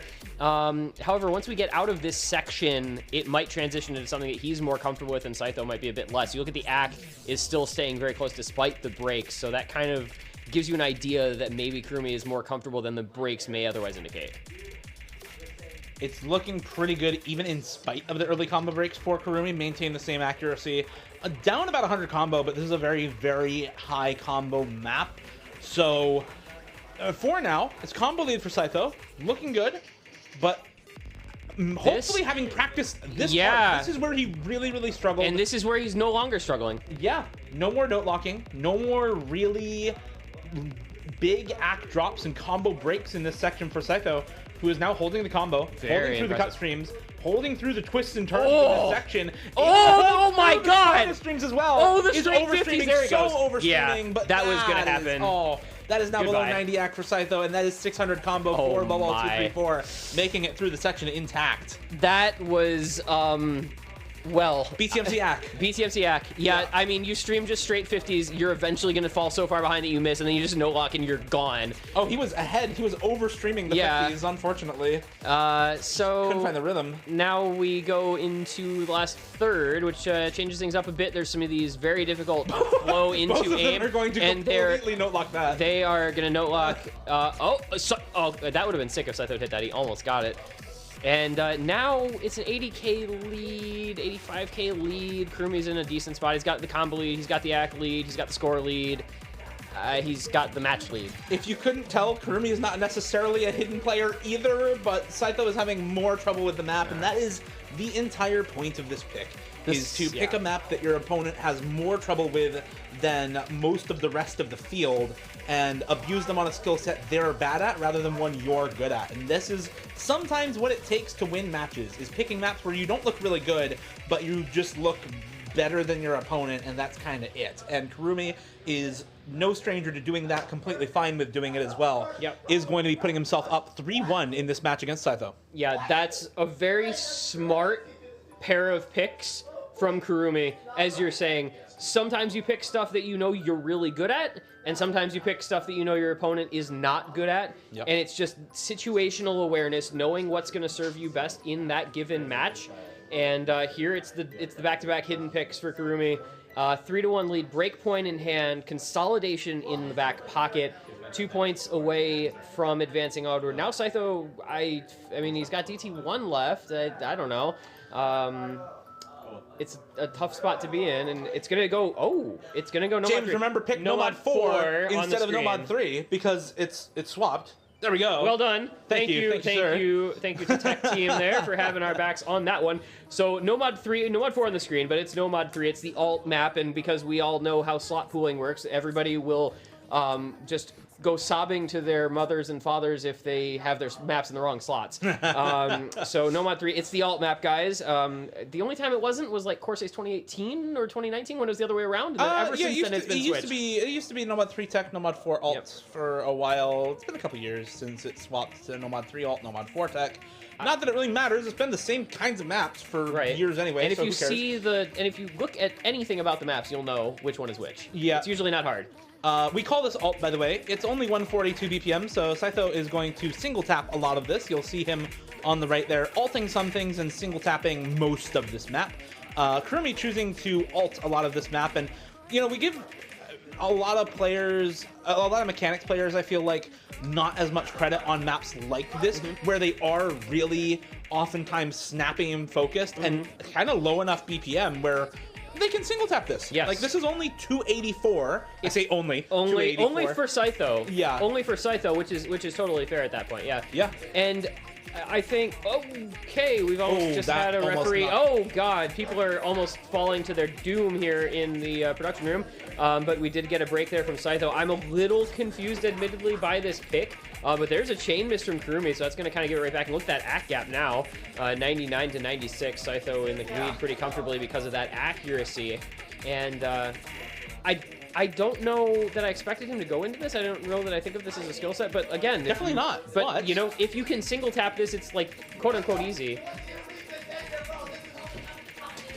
And as we get a little bit more edge shouting in the background, it is a 100 combo lead for Kurumi, 2% AC lead for Saito, and 24k score lead for Saito. Again, I think the single tapping serving him well in the AC department, but still making it tough to deal with some of the longer note chains in this map. You don't often get like 12 note jump chains for a lot of jump maps at this BPM, so it's something that a lot of high BPM players can struggle with on maps like this. And during this part of the song where it is relatively slow, where the slowdown does happen, this is just free combo for Kurumi. You see the score lead starting to go back over as we finally get to speed up again. The last key eye feels like in every map of this song, every version of this song, every map of every version of this song. There we go. The last key eye just determines it because it's like the last real diff spike. Oh, the buzz slider, no! Oh, Kurumi, that is so sad. The smoke, yeah, you can tell he was not pleased by that, and why would he be? But Saito tosses it right back on over. He says, you can have it. Another chain miss from Saito as well. A slider break to follow with a couple of misses to boot. And so this is now combo lead for Kurumi. He has a lot of combo back because of the extra buzz sliders after the one he broke on. Score lead to Kurumi as well by about 100. Both of them break once again. It's another break afterwards for Saito. Another chain miss for Kurumi to follow. Accuracy just about the same. The AC lead for Saito is gone. It is 10k or so between the two players at this juncture. Just a little bit of a map left here, and neck for both the players. Only 14k in Kurumi's favor. Saito can potentially win this pick if he's able to combo, but this slow section here at the end is likely not to give any breaks to Kurumi, and that might just be the map. And it's going to be it. That was close all the way until the bitter end, but Kurumi just... It sounds weird, but he kind of broke in the right place, and he was able to build up that lead, and got fortunate enough that where he broke again, Saito broke also, excuse me. And so he was able to just hold on in the last moments and take the map. And that now is a 4-1 lead, double break point advantage to Kurumi, match point advantage to Kurumi, and DT1 for Kurumi. You know, he won DT3. Like, Yeah, who knows? suppose. I mean, nothing matters. It's doable. Mods are a social construct. Map selection is a social construct. We're just here to watch these guys. We have Scytho picking alt and Kurumi picking DT1. Yeah, like, we're in just alternate universe roundtable, I guess, at the moment. Yeah, pretty much. It's gonna be the DT aim pick. It's Gold Dust, mapped by Galvanize. It's one of the most famous maps in the game. It's awkward aim, polygonal jumps, couple of bursty sections here and there through this map as well, which at 266 BPM do require some speed, but obviously if you're winning DT3 against Scytho, you have enough speed to hit the bursts on this DT1. Yeah, I think both these players are going to feel pretty comfortable in this. I don't know if Kurumi played this in his previous match. I didn't look through that entire MP. I think Scytho did, if I remember correctly, and Fancy Lad had the miss right at the end, and he won it, because Fancy Lad is the better aim player of the two, and largely, because almost everyone is going to be able to hit the burst, largely this is going to be determined by the aim, and there goes the Scytho aim. Unfortunately, his aim has just failed him a little bit today. It's the area where he's not as strong. And it is unfortunately what is costing him these maps in these matches here at Roundtable, both in winners and now in the losers bracket. And obviously it is not over a third of the way through, especially with Kurumi breaking, but the comfort level for these two players looks vastly different so far through this pick. Yeah, exactly. You just have 2% accuracy lead, 100,000 score lead for Kurumi, and despite the combo being ever so slightly in Scytho's favor, the score is going to keep going in Kurumi's favor anyway due to the acc lead.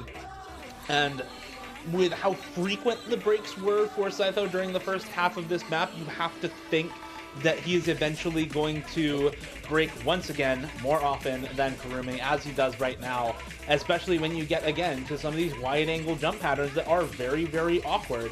It's not something that a lot of players who have come to the fore of the rankings recently are very experienced on. That said, Kurumi does find another break. Scytho with combo lead, but it's not that much of one, and there's only a quarter of the map left, 130,000 score lead for Kurumi to combat it. Yeah, I think, unfortunately for Scytho, despite the combo lead here, it's just there's nowhere near enough time left. He is, doing what he can at the end to try and desperately stay alive, but there's an over-aim on a square as if it wasn't already over. It definitely is now, and that's going to be it. That's going to be Kurumi, the 5-1 winner, eliminating Scytho, who will go down top 16. Kurumi moves on in the losers bracket with a pretty clean win, actually. I mean, he even won a DT3, which you just would not anticipate. So he will go on to the next round in the losers bracket. I believe he will face a player to be determined. Yes, he'll be facing the loser of Bubbleman versus Ryui, or Ryuke. Which is going to be an amazing match in and of itself, but good luck to Kurumi there, because those are two guys who are insane, and that's going to be on the next pool, because that match is tomorrow, which means we're going to be on a harder pool, and I unfortunately think he gets out skill capped by both Ryuke and Bubbleman, but he has already shown us that he is capable of surprising us with what he's able to do, so definitely best of luck to him in that match, and of course, commiserations to Scytho, whose time as a player at the Roundtable 2 has now come to an end. He's become an incredible player in solo play, and he's improving in tournaments, but just falls a little short here in this case. And especially in an event like this, where the pool is released the day of, you don't have a lot of time to practice, you don't have a lot of time to kind of grind out maps that you might be a little bit more uncomfortable with than the other players here who are more experienced tournament players, have longer tenure, tons of badges on their profiles, and who have been in spots like this before, right? So for Scytho, good luck to him. Good luck to Kurumi in the next round. Kurumi's going to need it. Yeah. Because he's got he's got either Bubbleman or Ryuke coming after him. And I got to think that Bubbleman and Ryuke, man, like, whoever loses that match is just going to want to go on a rampage, because they both feel, I think, that they can probably win it. Yeah, I think it's a super winnable match for both of them. I think it's going to be very close, and I think it's going to be a very interesting match, because neither of them are particularly hidden players. Both of them are pretty good at speed. Both of them are pretty good at hard rock, and both of them are pretty well rounded on no mod too. Yes. So I'm really looking forward to that match. Quarterfinals are going to be exciting, but before we get to the quarterfinals, before we get too hyped for our next round of matches, we do still have the second block of the losers round 1 that we're going to be getting started on, I believe, relatively in the near future. I'm also curious as to the status of the Rectagon versus Karyu match because I don't know what's happening there either. I believe Rectagon versus Karyu is over 5-0 for Rectagon. No, 5-0 for Karyu. Why are we? Well, come on, you're just so sure of that already? Hey man, I heard Ed in the next room. We all heard him in the closet. We did, it's true. Popping off over the Rectagon scores with that kind of reaction. Actually, I can't assume anything with that kind of reaction. Yeah, honestly, with Ed, like yeah. But you know, it's 5-0 for Rectagon. It is.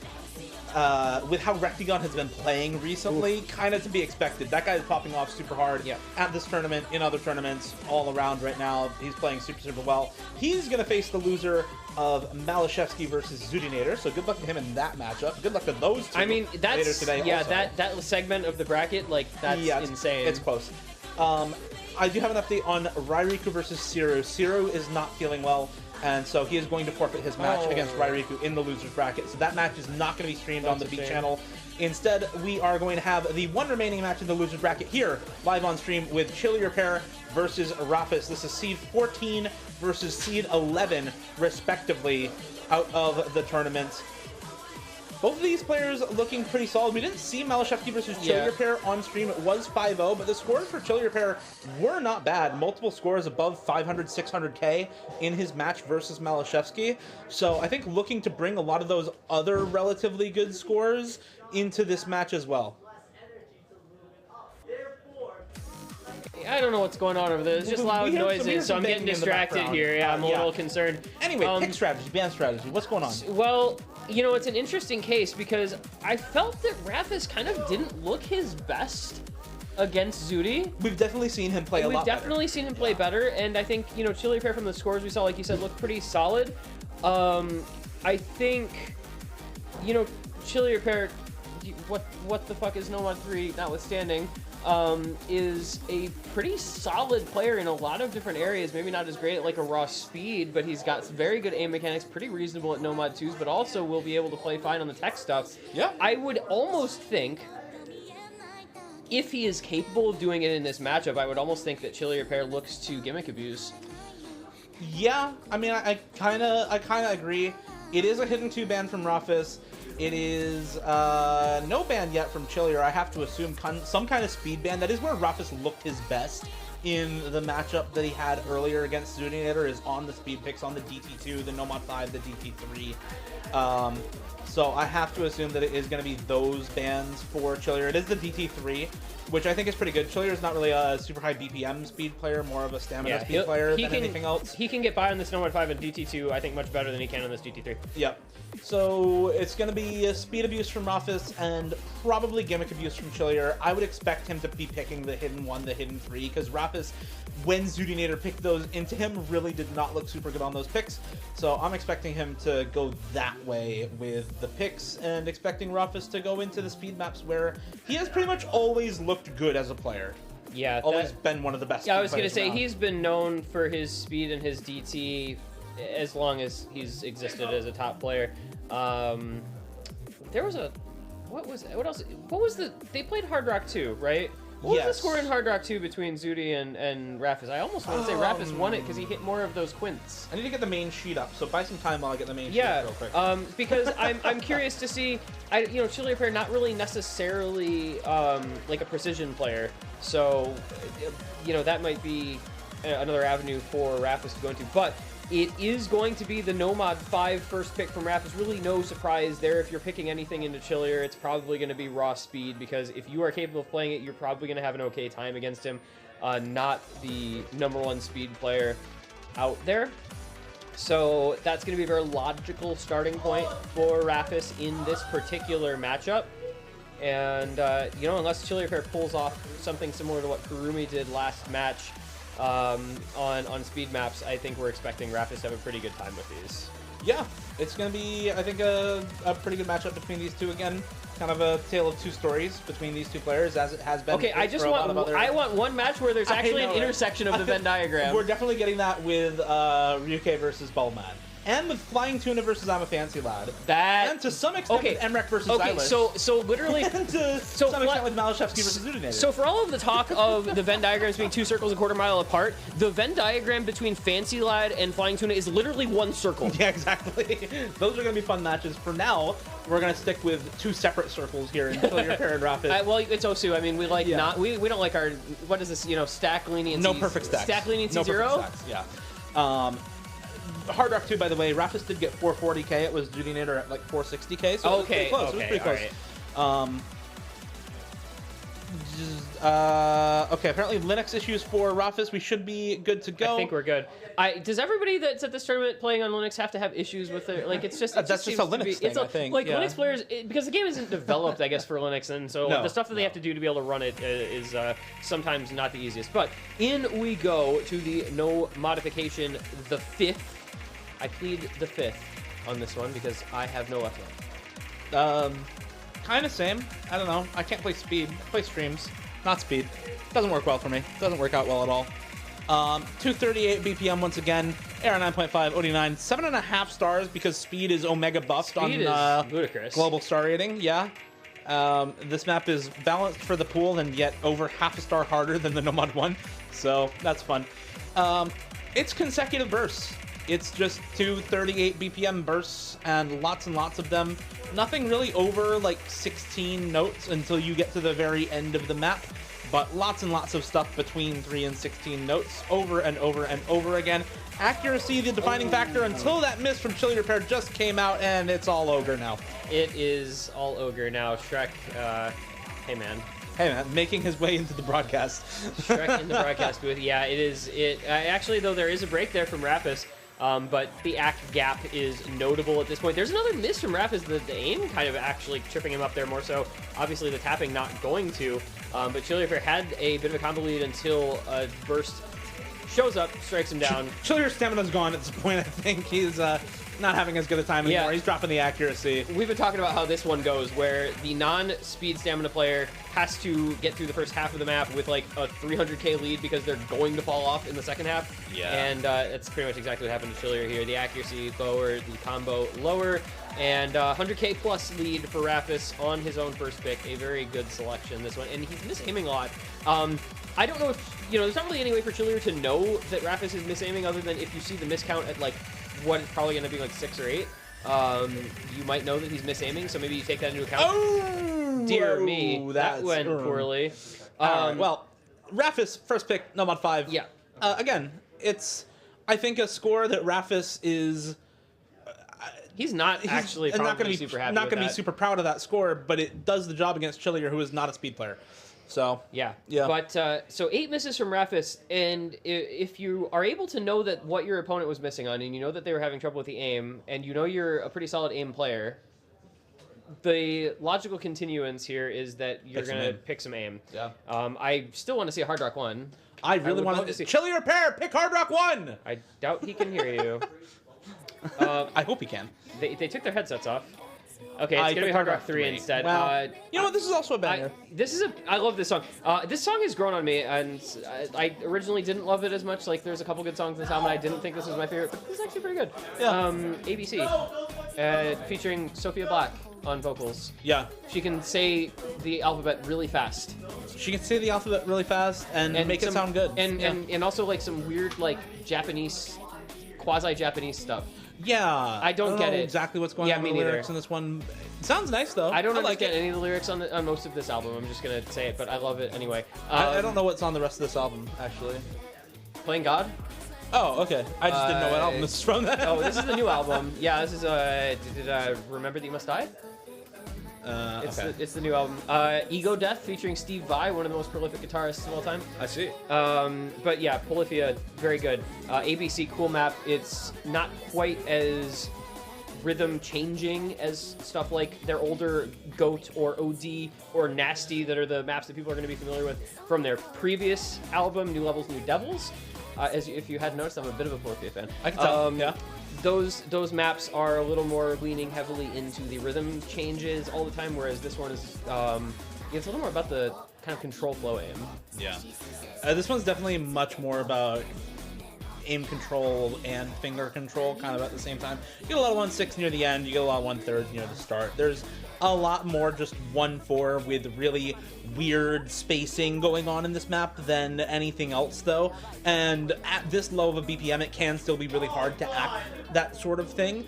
But for players like Chillier Pair, who are relatively good at the ults, relatively good at the aim control, the ACK is pretty easy to follow if you can aim it properly and get your cursor where it needs to be on time.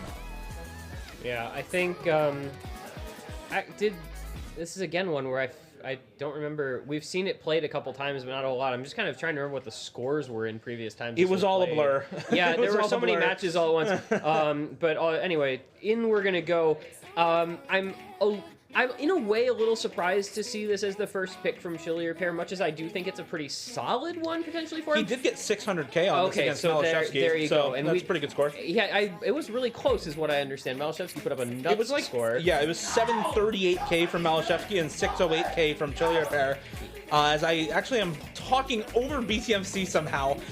Yeah, I'm a little curious as to what's going on in there, but at the same time, I'm a little scared. And that is a very strange little mistap. I think it's a misread. That was. Did he just get wooted?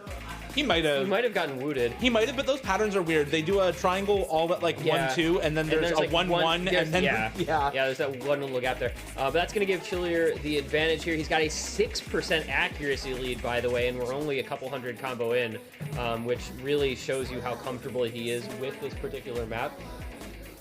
And yeah, it's looking like some gappage right now. This is, I mean, the ACK gap alone, it's 100k lead, and it's 5% ACK, and there goes another break from Rapis.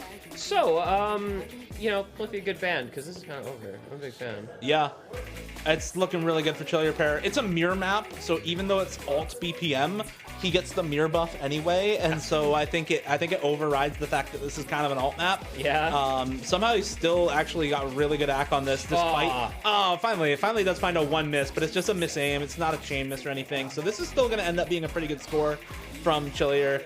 Raph is definitely having a rough time with this one, and I kind of weirdly, like, the Nomad 3 pick suddenly seems actually okay for Chillier.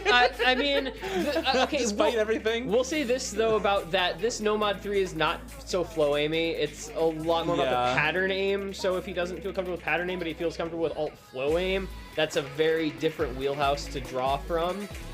So I don't know that I'd quite be putting my cart before the horse to that degree, but it definitely is a possibility. I don't know what's going on there, but it's quite loud. But this is another solid score from Chillier on this. Raph is recovering combo pretty well. They're dead even. Absolutely. In terms of combo, but a couple % accuracy lead still, and Chillier has just looked comfortable. That nice control aim from both of these guys on this quick back and forth. And it's the first half of the map that determines this, though. They both break at about the same spots in the second half, but it's the comfort in the first half that gives Chillier Pair this 240,000 score lead alongside a nearly 5% ACK lead as we get to the end of the map here. Just under 600k, about 20k down from his previous score against Malashevsky. Consistent, if nothing else, is the about 600k average score on this map across 2 plays from Chillier Pair throughout the round of 16 and quarterfinals losers round 1.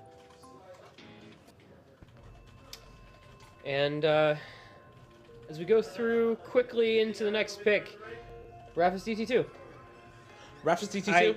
I mean, I'm not surprised. Don't know what else I expected. Yeah, it's, you know, it's a pretty good map for him based on how Nomad 5 went. And I'm looking at Twitch chat. I guess we're, without notice, getting winners bracket on B-Stream now? I guess we are getting Emmerich Xylus on B-Stream. That was the plan originally. That is a, technically for the quarterfinals, high seed versus low seed matchup. So if you are interested in watching a winners bracket match, go on over to the B-Stream, !B-Stream in chat, or twitch.tv/the Roundtable LA. They do have Emmerich versus Xylus over there right now. Just a couple maps in, I believe. For us, we're going to go into Double Time 2 in Rapis versus Chillier Pair in the losers bracket before we go to our next winners bracket match in Flying Tuna versus I'm a Fancy Lad. That'll be up here next. Okay. Thank you for the overview. Yes, you're welcome. The precap. There's a lot going on. There's a lot going on. It just got We're trying to figure confusing there everything for a out. minute because I did not know that that was going to be happening quite so Well, quickly.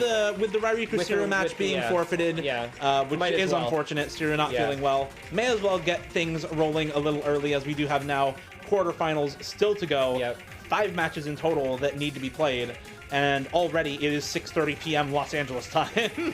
So let's get on with it already, and let's get on with this map. 98.7 AC for Rafis, 94 AC for Chillier, but still holding on to the full combo for now.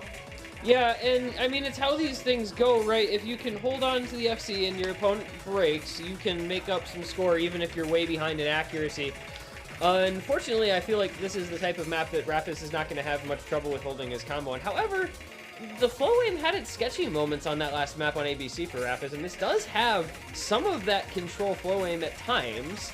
So definitely, it's not like a foregone conclusion by any means. And Chillier Pair keeping the combo up, if not the accuracy. So he's going to stay alive in this, even if it is a 50k lead on accuracy alone.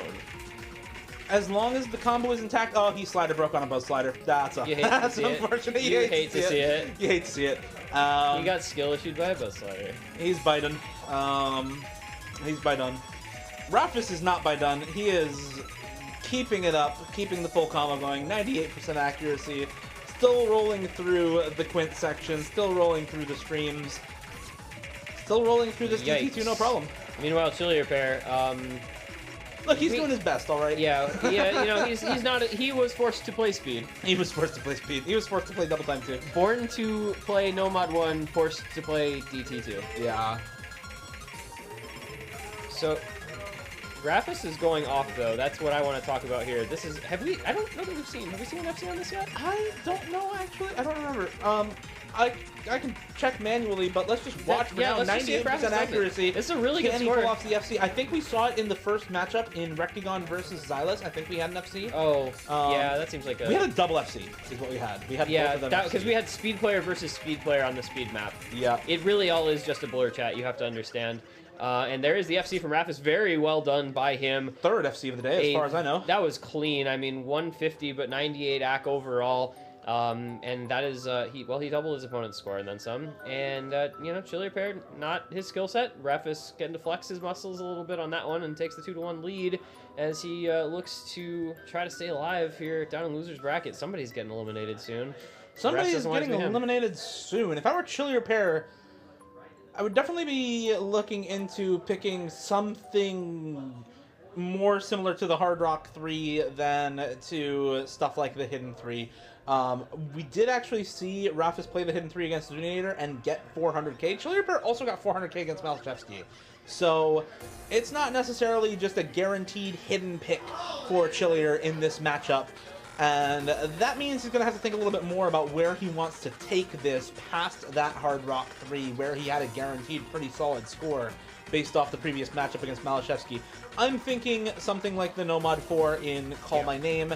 I'm thinking something like the Hard Rock 1, because we haven't seen them yet. Chillier picked them. Chillier picked them. I'm gonna ping him on Discord and be like, yo, pick Hard Rock 1 for us. I actually could just run out there and tell him, but, then I'd be leaving my post. I was actually going to say Nomad 4. I feel like, there's another map that we haven't seen. Have we seen once, maybe? I don't even think we've seen it once. The last time we saw it was my replay for the showcase. Yeah, maybe so, huh? So that would be another one. And, I like the idea for Chillier Pair, if he feels comfortable with it, picking a tech map into Rafis, who's not really known as a tech player. But instead it's going to be Hidden 1, which Zuninator did pretty well on against Rafis in that matchup. Did Chillier and Malachevsky play it? Chillier and Malachevsky did play it. Rafis got 216k against Zuninator. Chillier got 443k against Malachevsky. All right. Well, they both lost. However, we don't. Yeah. How messed up is that? You double your opponent's score in the other matches, and you still both lose. Yeah. But that being said, that bodes pretty well for Chillier Pair. He's a very solid aim player, and I think more comfortable on hidden only than is Rafis. Yeah. This is. You all right there? I'm good. I dropped my phone on my chest. No big deal. Chillier had pretty solid accuracy on this. Good combo. Malachevsky FC'd, of course, because why not? but this is still something that Chillier can do pretty well on. Looking good in the intro. Raph is having a bit of trouble adjusting to this map. And with the note density in this map, I think is the big determining factor. Like, if this were higher approach rate, AR 9.7, AR 10-ish, somewhere around there, I think that Raph would be a lot more comfortable with the hidden only, but at AR 9.3, it's relatively combo dense, relatively object dense, and playing hidden only at that low of an approach rate, even if it's not AR 8, is still pretty difficult for a lot of players. Yeah, it's an adjustment. It's definitely an adjustment. If you're not a hidden player, like you said, although there's a break from Chillier pair, so it's gonna help Raph out trying to bring this back, but.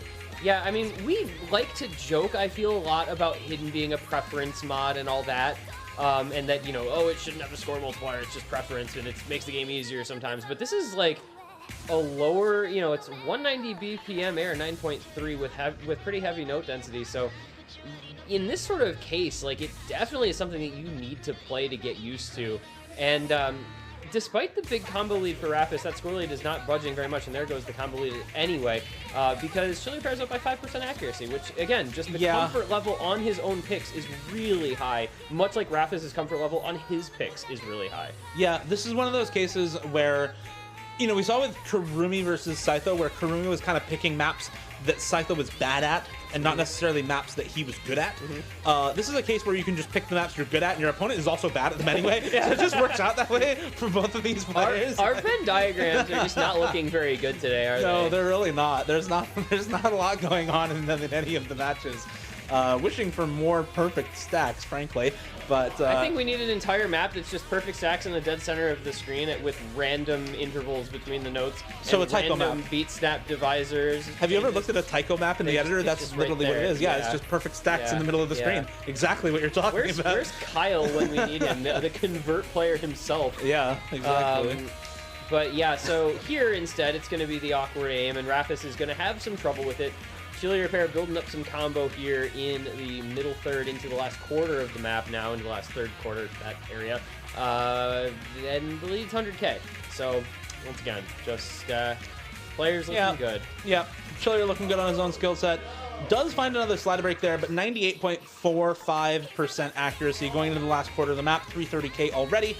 Probably looking to beat the 400k score he had against Malashevsky as well, though this part of the map is pretty hard. He does find another break going into the even more difficult parts of this map. Now I'm not so sure about that 400k anymore, but we'll see if he can finally get there. He is going to take this point and tie us up again 2-2.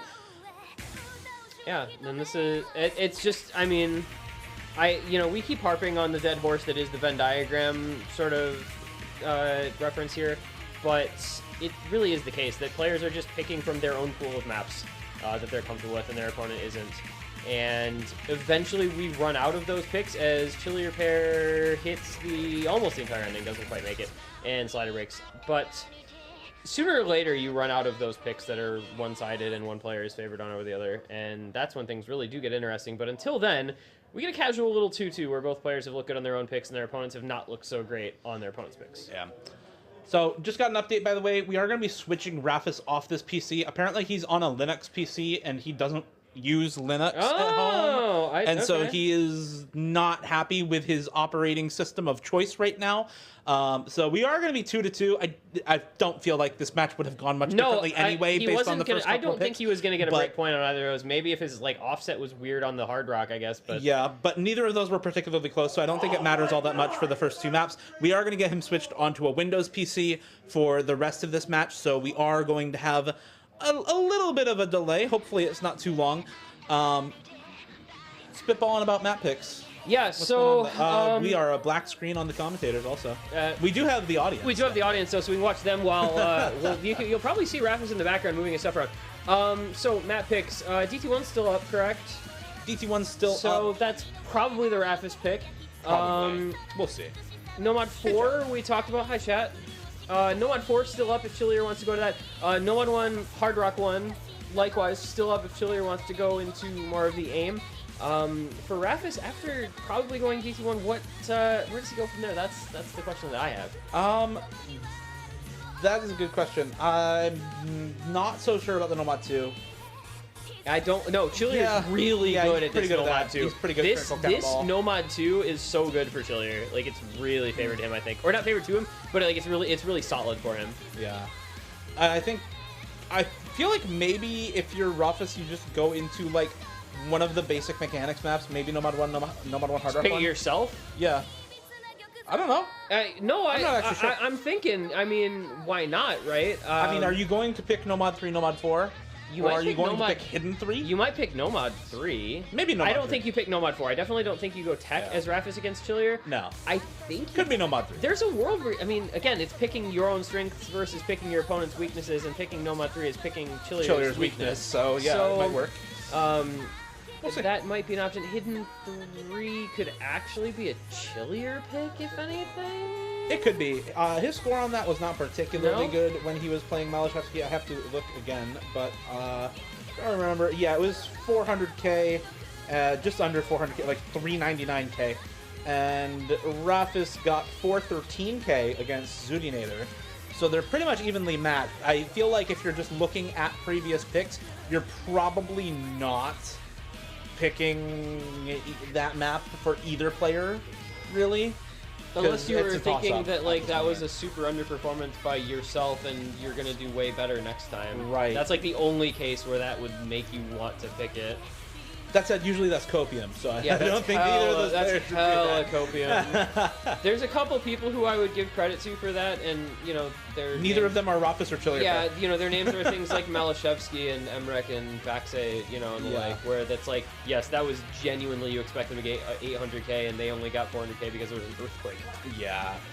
So for now, I think that Hidden 3 is probably staying unpicked if both players are smart about it. And we'll likely get maybe a Nomad 3, and we can finally switch back. Looks like Rafis is all set up. We do see him in the background, and Chillier on a different PC. It is DT1. It is DT1. We're going to get DT1 for Rafis, and then maybe Nomad 3, maybe Nomad 1, maybe Hard Rock 1. Who knows? We'll Yeah, see. it's really very open after this pick, I think, for both players. I don't think there's really any certainties. Actually, I wonder if Chillier picks Nomad 2 himself. Oh, he probably does. I think yeah. I think I could If see he's him, super comfortable, yeah. sure. Yeah. All right, so maybe he's actually not switching. I don't know where he was, but it doesn't look like they had to move the camera, so I'm not really sure what's going on, but whatever. So he decided not to switch in the end. Okay, So he's still on Linux. All right, well, I hope it works out for him, because I would like to see this be very competitive, and it has been so far. Tiebreaker 1. Tiebreaker 1. We have not seen one yet. So, DT1, we've seen this a lot. Awkward, older style aim with a couple of bursts, and banger song, banger map, banger everything. It's galvanized, it's gold dust. I mean, what more could you ask for? I know you can't get enough of this sound. Goodbye. Goodbye forever. Go tell Chillier to pick Hard Rock 1 while you're up. Oh, man. AR 10.3 DT awkward aim. It's what Rafis was once king of. Is now going to find traded misses with the Chillier pair here. Up 40,000 score though, as Chillier I think found a couple misses earlier on as well. Again, Chillier not really a DT speed player in tournament. He does have some really good plays on that kind of stuff in solo, but not really what he goes for in tournament all that much. A lot of combo rates coming from Rafis though, and this score lead now going right over to Chillier as they're in identical accuracy and better combo for Chillier. Yeah, I would have expected Rafis, like, I don't want to say I would have expected Rafis FC, but I kind of But I kind of expect Rafis FC, yeah. Like, I mean, he was playing when this map was, you know, like the new thing, right? He was around in the earlier, I think he made this account 2013. Like, this is like right up his alley, you would think, for maps he's, you know, familiar with, comfortable with. But there is, bless you, there is the break from Chillier Paris that does give the combo lead back over to Rafis. He already has the accuracy lead. A trade miss once again. Benefits Rafis really, if anything, more so than obviously doesn't benefit Chillier Pair at all. Another break from the ladder. And now you can see Rafis a little more comfortable in most regards in this pick. Map comfort starting to come to the fore as the difficulty increases near the end of the map here. Just a little bit of gameplay left on this DT1, and Rafis still with the combo lead with a 2% ACK lead, and another break for Chillier Pair will completely close things out. That is going to be the map, and a 3-2 lead for Rafis taken in this matchup. Nicely done. I think I want Rafis to FC next time. I know. too. I really would want like. him to FC I really too. would like to see somebody FC this map. But he has had but it's a winning score, Yeah. and he is now up 3-2 against Chili Repair. I think again picking really solid for Rafis, picking all the right maps, winning all the right maps, and continuing to trade points. What more can you ask for, really? I guess an FC, but you like can ask for Hard Rock 1. you can ask for Hard Rock 1 to get played. Yeah. Or Nomad 4 to get played. Yeah, I think that was just like exactly what you expected Rafis to pick, and those first 3 with Nomad 5, DT2, DT1, like that's just exactly was always going to be the plan going into this. It was like whichever was banned of those, obviously one was going to be banned and the other 3 he was going to pick, and this time it was Nomad 5, DT2, DT1, DT3 banned. So we're going Nomad to 2? Chili Repair. There's a world where this is Nomad 2, we'll see how his flow aim is feeling. Alternatively, as we've discussed, could be Nomad 4, could be Hidden 3, could be Hard Rock 1, mostly because I want to speak it into existence. Yeah. I don't think it's Nomad 1, I don't think it's Nomad 3, I don't think it's Hard Rock 2.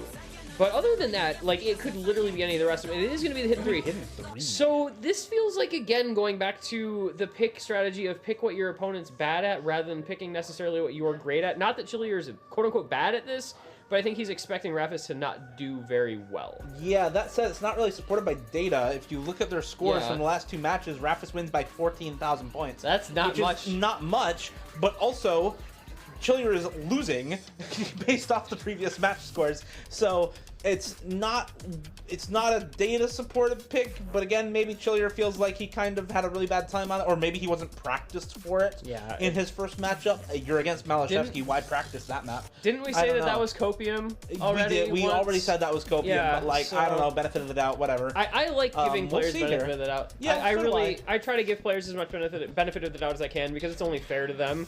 They know what their practice scores look like, and we sometimes do, but sometimes don't. Even in a LAN setting like this, you can't see everyone practicing everything. But we're going to be getting into it, and we will see. Still waiting for a break point now as we enter our 6th map here in this best of 9. Could it be on this Hidden 3? It could. It definitely could. I think this is the most likely map for a breakpoint out of the ones that we have seen so far. So definitely looking closely at this map and at the patterns. A little bit of finger control to start here. Lots of 1/3s. Already a couple breaks for Rafis. A lot of act dropped at the start here. This 1/3 section on 120 BPM flow aim and aim control is deceptively hard. And you know what we've seen Rafis look a little uncomfortable on was some of that control jump aim. Earlier on the Nomad 5, where all of his breaks were basically on the jump, quote-unquote, aim once in again, that map. he finds a miss on this and section. He's struggling a little bit with that skill set. Fortunately for Rafis, Chilier finds a break as well. A couple breaks, in fact. So it's going to keep this pretty close. But that was the concern for Rafis, was a little bit of that aim and a little bit of that control. Chilier not having a good time through that section. He's got to stay alive through this, because we're going to get into that big, long, lower BPM stream section shortly, as we have settings on screen. Now we don't. Thank you, so we can see Rafis' combo. And you don't want to be too far behind coming into this section against somebody who may well be able to play it quite well. But you do see, we'll note, a 1.5% accuracy of Chilier, but he's continuing to break. Yeah, this is the trouble with this pick. Again, most likely pick we've had so far to see a breakpoint on. We're into the 160 BPM stream section. This is where Rafis really had a hard time against Zudinator, and just like Scytho, he is way better on the second pass at this map. Doesn't even break on the cut stream section here. Doesn't break on the buzz slider. This is Rafis' score lead now. 2% he does find the drop here. Big act drop for Rafis as well. 97% to 93 now for Rafis. Chili Repair up 4% in accuracy, up 200 combo, and up 20k score, and climbing as we get more and more into what is effectively just flow aim alt in this map. Something that Chilier is a little bit better on than kind of modern alt maps at a lower BPM. It's looking really solid for him. Going through the buzz slider, still able to hold. Can he hit the 1/3 jumps? He does! Oh, that was nasty from Chilier. That might have been the first person we've seen actually hit that transition and the full first set of jumps all day. That was pretty nuts. I know that, like, we've seen almost no one having any success in that pattern. And that's what we thought Chilier might be picking this for, was the ability to have that control aim over his opponent here. And yeah, that score lead grew quite a bit pretty fast. And it's going to be Chili Repair, 85k coming into the ending. I think he's in a pretty comfortable position to tie this up at 3 apiece. Very well done from both of these players. Unfortunately, Raph is just not able to put up the same kind of score he had against Zudinator. Chilier also actually underperforming compared to his other score against Malashevsky earlier today. Both of them having a bit of a rougher time than the scores that they were able to set earlier, but it is Chilier who comes out on top, keeps up the performance relatively close to where it was earlier today, and is able to keep us tied up 3-3. It is extremely close between these two players so far. Yeah, we're as close to a tiebreaker as we've ever been. Yeah, and they both have looked so strong and comfortable on their own picks. I mean, obviously, that's how you get to 3-3 without a single break point. But we start to, on the last pick for each player, reach the point at which there isn't necessarily the greatest pick left. You know, Rafis has gone through the remaining DT maps. He's gone through the Speed Nomad map. And so now it's a little trickier to find something to pick that you're going to feel great with. Similarly, you know, Chilier has probably gone through his preferred picks, but I do feel that based on skill sets, Chilier has maybe more options available to him that are going to feel comfy. But it may well depend on what Rafis picks and how that particular map goes, because after this map, one of these two players is going to have a match point, whether it is Rafis with a match point that would require break point to win, or Chilier having a match point on his own pick. And that could really have a lot of impact on what the last pick ends up being. And it looks like we're getting a Nomad 3 pick here from It might just Rafis. be Nomad 4. Nomad 3? Nomad 3 pick here from Rafis. So, Chilier Pair, look at the top left of your screen for Chilier Pair's feelings on Nomad 3s. Yep. This is a pretty good pick from Rafis. Again, Chilier Pair, just not a Nomad 3 player. Doesn't like alt maps, especially modern ones. So despite 160 BPM flow aim being good for him on the hidden 3, this 140 BPM snappy aim control with flow aim mixed in, not really up his alley, and something that Rafis may be much more comfortable on. Yep. It feels like there's a solid segment of these like older tournament players who are really good at alt maps, and I don't know exactly why, but you look at guys like Badu who have been around forever and Rafis who have been around forever, and like a lot of them are super good at Nomad 3s. Granted, the Nomad 3s they started on back in the earlier days perhaps were a bit different than the modern Nomad 3s, but they've often cases maintained their skill on them nonetheless. I mean, Badu is like the best Nomad 3 player in the world, but Rafis is going to be putting in some work on this map, I am sure. I think one of the big things is just length of tenure. Like, as you stick around for a very long time, you just have the ability to play so many more types of maps. That said, Rafis is not having a good time here to start things out. He was, until he wasn't. Until he wasn't, yeah. 50k for both players, 92 act for Rafis, 94 act for Chilier Pair. Neither of them having a particularly good time. But a little bit of a better time for Chilier at the moment as I speak into existence his miss. And yeah, I think a part of it at least is length of tenure. You can just play more. Never mind. I'm going to yeah, I don't know what's going on. Rafis is not having a good time with this. Length of tenure ain't doing jack shit for him right now. He is missing all over the place. Chilier Pair 8 misses in a row. Oh, this map is It's difficult. an ugly pick. It's an ugly pick on the mainstream, as both of them have a lot of trouble with this Nomad 3. And evidently, MREC FC this with 99.4 act. Just MREC things. Can we get a that's like hashtag just MREC things, hashtag the Roundtable LA is Nomad 3 99.4 act FC is guys good at the game. Guys good at Osu. But this is gonna stay very, very close, but now it's a big combo lead for Rafis. What's kind of saving Chilier Pair a little bit so far is the fact that he has a 2% accuracy lead, but that's a lot of combo, and it's a slow part to build up some free combo for Rafis, and he's going to be able to have a bit of a lead going into the last Ki after we, get through this section to the last quarter of the map. Yeah, this is the slow section of the song that Rafis can just get a bunch of free combo on. He misses right after it's over. And Chilier Pair now with combo lead again. It's only a 15k score lead for Rafis. He can bring it back. No, he's not, though. Not anymore. He's going to find the miss. Give it back over to Rafis with a 20k lead at this point. But again, trades for both of these players. My God! Oh my God! Neither of these players can hold their combo at all. Oh. It is sand slipping through their fingers as they continue to find miss after miss, just placing the cursor in the wrong spot, not holding keys long enough, and neither of them with a decisive lead at all going to the end. Chain missing on the exact same my spot as well. goodness. Dropping Ack on the same spots is a bit of an Ack lead for Chill Your Pair, but he drops combo when Raffis doesn't. Raffis drops on the square. Nobody can hold. It's a 10k lead for It's Raffis. a race to the bottom. It really is. It's right a race. now. This is like watching this. It's like trying to catch water with a net. Neither player is able to hit any patterns in this entire back quarter of the map. But it looks like Chill Your Pair with just a little bit of combo advantage into the ending. It might be enough. It's literally It is 1,200 points. It's going to be enough through the slow section. Nobody's going to be breaking here, which means Chill Your Pair with a 30 combo lead. It's going to be one of the smallest margins of victory we've seen all day. It's going to be one of the ugliest back and forth fights we've seen all day. But it's enough for Chill Your Pair, who's shocked. Look at his face winning How that did I pick. win this map? How did I do that? And he somehow, some way, has earned himself a match point on his own pick, and I don't think even he knows how I sure as hell don't. And so, yeah, we're gonna go into now if they can figure out how to play the game again after whatever that was we just saw. I promise these are some of the best players in the world. They really are. The map is very difficult, but still. We're going to go into the last pick of the match. It's going to be Chill Your Pair's selection. He's got nomads 1, 2, and 4, in addition to Hard Rock 1 and 2, to try to close this match out, to avoid our tiebreaker, to again, miss a tiebreaker once again. We haven't seen a single one yet.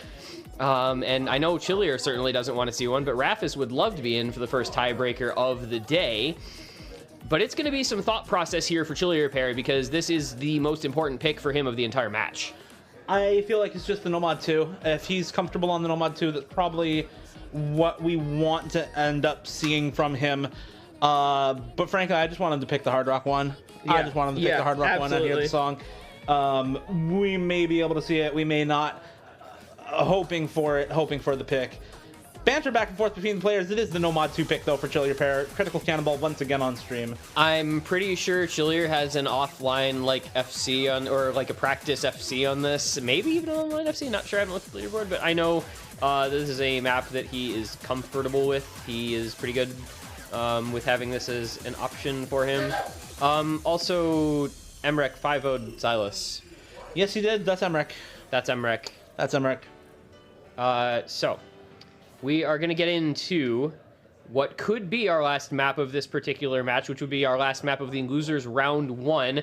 Raffis down to his final life here as he tries to force a tiebreaker, which he would, of course, then, hopefully need to win it, but Chill Your Pair picking this to try to close out this match. We know that this is a map. I mean, we spoke to him earlier, and he said that he was very pleased with this map being in the pool because he feels very good on it. And so we'll see if that holds true in the actual match, because, you can say all you want about your practice scores, but we're talking about practice. Well, it's looking pretty good so far. But so far, it's looking pretty good. So far, it's looking pretty solid. And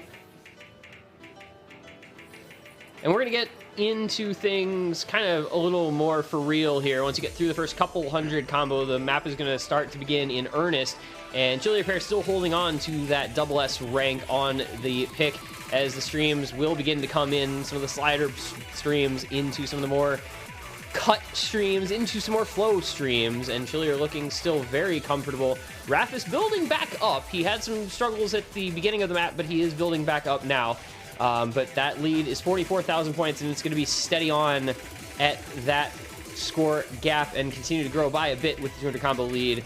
It's going to be Raffis needing some help from Chill Your Pair in order to bring this one back. Only a third of the way through, but 60,000 points to the good in favor of Mr. Chillier, the American representative in this particular match, looking to close it out. Yeah, this is with that miss from from Raffis. No, never mind. That was Bancho, actually. I almost got baited. Chillier actually misses. Wait a second. This may... Okay, Raffis is going to miss as well. He's going to find the chain miss. And this is still looking to be the win for Chillier. Halfway through, 99% accuracy on the play here. Zero troubles with this map whatsoever. Clearly the practice paying off for Chilier on this pick, up 100,000 score, and despite the miss in the middle of the map, saved by the grace of God, there he goes, as the 94 AC, one miss from or multiple misses from Rafis as well, coming out to keep Chilier pair in the lead on this pick and likely give him a win here in the Roundtable 1v1 tournament. Yeah, this was a very calculated final pick for this match for Chilier pair. Clearly something that he is more than comfortable with. Clearly something he was very confident in. It almost makes you wonder why he didn't pick this sooner, but this was a good ace to have up his sleeve for the last pick to close it out, as Rafis struggles a lot with these flow-spaced patterns toward the ending. That is a chain miss from Chilier, but when you're up by 175k, you've more than given yourself the wiggle room to get away with those kind of misses without any sort of damage. And it looks like we are going to be saying so long to Rafis in this tournament. He was here to have a good time, and I hope that he did so, because this has been a fun match, but it's going to be coming to a somewhat of an abrupt ending here in a very one-sided sort of affair that Chilier pair is going to close the match out by 200,000 points or more. And that will advance Chilier on to the next round of the losers bracket. 5-3, the final score. Well done to Chilier.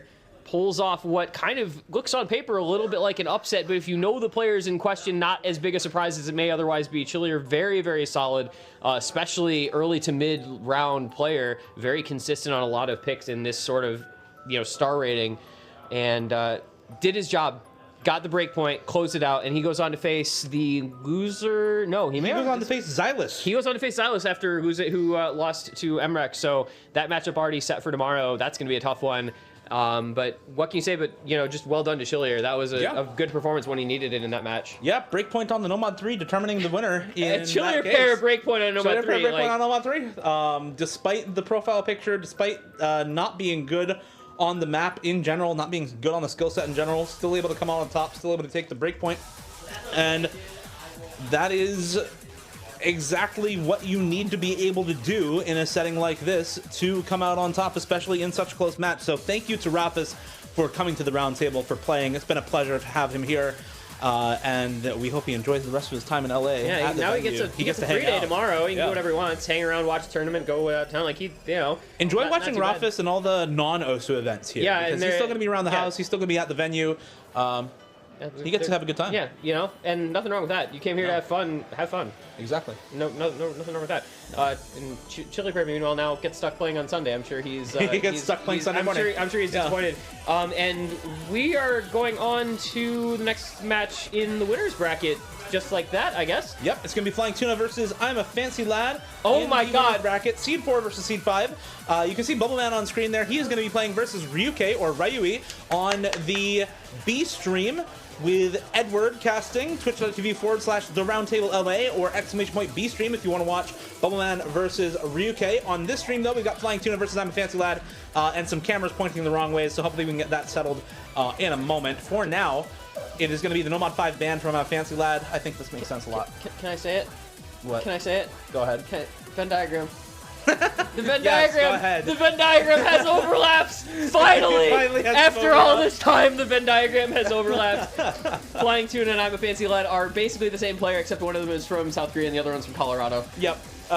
It's going to be a match of both of these players picking the same types of maps and doing really, really well on them. Yeah. They're both fantastic aim players. They're both fantastic low aim players, tech players, alt players, finger control players, gimmick players, reading players. Yeah, these guys play But they everything are that isn't raw mechanics. absolutely terrible at speed. And they're not good at speed.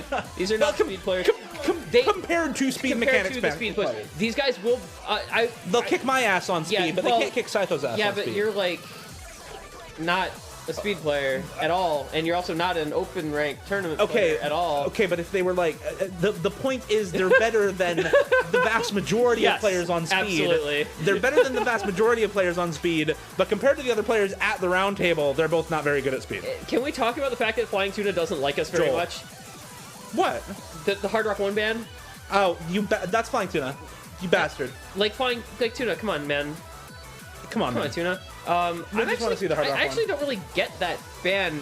I don't know. Did Fancyland play that in his first No. match? I don't think he did. We Because haven't he hasn't seen played it, at bro. all. Yeah. I'm like, I don't think that's gotten played, like, not on stream, but hasn't gotten played. And, oh, okay. First pick, Nomad 4 for Flying Tuna versus I'm a Fancy Lad. Does it get any crazy. better? That goes crazy. Does it I'm get so any ready. better? Two of the best tournament tech players that there have ever been. It's First picking a tech map. Yeah, I'm so Oh, ready. this rocks. I'm so ready for this. Oh, this rocks. I'm so ready for my replay to look like absolute shit compared to both of these people. This on is Nomad going to 4. go so crazy. Oh. I mean, these guys Let's have go. both like had the goal of being the best tech player in the world, and I think they both succeeded at varying times. Yeah. And I am so prepared to see what happens here. This is awesome. Yeah, this map is a lot of relatively simple patterns to start. You can see lots of cut streams already at the start of this map. It's not easy to deal with a lot of this early on. Lots of accelerating, decelerating stuff, some really high spacing triples to start off, and a gigantic accelerating slider stream to end off the first section of this map before you get a bunch of free combo right afterwards. If either player misses on this part of the stream, neither of them do. They Of both course hit it. not. Of course not. It's Fancy Lad versus Tuna. Come on, nobody's good, gonna good, miss good. on anything in this map. This That's what I wanted to see. Oh, that's exactly what we're. This is what we're here for, man. These, I mean, nothing against the losers bracket players, but like some of these guys that are left in this winners are just absolutely just ridiculous tournament unbelievable players. on some Yeah. of these picks. And there is a Oh. break from Fancy Lad, and Tuna will take advantage if he can hold through this little section. He's going to build a bit of a lead. And that's a pretty uncharacteristic place to miss. That is not a hard part of the map. It's just one of those accelerating streams into a high velocity slider, and it catches Fancy Lad. Flying Tuna now with big combo going into the first really difficult section here. This is the slider aim section that we saw in Showcase. It's so easy to drop accuracy or to slider break here for Fancy Lad as well. Tuna will also find the break during this section of the map.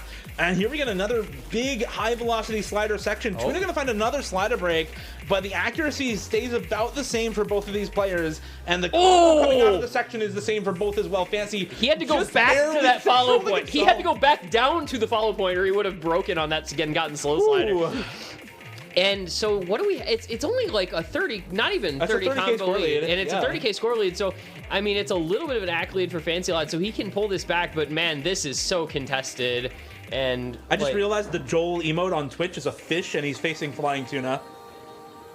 It's just like the script writes writer's itself. working overtime here, I guess. I don't know. You know, all that production value for the roundtable had to go somewhere. Exactly. You might as well It's- write a good script. It's going to Twitch chat for the Joel spam. If That's where it it's can't go to going. us, it might as well go to Twitch chat for the Joel spam. Exactly. And this is staying pretty close. And there's a break from Fly Tuna. That's actually huge. There's still a quarter of the map to go, and now Fancy Lad has a near 500 combo advantage on top of having a 1% accuracy lead. That score is going to go over to his side if he can hold through this little section, and he does while Flying Tuna breaks. Cheeses the Fancy Lad doubles staying in the cut alive. stream. He does manage to hold on to the combo. Sometimes you just have to cheese a little bit. It may be a bit stinky, but he's able to hold on to the combo, and that's the most important part. The score lead following already up to 60K for Fancy Lad as he manages to just not quite hit everything in the ending here. There is still map left, but it's only a 100 combo lead for Flying Tuna, and it's a 1% accuracy lead for Fancy Lad, so I don't know that the score lead is going to go over quick enough at all. It's only going down pretty slowly at this point as well, and with barely any map left, I think that's going to be it. It is going to be Fancy Lad taking the first point on Flying Tuna's pick, a break point to start things off. And I mean, look at the face. Like, they're both just, I think, pretty. I don't want to say, you know, no, I don't want to say anybody's surprised by the outcome, but I think they knew that that was tight the whole way through. Yeah. And, you know, Fancy Lad happy to have won it, and Joel and Tuna, excuse me, a little bit of a rueful smile perhaps that he picked that first and didn't get away with it. Whereas Fancy Lad able to take the break point. And he's going to go straight into DT1. I saw him practicing this quite a bit. He played this and almost FC'd it in his first match of the day.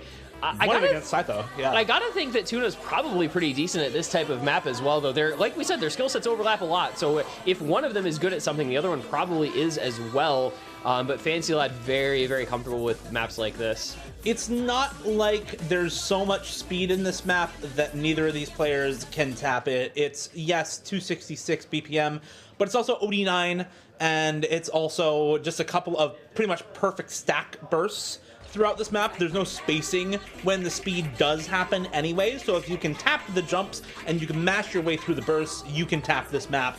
And from there, these two just get to display aim of yore, basically. I mean, these are two of the best aim players that have ever graced the game. Fancy Lad, maybe not necessarily in terms of raw aim like we see, but on aim like from Flying this. Tuna, but for awkward aim, yeah, absolutely. He does find an early miss, but I think that's the same place he broke when he was playing Saito as well. One of those first real aim patterns when the map starts, yeah.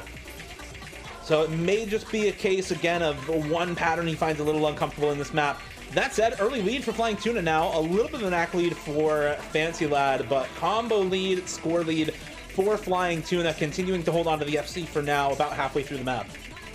Yeah, this is going to be Tuna trying to take advantage, and he's got to hold through as many patterns as he can, and he looks very comfortable on this aim, not having any trouble at all. As we get to the break at halfway mark, it is maybe a 1/100 advantage in combo, so negligible combo or accuracy, excuse me, negligible accuracy lead for Fancy Lad. Meanwhile, Tuna with the 160 combo and 100K score lead. It's going to be some difficult work for Fancy Lad to bring this one back. It's going to require Tuna to break. Not necessarily immediately, but pretty darn soon, or there's just not going to be time left otherwise. Yeah, there needs to be a miss basically now-ish for Fancy Lad to be able to stage a comeback here. Oh, and it's going to be from Fancy Lad instead. So Tuna maybe looking to pull out the first full combo on Gold Dust that we've seen, at least on the A stream at the Roundtable so far. I don't know if MREX FC did in one of his matches, but Tuna still holding on to the FC where no one else has on this channel all day long. Still holding through the wide angle jumps, still holding through the sliders, and the square finally drops on the last square pattern. He is going to one miss, but he's got 1.1 million score to his name and a point on the board against I'm a Fancy Lad, tying us up 1-1. Do not look at the time at which this map was completed. Oh my god, I mean, it's not really like the time of times, but it's certainly one. It's the other option for a time. So double break point, start things off. Break point and break point right back. Tuna and Fancy Lad trading breaks to open the match up 1-1. Back to the drawing board here potentially for these guys. If you're thinking I'm going to pick stuff that I'm good at, maybe we'll get away with something. But instead, they both drop their opening picks. And now it's... That's just the kind of matchup this is. When the Venn diagram is one circle, it's really hard to pick. Yeah, it's very hard to choose a map. And so now, your second pick here for Tuna... you want 3? I would like to hidden see... 2, hidden 3. Yeah. Hard Rock 3? Hard Rock 3 feels like a Fancy Lad pick, actually. I think Kinda, a little more than a Tuna pick. There's a lot of options, like anything that... Nomad 1 is in Korean. Maybe that's a buff. I don't know. Maybe it's a debuff, like with the Japanese map from OWC that one year. Yeah, we probably shouldn't talk about that. I think the lyrics in this one are fine, though. The lyrics in this one are a little more normalized. It's double time 3.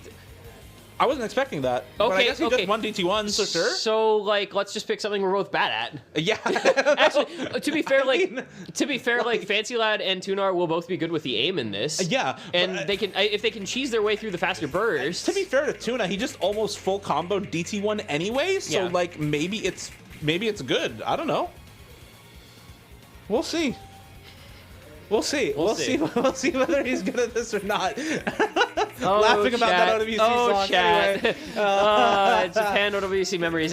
So into it, we're gonna go, and we've seen pretty our fair share of varied scores on this map. All right, Tuna broke instantly. It's no but longer a good Fancy pick. Lad Fancy's act, not having a great time with that burst. He dropped some 50s. So Tuna act lead by 2% in the early goings here.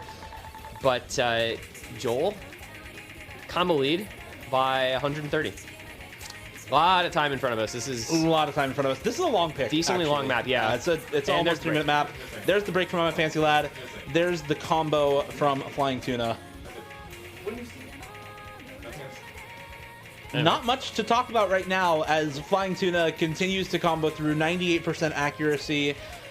Relatively solid play so far. A lot of this map is different from the DT2, different from the Nomad 5, and that again, it's a lot of really awkward old style aim and then super long, super fast bursts right in a row with each other. Like that one, what you saw right there that broke Fancy Lad's combo once again. It broke his ankles. Breaking his ankles, breaking Tuna's ankles Breaking too. Tuna's ankles as well. Do Tunas have ankles? I don't think so. I don't think so They don't either. they don't have feet. I don't know where the ankles go if you don't have feet. Well, if you study evolutionary biology, even like whales, for vestigial example, structures. yeah, yes, yes. like whales and dolphins have ankles. Yeah, they're enough. just like you just Yeah. can't see them. You just they're, yeah. they're vestigial. Yeah. But that notwithstanding, because I don't know if fish have that though. I don't think fish have that because they didn't evolve the same. In that case, way does as Joel whales. have ankles also? Because like the emote's a fish, so like does he have ankles?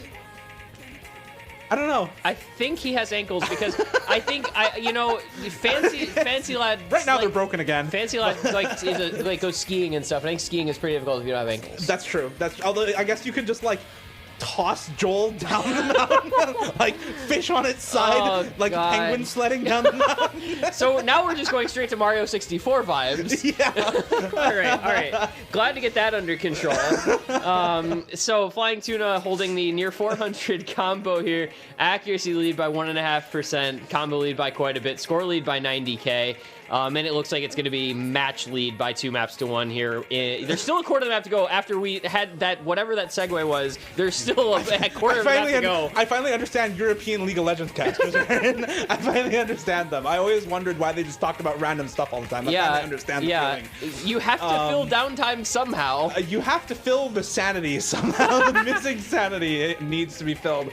I don't know that anybody at this entire event has any sanity left really after the last 2 days. Oh, it's been a time. But Flying hey, Tuna has having some a time sanity, right now. and he's having a time. This is a very good score for him. He's looking really solid, actually. He is hitting the bursts. He is holding on to the combo. Both players actually holding on to a really high combo here at the end of the map. Better accuracy for Tuna, better miscount, better combo, better everything. And he is going to be taking this pick, our first normal pick, with the players actually winning their own map that they picked for themselves. Took 3 maps, we got really one. wasn't expecting it to be on double time 3 of all picks here, as I don't know why.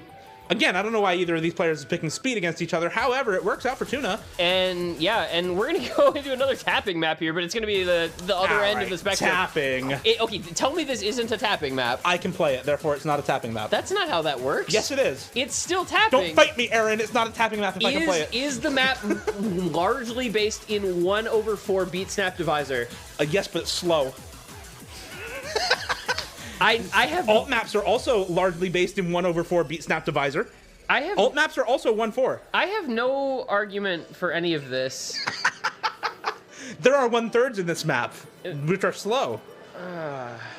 That said, there's also 1/3 in the Nomad 5. I guess I can't really use that argument. Yeah. It's 190 BPM. There's way too much crossover between these concepts. It's 190 BPM. It's flow aim. It's devious panda. It's not 215 BPM death streams like the Undead Corporation Nomad 5 BPM late round. Where's Knowledge King? I demand Knowledge King Nomad 2 immediately. I want nothing but perfectly constructed streams at 210 BPM. Elbozo, eat it. Flying Tuna, I guess, is maybe missing some Knowledge King also. I think we're getting an abort probably here. getting an abort here. It looks like we're getting an abort for Fancy Lad. Not sure what happened. But yeah, he's obviously not hitting no notes. No. He would much rather hit notes than not hit notes. That's my expert level analysis of this match. I agree. He suddenly started not hitting any notes, so I think we're getting an abort at some point. Yeah, we've long since gotten the abort. I don't know if you slowed down time at the end of this day. What with were we all saying the about caffeine. sanity, Aaron? It's gone. Yeah, I think I left my sanity back home in Michigan. I don't think I brought any with me to start with. Yeah, no. It's been a fun day. It's been a fun day. We had round of 16. We're getting some quarterfinals matches here. Fancy Lad versus Flying Tuna is delivering. I'm having fun on the cast. I hope Chad is having fun. I think Chad's having a good time. Shout out to production working overtime and busting their asses to make everything happen. Thank you, Pichu. Thank you, James. Thank you, Kay. Thank you, Mr. Shifty, for random trophies and random help. Thank you, Deadrote, probably doing stuff remotely, on the remote. Yeah. And there's one other person who I saw in the Discord call whose name escapes me. I don't know. Well, anyway. Who else is in there? Production's going ham. Kreutz is organizing some IRL events later. If you're down to watch in real life events at the venue instead of watching Osu, stick around later for after dark events between the players. I know it's probably late for a lot of the people in Europe. Asia might be able to watch. North America might be able to watch. It'll be a good time. And what else is going to be a good time is Nomad 2, now that we're back into it. And Fancy Lad is actually hitting notes this time, so I believe we'll be good. Although we have like 100% background dim, so it's just black background, which I guess is fine, but I do like the background for this map, so. But it is what it is, and I feel that Fancy Lad looks good on this type of map. He had like that one chain miss on the really difficult space pattern at the end last time, but other than that, looked pretty comfortable, pretty confident on it. Tuna, again, we talked about how he's not known as a speed or stamina player, but this is the sort of BPM that you can really get by, and it's kind of got a little bit of that techie vibe to it that he's obviously going to feel pretty good about as well. And the first break actually does come from Fancy Lad on his own pick, so perhaps, not starting off the way he would have liked it to, but plenty of time left to recover. Again, if I've never been a speed player, if I can play this, anyone can tap this map. It's not that hard for these players at all to tap. It's all about the flow aim. It's all about the other mechanics alongside that tapping at the same time. And unfortunately, it's a miss aim for Flying Tuna. Gonna find the slider break during the section right before the techier part with the 1/3 and the super space triples here. Both of them hitting the one. Never mind, I got banchoed.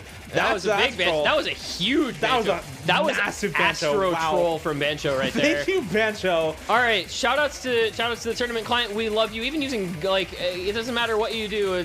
We're on the tournament server. Yeah. Oh my god.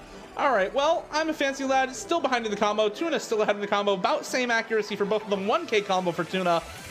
Going into the ending, going into the hardest part of the map. This is where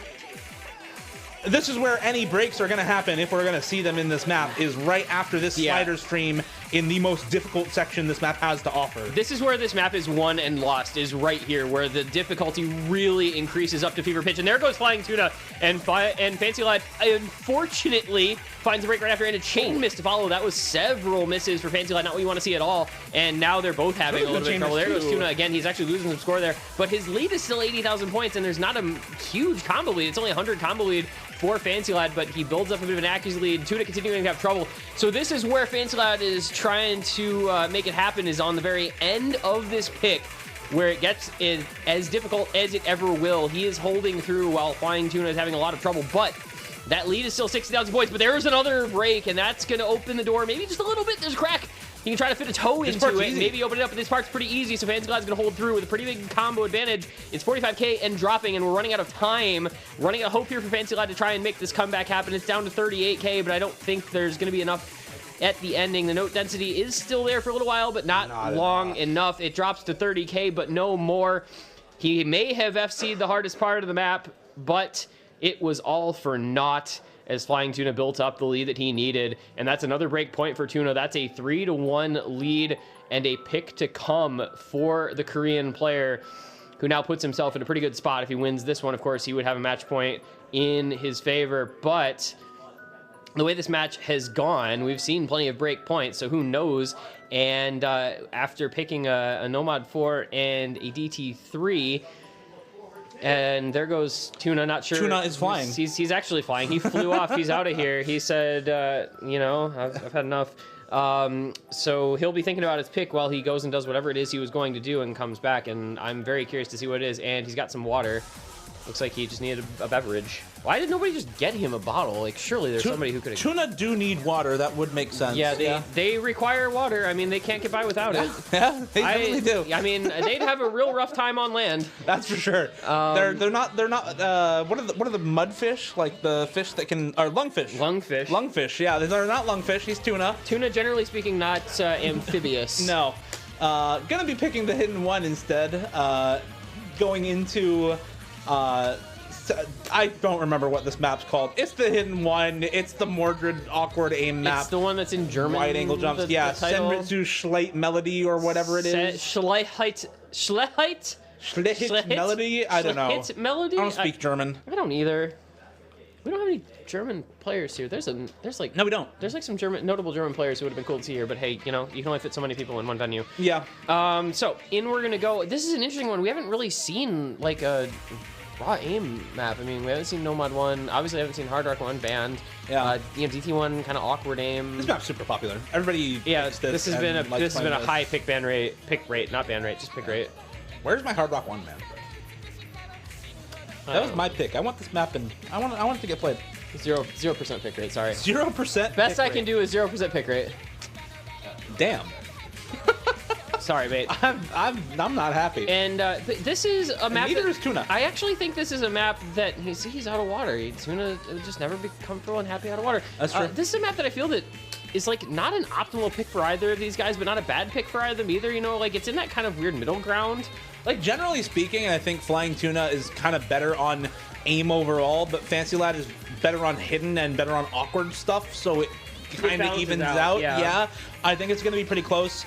Again, you have both players kind of breaking, trading back and forth so far. Neither of them holding on to the full combo right now. Multiple breaks for both of them. Fancy Lad with combo and score lead alongside a slight AC lead, not quite a % accuracy lead for Fancy Lad. So nothing super decisive yet, and a lot of map left to go in this song. Yeah, and this is one where like you can't ever get comfortable because there's always another difficult pattern coming up, you know, until the very end, and it's just tricky all the way through basically. But for now, you know, Fancy Lad's got a bit of a lead here, 25k, 80 combo, but there's a break on the aim pattern. And now Flying Tuna can bring it on over, especially as Fancy Lad breaks once more. Yeah, it's again really close between the two players. Nothing decisive. It's a pretty small combo lead, not even 200 combo lead. Now above never mind, not above 200. Both players reset once again. It's a less than 5,000, less than 10,000 score lead for Flying Tuna at the moment. Both players just neck and neck at the moment. Combo accuracy and score all pretty much as close as they could be right now, with multiple breaks for both players and multiple combo resets coming throughout this map. Neither of them, again, super comfortable on this style of pick in particular. Oh, that's a big miss for Tuna. That's rough.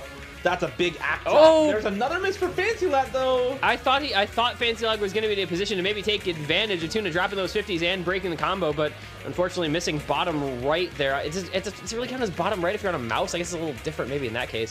Bottom right of the screen. The bottom right is still bottom right of the screen, but you know, in terms of like difficult areas to hit, it's maybe a little different with a mouse versus with a tablet. I'm not sure either. I've never played mouse. But that's combo lead to Tuna, but accuracy lead still to Fancy Lad, and the combo lead is very, very minimal. This is looking like it's just going to come down to the ending where the hardest part of the map comes up. Just who can hit more of the ending or all of the ending potentially, as Tuna with another break falls further behind. Combo lead to Fancy Lad by 240, and the score lead by about 30,000. Everything is kind of falling his way on this pick in the later portions. We're going to come into the ending, and I think unless Fancy Lad completely falls apart and Tuna hits the entire ending, this one's done and dusted. This is definitely going to go Fancy Lad's way, I think, unless we see him just chain miss the whole ending. And it's what you're rooting for if you are rooting for a close match, is for Fancy Lad to win this map and to win his own pick after this one, bringing us to 3-2, bringing us closer and closer to a tied game state. Definitely looking for Fancy Lad to pull up with this next pick and make us tied up once again. Early trade of breakpoints, and then Tuna winning his own pick on the DT3 afterwards, alongside a breakpoint after that. So for Fancy to trade this back once again, I think it's now 4 breakpoints and 1 normal point. 4 breakpoint and 1 normal, yes. For Flying Tuna. Fancy looking to finally take his own map for once in this match. It's going to be Hard Rock 2, which I think is pretty good for Fancy Lad. Yeah, I mean, neither of these players necessarily known as a precision player, but I think Fancy Lad may be a little stronger in that particular venue. And you know, when we talked about this match being close, I don't think I expected it to be close due to 4 breakpoints. Yeah, no, not really. But I mean, that's kind of how things go. I guess he mistyped and we're actually getting Hidden 2 instead of Hard Rock 2. Because I saw Hidden 2 show up, but no, it's actually Hard Rock 2. Just a misclick on the map pool scene, and so we are going into Smack My Bitch Up by ass kicking. By ass kicking, no. There's probably a band out there called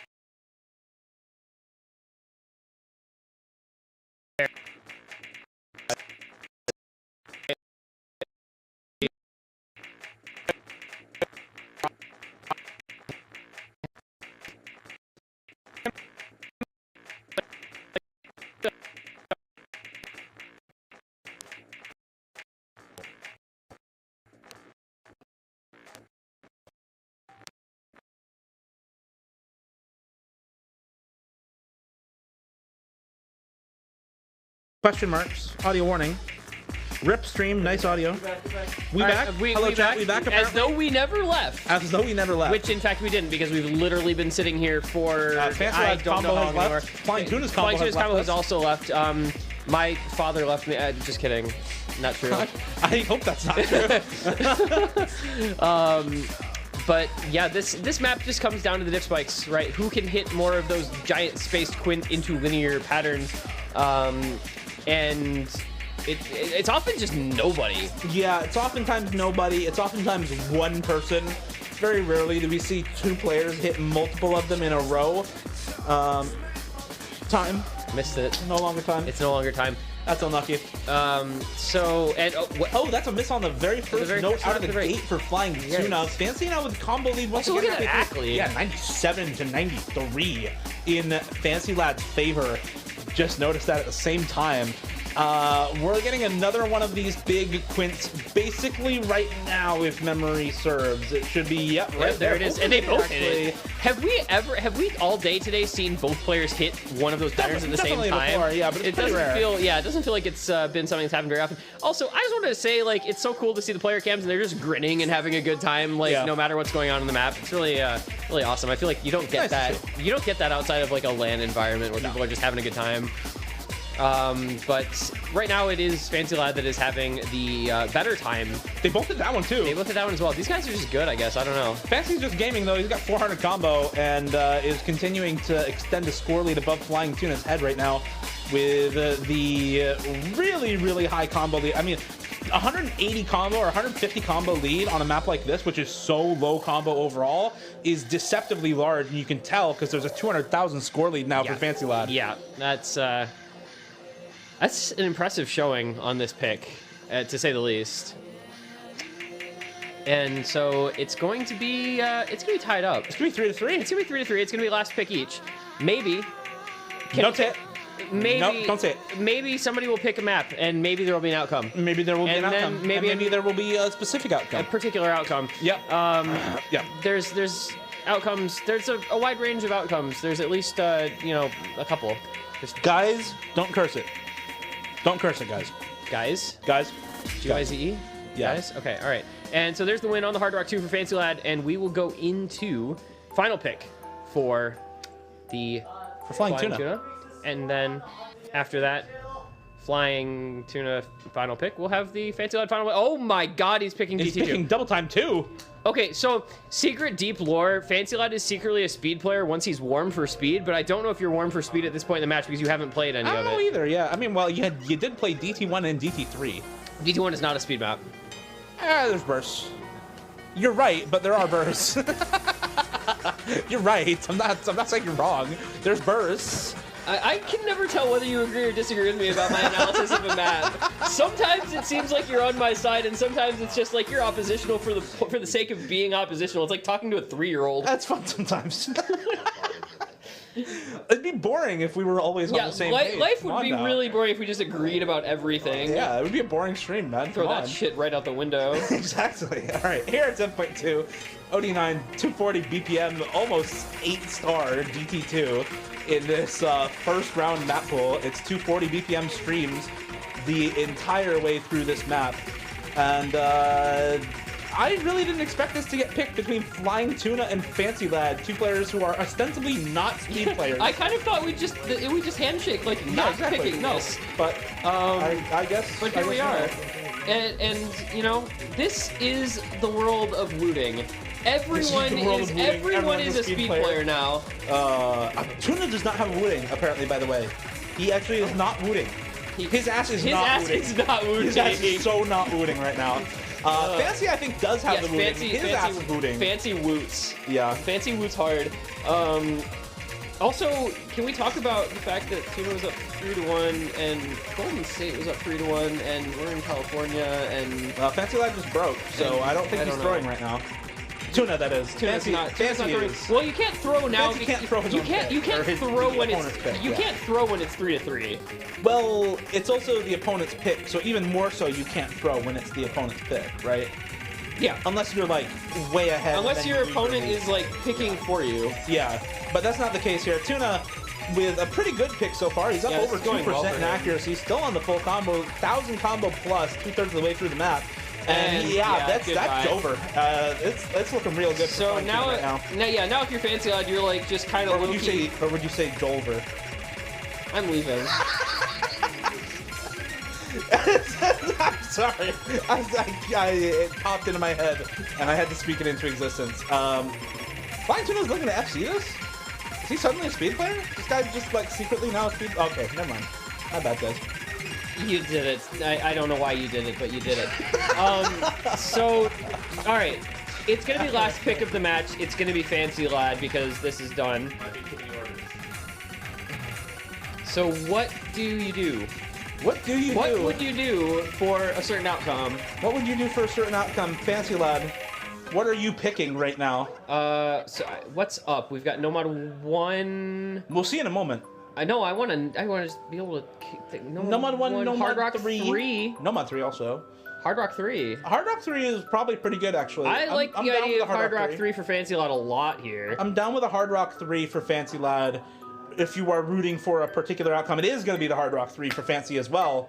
Nicely called. Thank you, sir. Neither player going for the hidden 2, which we still have not seen also on stream. Yeah, it's funny how like it has been on the B stream. Maps are either in every match we watch or never. Yeah, right. Like we're just not seeing some of these maps at all. We finally saw the Nomad 4. Thank you, Flying Tuna. Thank you, Flying Tuna, for first picking that. Even if you did lose it, we still appreciate it being shown. Yeah. And now we just gotta get the Hard Rock 1. Do we have any matches left to get the Hard Rock 1 in now? We do have one more coming up here. It'll be Malashevsky versus Zuninator. Okay, alright. That'll be on this stream. Alright. We'll have one more match. One more match. Four matches total. Are either of them gonna pick Hard Rock 1? Zuninator picks Hard Rock Zuni 1. could pick Hard Rock 1. There's a world. I think Zuni picks Hard Rock 1 in that match. Anyway. For now, we get Hard Rock 3. This is a must-win. Yep. Back up against the wall for I'm a Fancy Lad as he tries to have a specific outcome occur. On ABC by Polyphia. This is, I think, a pretty good map for him. I like to think his finger control and accuracy as well as his aim control suit this map really well. But obviously Tuna no slouch. You can see, though, the early accuracy lead was up at 3% there for Fancy Lad, so that is a little bit of a comfort level gap, at least in the early stages. But they're both holding the combo, and as always, that's what matters most. Yeah, Tuna's a really, really good, like, wiggle aim control player in particular. Like, back and forth wiggle aim is something that he is probably the, like, I don't want to say the best definitively in the world at, but, like, looking at his plays on, like, FFFFF, 5 Hammers by Lucent, for example, like, that type of stuff, he is top class in. But typical alt maps with this sort of flow aim, the finger control that goes along with it, especially on Hard Rock, I think Fancy is definitely favored on this. Both of them, that said, my God. hitting the wiggle, hitting the reversal on it as well, the 180, neither of them dropping an inch, but it's a 2% act lead for Fancy to give the score lead right now. Tense as can be between these two players halfway through, with 1 point separating a win for Flying Tuna from a tiebreaker in this match. And this is just scary. The nerves build to a fever pitch here because nobody can afford to break on anything. You can't afford to drop ACK if you're Fancy Lad. You can't afford to miss if you're either guy. It's 15k, but it is just balanced on the tiny side. And there's the break from Fancy Lad. And now Tuna is off to the races with a 700 combo lead. Someone unplug his PC. The accuracy lead doesn't even matter anymore now because that combo lead is so big. It needs to be a break from Flying Tuna. It needs to be a break from Flying Tuna really soon for the particular outcome that we'd like to see happen for Fancy Lad. And I unfortunately don't know that it's going to happen. Tuna, as you said, so good at the kind of control aim that this map requires. And, you know, even if the accuracy was a little lacking earlier, he's definitely brought that back up as well. And I think we're going to be missing out on our specific outcome here once more because Tuna is looking to put this match to bed right here and right now. Despite Fancy Lad hitting so many of these patterns, he's hitting them all himself. And Tuna is going to finally break here near the ending, but it's a 250k lead, and it just doesn't matter anymore.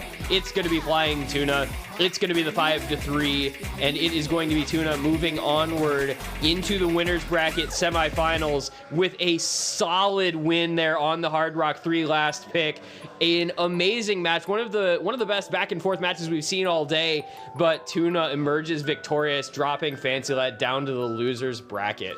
Yeah, it's been a really, really solid match from these two. 5-3 for Flying Tuna is Not quite as close as you could ask for. Very No, but unfortunate very that we don't see nearly. the tiebreaker here. I'm praying that we see tiebreaker in the other match between Bubbleman and Ryuke. Even if it's not on the mainstream, it has to be seen at least once with the 16 matches, player 15 Oh my God. matches played on this pool, please. We are, again, done with all the losers bracket matches already. We are having Bubbleman versus Ryuke on the B stream right now, twitch.tv/the Roundtable or !B stream if you are in chat. But for now, it's a couple of matchups tomorrow decided. Our first semi-finals match in the winners bracket tomorrow is decided. That'll be MREC versus Flying Tuna tomorrow morning in the semi-finals. Alongside a couple losers bracket matches finally decided. Xylus versus Chillier Pair and I'm a Fancy Lad versus Rairiku in the losers bracket as well have already been decided. Rectagon and Lolo234 waiting in the losers bracket for the losers. Bubbleman versus Ryuke and Malashevsky versus Zudinator. That latter matchup, Bristol versus Zudi, happening here in mere soon. minutes. In mere soon minutes. Yes. minutes. Soon minutes. Soon TM minutes. As soon as we get... no? No? I don't know what... Okay. Zudi wants to play on Linux. Zudi wants to play on Linux. I mean, that So- shouldn't make it take any... Hopefully that's still Does it mere take minutes. a lot longer? Hopefully it's Yeah. still mere minutes. I mean, I can't imagine that transforms us from minutes to hours. Definitely not. So we'll get there soon. For now, if you are hankering for more Osu content, you can head over to the B stream where Edward is casting. If you are not quite so starving for Osu content, you can chill here with us. Yeah, and looking at the audience, looking at everything going on in the main room. Can we bribe Bristol and Zudi to pick Hard Rock 1? Or like tell them to pick it? I don't know. Should I just... Yeah, go. I go don't think that's allowed. I don't know if that's allowed. That might get our tournament reported, and we don't want to have that. Yeah. Organizers influencing... organizers influencing picks is probably sketchy. Yeah. So can we get one of can I subconsciously mind control one of the players to just like ask Azudi to pick the Hard Rock 1? Chillier Pair. Chillier Pair. You will tell Zudi to pick Hard Rock 1. Right. You will tell her now. I don't think it works. I didn't think it worked. All right. The thumbs up. All right, excellent. So maybe we get a Hard Rock 1. Probably We'll see. Probably not. I did get a thumbs up from our ref in the corner. I think we're probably good to go for Zudinator versus Malashevsky. Never mind. They look like they're still setting up from near as I can tell. Setting up for now. And Scytho is just large chilling. We are large chilling. We've got the feet up. We've got the couch ready. We're good. So this is a matchup that I think anybody who follows Osu tournaments has seen a lot of. It feels like at least a few times recently. Yeah, I feel like Zudi and Malashevsky have become just like the players that always show up against each other in like semifinals, finals, grand finals of big 1v1 tournaments and in big 4v4 tournaments. They were, for example, Seed 1 and Seed 2 in the Roundtable qualifiers tournament earlier this year to decide who got all expense paid trips here instead of having to pay their own way to the Roundtable. So, despite Zudinator not actually getting top 2 in that tournament, she was still matched up against Malashevsky multiple times through the course of that tournament. And it didn't Or I think go, once. No, just once in the winners finals. And I don't think it went too well. It doesn't tend to against Malashevsky. For most people, things against Malashevsky don't. The only time it goes well against Malashevsky is if your name is MREC and the pool is 9 stars. Well, it also went well for Rectagon here yesterday. That's not. I mean, it's land. It's a different setting there, though. Like, bro won $3,000. It counts. It definitely counts. Yeah. Unfortunately, they didn't match up directly. Because it was Rectagon against MREC, not against Malashevsky. Yeah. I suppose it went well for. Well, no, it did go because Rectagon beat Malashevsky on the tiebreaker in Lobby A yesterday. I guess that's not really a 1v1 match. Whatever. I don't think that counts. I think it needs to be like a best of 9 or more. I don't think one map in a Battle Royale lobby really has quite the same gravitas, Best one roll tournament, best I can do. I hosted BO1T. It wasn't a roll tournament, but we hosted best of 1 tournament. Me and Cavo. I need to call up Michael to host roll tournament. Roll tournament again? Lord. Best of 1 this time instead of one best roll. of whatever it was. Done. I don't know. You can finish that tournament in 15 minutes. That's awesome. The fastest badge in the West. The only chance 6 digits will ever have to get an open rank badge. The ultimate RNG tournament. Yeah, what if you made a tournament where every map in every map pool was just a Tycho auto convert? Oh god, that. Call it Tycho standard tournament. Oh. Thoughts? My thoughts is that would be awful. That's my thoughts. I mean, I don't think you're wrong. What about just auto converts tournament in general? Because like catch auto converts are kind of wild. They're like all horizontal jumps. Yeah, I've played catch converts before. They're sometimes kind of fun. Like I was talking about Kyle earlier, the Canadian player. I remember tuning into his stream one time, and he was just playing catch the beat converts, and it's just weird angled horizontal jumps the entire way through. It's definitely a very particular style of map, the same way that standard converts are in any of the other game modes, like catch the beat, for example, which is how that's what it used to be entirely. It used to just be standard converts, like they just take standard maps. There were no actual. They didn't have their own editor, maps. Right? So it's kind of interesting playing those. Back a little bit of history in the game. We've got our fair share of history in this game, I feel. Yeah. Shout out to Black Rover tournament. Shout out to Haramachi Clover tournament. Oh, God. We're probably at the point now where you could host Goddish tournament. Bing Chilling-ish tournament. Goddish and its variants tournament. I mean, it's close enough. Toho tournament? Toho tournament 3 just finished. Yeah, it's true. There's been 3 Toho tournaments. A TV size tournament was a vibe. I actually liked TV size tournament, other than one particular incident that people who know me well will be familiar with, and other than that, I don't think anybody will remember that one. Chili Repair knows what I'm talking about. But OTST was a cool tournament. Like, it's just everything's TV size. Like, the matches go so fast. Oh, do you mean Osu Taiwanese Suiji tournament? OTST? No, actually, they actually have that, but I think it's just Osu Taiwan Standard Tournament is OTST as well. Yeah, they have just a regular Taiwan, like, I think it's a 1v1. 2 Taiwanese tournaments with the same acronym.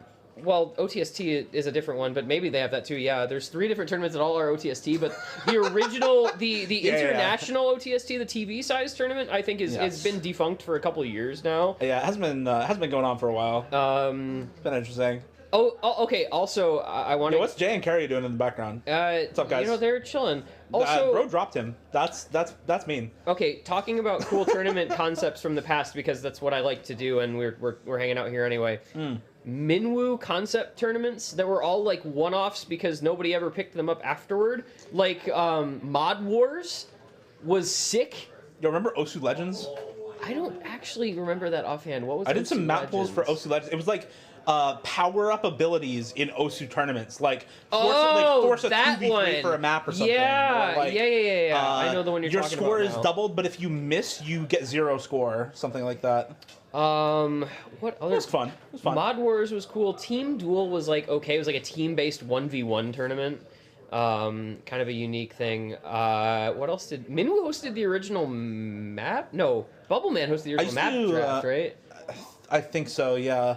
The real. At one point, there were staggered draft bans, like way back when too. I just thought it'd be a cool thing for perennial. Oh my! I assumed other tournaments did it beforehand, but didn't know. Okay, chat has Kron05 has reminded me of please enjoy tournament. Oh my God, Pet was the best. There has not been a last man standing tournament since Pet stopped running, and it was such a cool, unique format that no one has ever done since. I loved Pet because it was weird and different, but super fun. Chat, what formats do you want to see at the next Roundtable? What formats do you want to see next time? Yeah, we have the Battle Royale again this time. We have the 1v1 tournament this time, but this is really similar to what we did last year. What formats do you want to see next time? Yeah, I would love to see like some people coming up with new concepts and new formats because the basic. Oh, we're doing whatever team size, and it's best of 13, and you do your bans, and then you pick, and then the stuff happens. Like, woo. I think we should do a tournament. I did this on stream one time. I did this for like supporter giveaways on stream one time. Was I looked at the latest rank maps beat map ID, and then I did roll that Out of number, that? and we just chose completely random maps to play. A lot of them are just not there, like they're just deleted beat maps. But you occasionally get random ones, and they are oftentimes like 2 stars. So you just have awful stuff going on. But I think now I think we're good to go. We're done stalling. Yeah, we can finish talking about old tournament formats. Shout out Osu Dual Cup before we go. But we're gonna get into our last match of the day. Last match of the day. Woo. Which is gonna be Malashevsky and Zudinator, who I believe are set up and about ready to go. Malashevsky and Zudinator, who are probably set up and ready to go. Apparently, we are having no more delay, I guess. As I look at internal stream, it does seem like they're actually good, though. At least on stream. Are we good? Okay, we're good. And yeah, we're gonna go. So we're gonna go into this, and then I think after this we have maybe IRL events. But after this, we do have IRL events. Which Kreutz is running. Yeah, so we'll cross that bridge when we come to it after the match. But I believe Osu Jenga and Reaction Time Test for money from the players. IRL in the venue. So if you want to watch non-Osu stuff with a lot of cool top players who are chilling here at the Roundtable, it's been fun. All of them are really chill. I've been having fun talking to people. Everybody! Nice. I was sitting there this morning at breakfast eating bagels, and it's just like a table with like 8 different top players from all over. Like we had. I had breakfast with Happy Stick this morning. Right, like we had like Happy Stick, we had Bubble Man, we had Rectagon. We've got double Xylus, by the way, on the cameras. It was we've got double Xylus, who's not in this match at all. But it's so cool, just like hanging out with people. It's been really fun. We now have the camera on Malashevsky and Xylus. Also, Malashevsky is on the wrong camera. Hopefully we'll get those swapped and be ready to go. But it is ban first for Zudinator and pick order choice for Malashevsky in this matchup. This is one that we have seen quite a lot. Seed 3 versus Seed 6 here at the round table, just based off of BWS seeding, BWS rank seeding. I feel like this is something that, you know, both of these players are pretty comfortable with. I think Malashevsky is going to be trying to speed abuse mostly just because Zudinator's bad at that. Zudinator is going to be trying to aim abuse, not because Malashevsky is bad at it, but because she is really good at it. And that's probably how this match is going to go. It's how it goes most of the time between these two players. And once the speed maps are gone, Malashevsky is picking tech. Nomad 4. Yeah. Unless it's banned. Yeah. It might be banned. No, you don't ban Nomad 4 here. I mean, maybe you do. Maybe. I don't know. Yeah, I don't know that it... That map's pretty hard to hit slider ends on. That's one thing. Does it matter? Because, like, if you're Zudi against Malashevsky in this matchup, like, you're probably... like losing like a couple things. But she's not banning DT3 or DT1. DT1. It's DT2 Nomad 5 or maybe Nomad 4, I guess. Yeah. Pretty much have to be the And bans. then if you're Malashevsky, like, please don't. But he could ban Hard Rock 1 or he actually. If I might ban Hidden 1 if I'm Please don't ban Hard Rock 1. You ban Hidden 1 surely. By the way, update on the last match. Bubbleman did beat Ryuke 5-3, so this is the very last match and our very of the last quarterfinals. chance for a certain outcome. Yes. And I don't think it's gonna. You never know. And we are. It could. We have to pray. Ooh, Hard Rock 2 ban. Edward is free. Edward's free. Yeah. Well, how about us? Come on, Ed. Ed, get over here. He wants to be free. Let the man be free. You know, let the man be free. He deserves it. We are enlisting him. I don't think we can enlist him into his own event. I don't think that's how that works. He kind of owns and operates this entire venture. Well, true, but and that is a Hidden 3 pick for Zudi first after DT2 Hard Rock 2 bans. Hard Rock 2 banned by Malashevsky. I'm kind of interested in that, but you know, we're going straight into Hidden 3, and well, this is this just kind of screams. Like Ed just did. Thank you, Edward, for like illustrating my point brilliantly. This map just screams Malashevsky. Yeah, it really does. It's a Malashevsky pick for sure. It is something that he is really, really solid at. Yeah, I don't have much else to say. This is definitely a Malashevsky pick. Aim control, finger control, tech. I want NFC on this so badly out of Malashevsky. How please do. Unreal would that be? That would be so cool. But look at the act, look at the combo, look at the cleanse, look at the moves. Malashevsky, what was that? Bruh. You're not Doa. I wish I was Doa. I wish I was Doa. I wish I made money casting like Doa. Inshallah, we all could be Doa one day. Yeah. Not today though. For today, I am Dio, not Doa. And, You know, that's pretty close. My name doesn't sound similar to anybody's unless you count Summit T1G. That Yeah, 1G, Summit 1G, Summit 1G, yeah. Yeah. But Well, for now, it's just Malashevsky 1x100 on the full combo. Zudinator struggling. yeah, see, unfortunately, this is how the Malashevsky versus Zudinator matchup goes, is that Malashevsky dominates on the maps that he's good at and she's not good at, and he also wins the stuff that she's good at because he's also good at that and his AK is sometimes better. Yeah. Like, it's just how this matchup goes, unfortunately, and that's playing Malashevsky in a nutshell. You're just like hoping that you double FC and your AK is better because you kind of need that because the guy just plays the game at a level few people can really come close to. Especially in tournament play, like at the highest star rating skill cap pool you can possibly make, 8.5 stars, 9 stars, he can get outscaled by players like Emrek. We saw it happen one time. Of course, he's closed grands. Yeah, and it's look, proof of concept. Proof of concept. That's true. That's true. And it can happen that he can get outscaled at the absolute highest level, but time and time again on pools within the 7-star range. A break. Okay, No he does FC. finally break. And No she's FC, got a heck of a combo. It's unfortunate that she's down all 3. all right, but like yeah. Time and time again, though, the consistency from Malashevsky on these mid-range star rating pools is just unmatched by basically anyone else. Look at the things he was doing in OWC last year. Exactly. I mean, it was just unbelievable. And that's how he's just made his name known initially, was like just this ludicrous early round consistency, and he's trained the skill cap to, you know, other than like 2 people, 1 person. Yeah. There's just not that many people who out skill cap him anymore, if there ever were. That said, when Zudinator does get to pick her maps, we're expecting her to put up really good scores on the aim. Yeah, like she'll pick hidden 1 and she'll do really well at it. Yeah, that is her domain. Malashevsky is also a really good aim player, though, and that is where a lot of this matchup is decided, is that on Malashevsky's picks, Zudinator tends to struggle a lot more than he does on her picks. And this is just a matchup we've seen so many times at this point in the tournament scene that it's kind of predictable at this point. Like, you know, and it may seem unfortunate to chat because, like, obviously we're not trying to, like, shit on anyone or come off as biased or whatever, but we've seen more times than I've seen this matchup like 10 times. I've seen this matchup a lot over the last couple I don't know what years. to say at this yeah, point. and we just know how this goes. We know how this script is written most of the time. I feel like these two must be tired of playing each other by this Oh, point. Like, I was talking to Zudi at breakfast today, and like talking about the fact that she might be playing Malashevsky if she won her first match, and she did too, and that was exactly it. Like, you know, she's like, yeah, I've gotten like 1 or 2 maps against him in every match we've played against each other. So yeah, unfortunately, just not the greatest of matchups.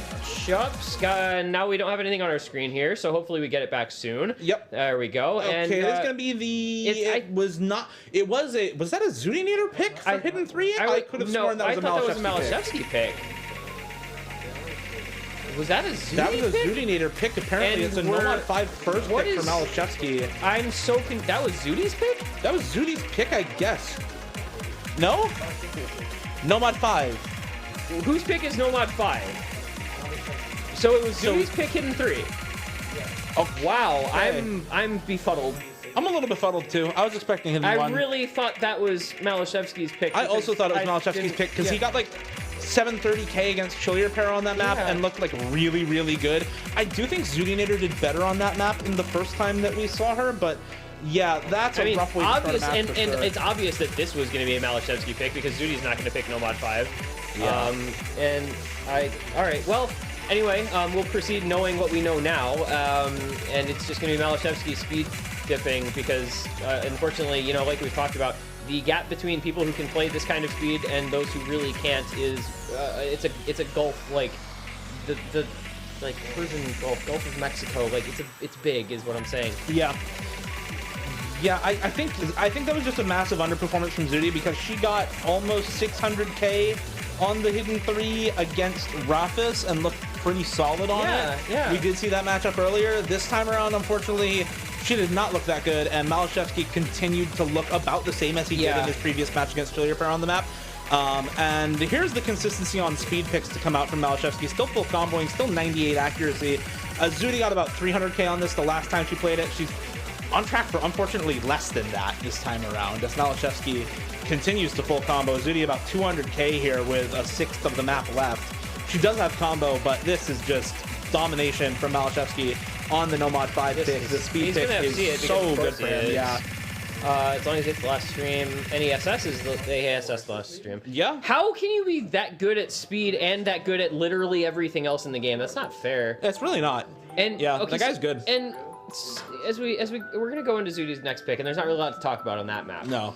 So there's a concept that has kind of been discussed a lot in tennis. That's my sport, so I know way too much about it. Where people have been playing against like Federer, Nadal, and Djokovic for like 20 years and just losing to them repeatedly over and over and over. And so you go out into the court and you're just already in that mindset that it's like, well, I'm just gonna do the best I can because I can't win this.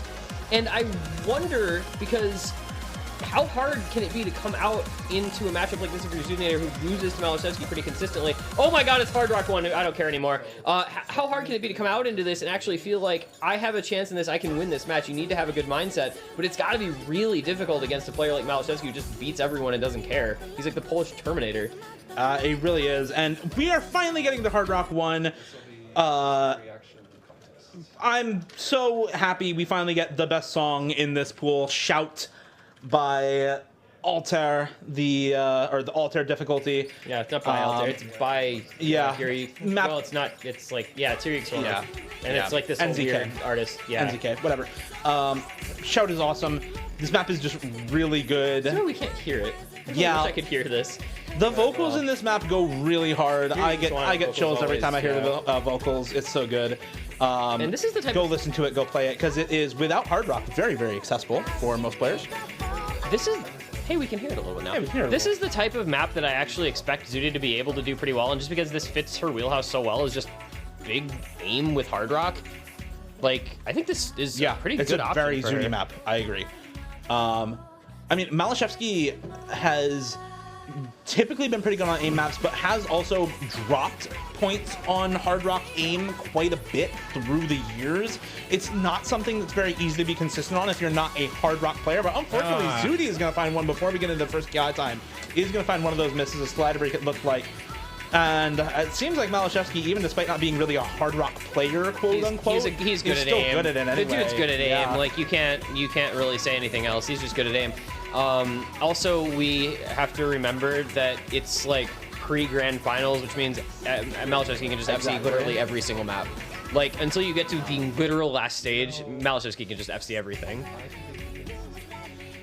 Well, still full combo for Malashevsky. Only the one side break so far for Zudinator. By no means is this map over. It's only a 60k score lead. We're only a third of the way through the map. There's still quite a lot of time left in this pick, quite a lot of combo left in the map, and quite a lot of places left to break for both of these players. Zudi will have to hold, Malashevsky will have to break for this pick to go Zudi's way. If you're rooting for a close matchup, if you're rooting for a tiebreaker in the last match of the quarterfinals in round of 16, you are rooting for Zudinator in this match.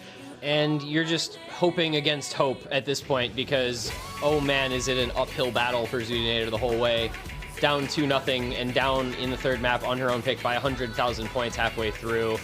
It's a very tough hill to climb. I mean, that's just all there is to it. I mean, you know, it's one of those things where Malashevsky is someone who's been compared to Vaxe, compared to Bubbleman, compared to the absolute greatest tournament players of all time, and it's not for no reason. It's not a bias among the community or anything. He's just really, really damn good. He is that good. He is that good. It's absolutely not like blowing smoke, right? It's not. It's not exaggeration. And he just continues to show it in basically every tournament he plays, and in such a way that it almost looks to me like more reminiscent of Bubbleman, because he just plays so many tournaments and wins almost every single one of them that he plays. Kind of like Bubbleman, just filling out the badges all over the place, but he also plays all of the big tournaments and wins almost all of those as well, and is, I think, in a lot of people's minds, a favorite to win the Roundtable as well. Yes, he came into this, I think, as like top 2, right? That was just like the expectation. It's a base expectation, which is almost unfair to a 15-year-old. Right. But of course, his competition mainly, you know, based on like Corsair's Closed being a, how old is Emily? I think he's 16. 16 or whatever. Anyway, it's kind of crazy what these kids are doing these days, and I say that completely unironically because I am literally double their age. Yeah. So, you know, here we are. It's not going to be an FC for finally Malashevsky. It does drop near the ending, but it's going to be a 900k plus score. and it's more than good enough here. But at least we got to see the banger finally. And I was going to say Zudi might have the moral victory of having better accuracy, but that's not even going to end up happening. And there's another break near the ending. And Malashevsky is going to drop a little 2-miss, 99.4, 944K, 277K win, 3-0, double break point. And that's a tough one. Yeah. I mean, you are touted as one of the best aim players in the game, especially on Hidden Hard Rock or just Hidden only. And for Zudinator, the full area buff is not in effect. Malashevsky will be winning the Hard Rock aim pick and will be taking himself up to 3-0 after a rough first map for Zudinator on the Hidden 3. Definitely doing worse than I think she expected to do on the Hidden 3 to start things off. Obviously, Malashevsky with a really strong performance on the Nomad 5. And now the Hard Rock 1 pick for Zudinator not working out as well. It just becomes tougher and tougher to find these wins.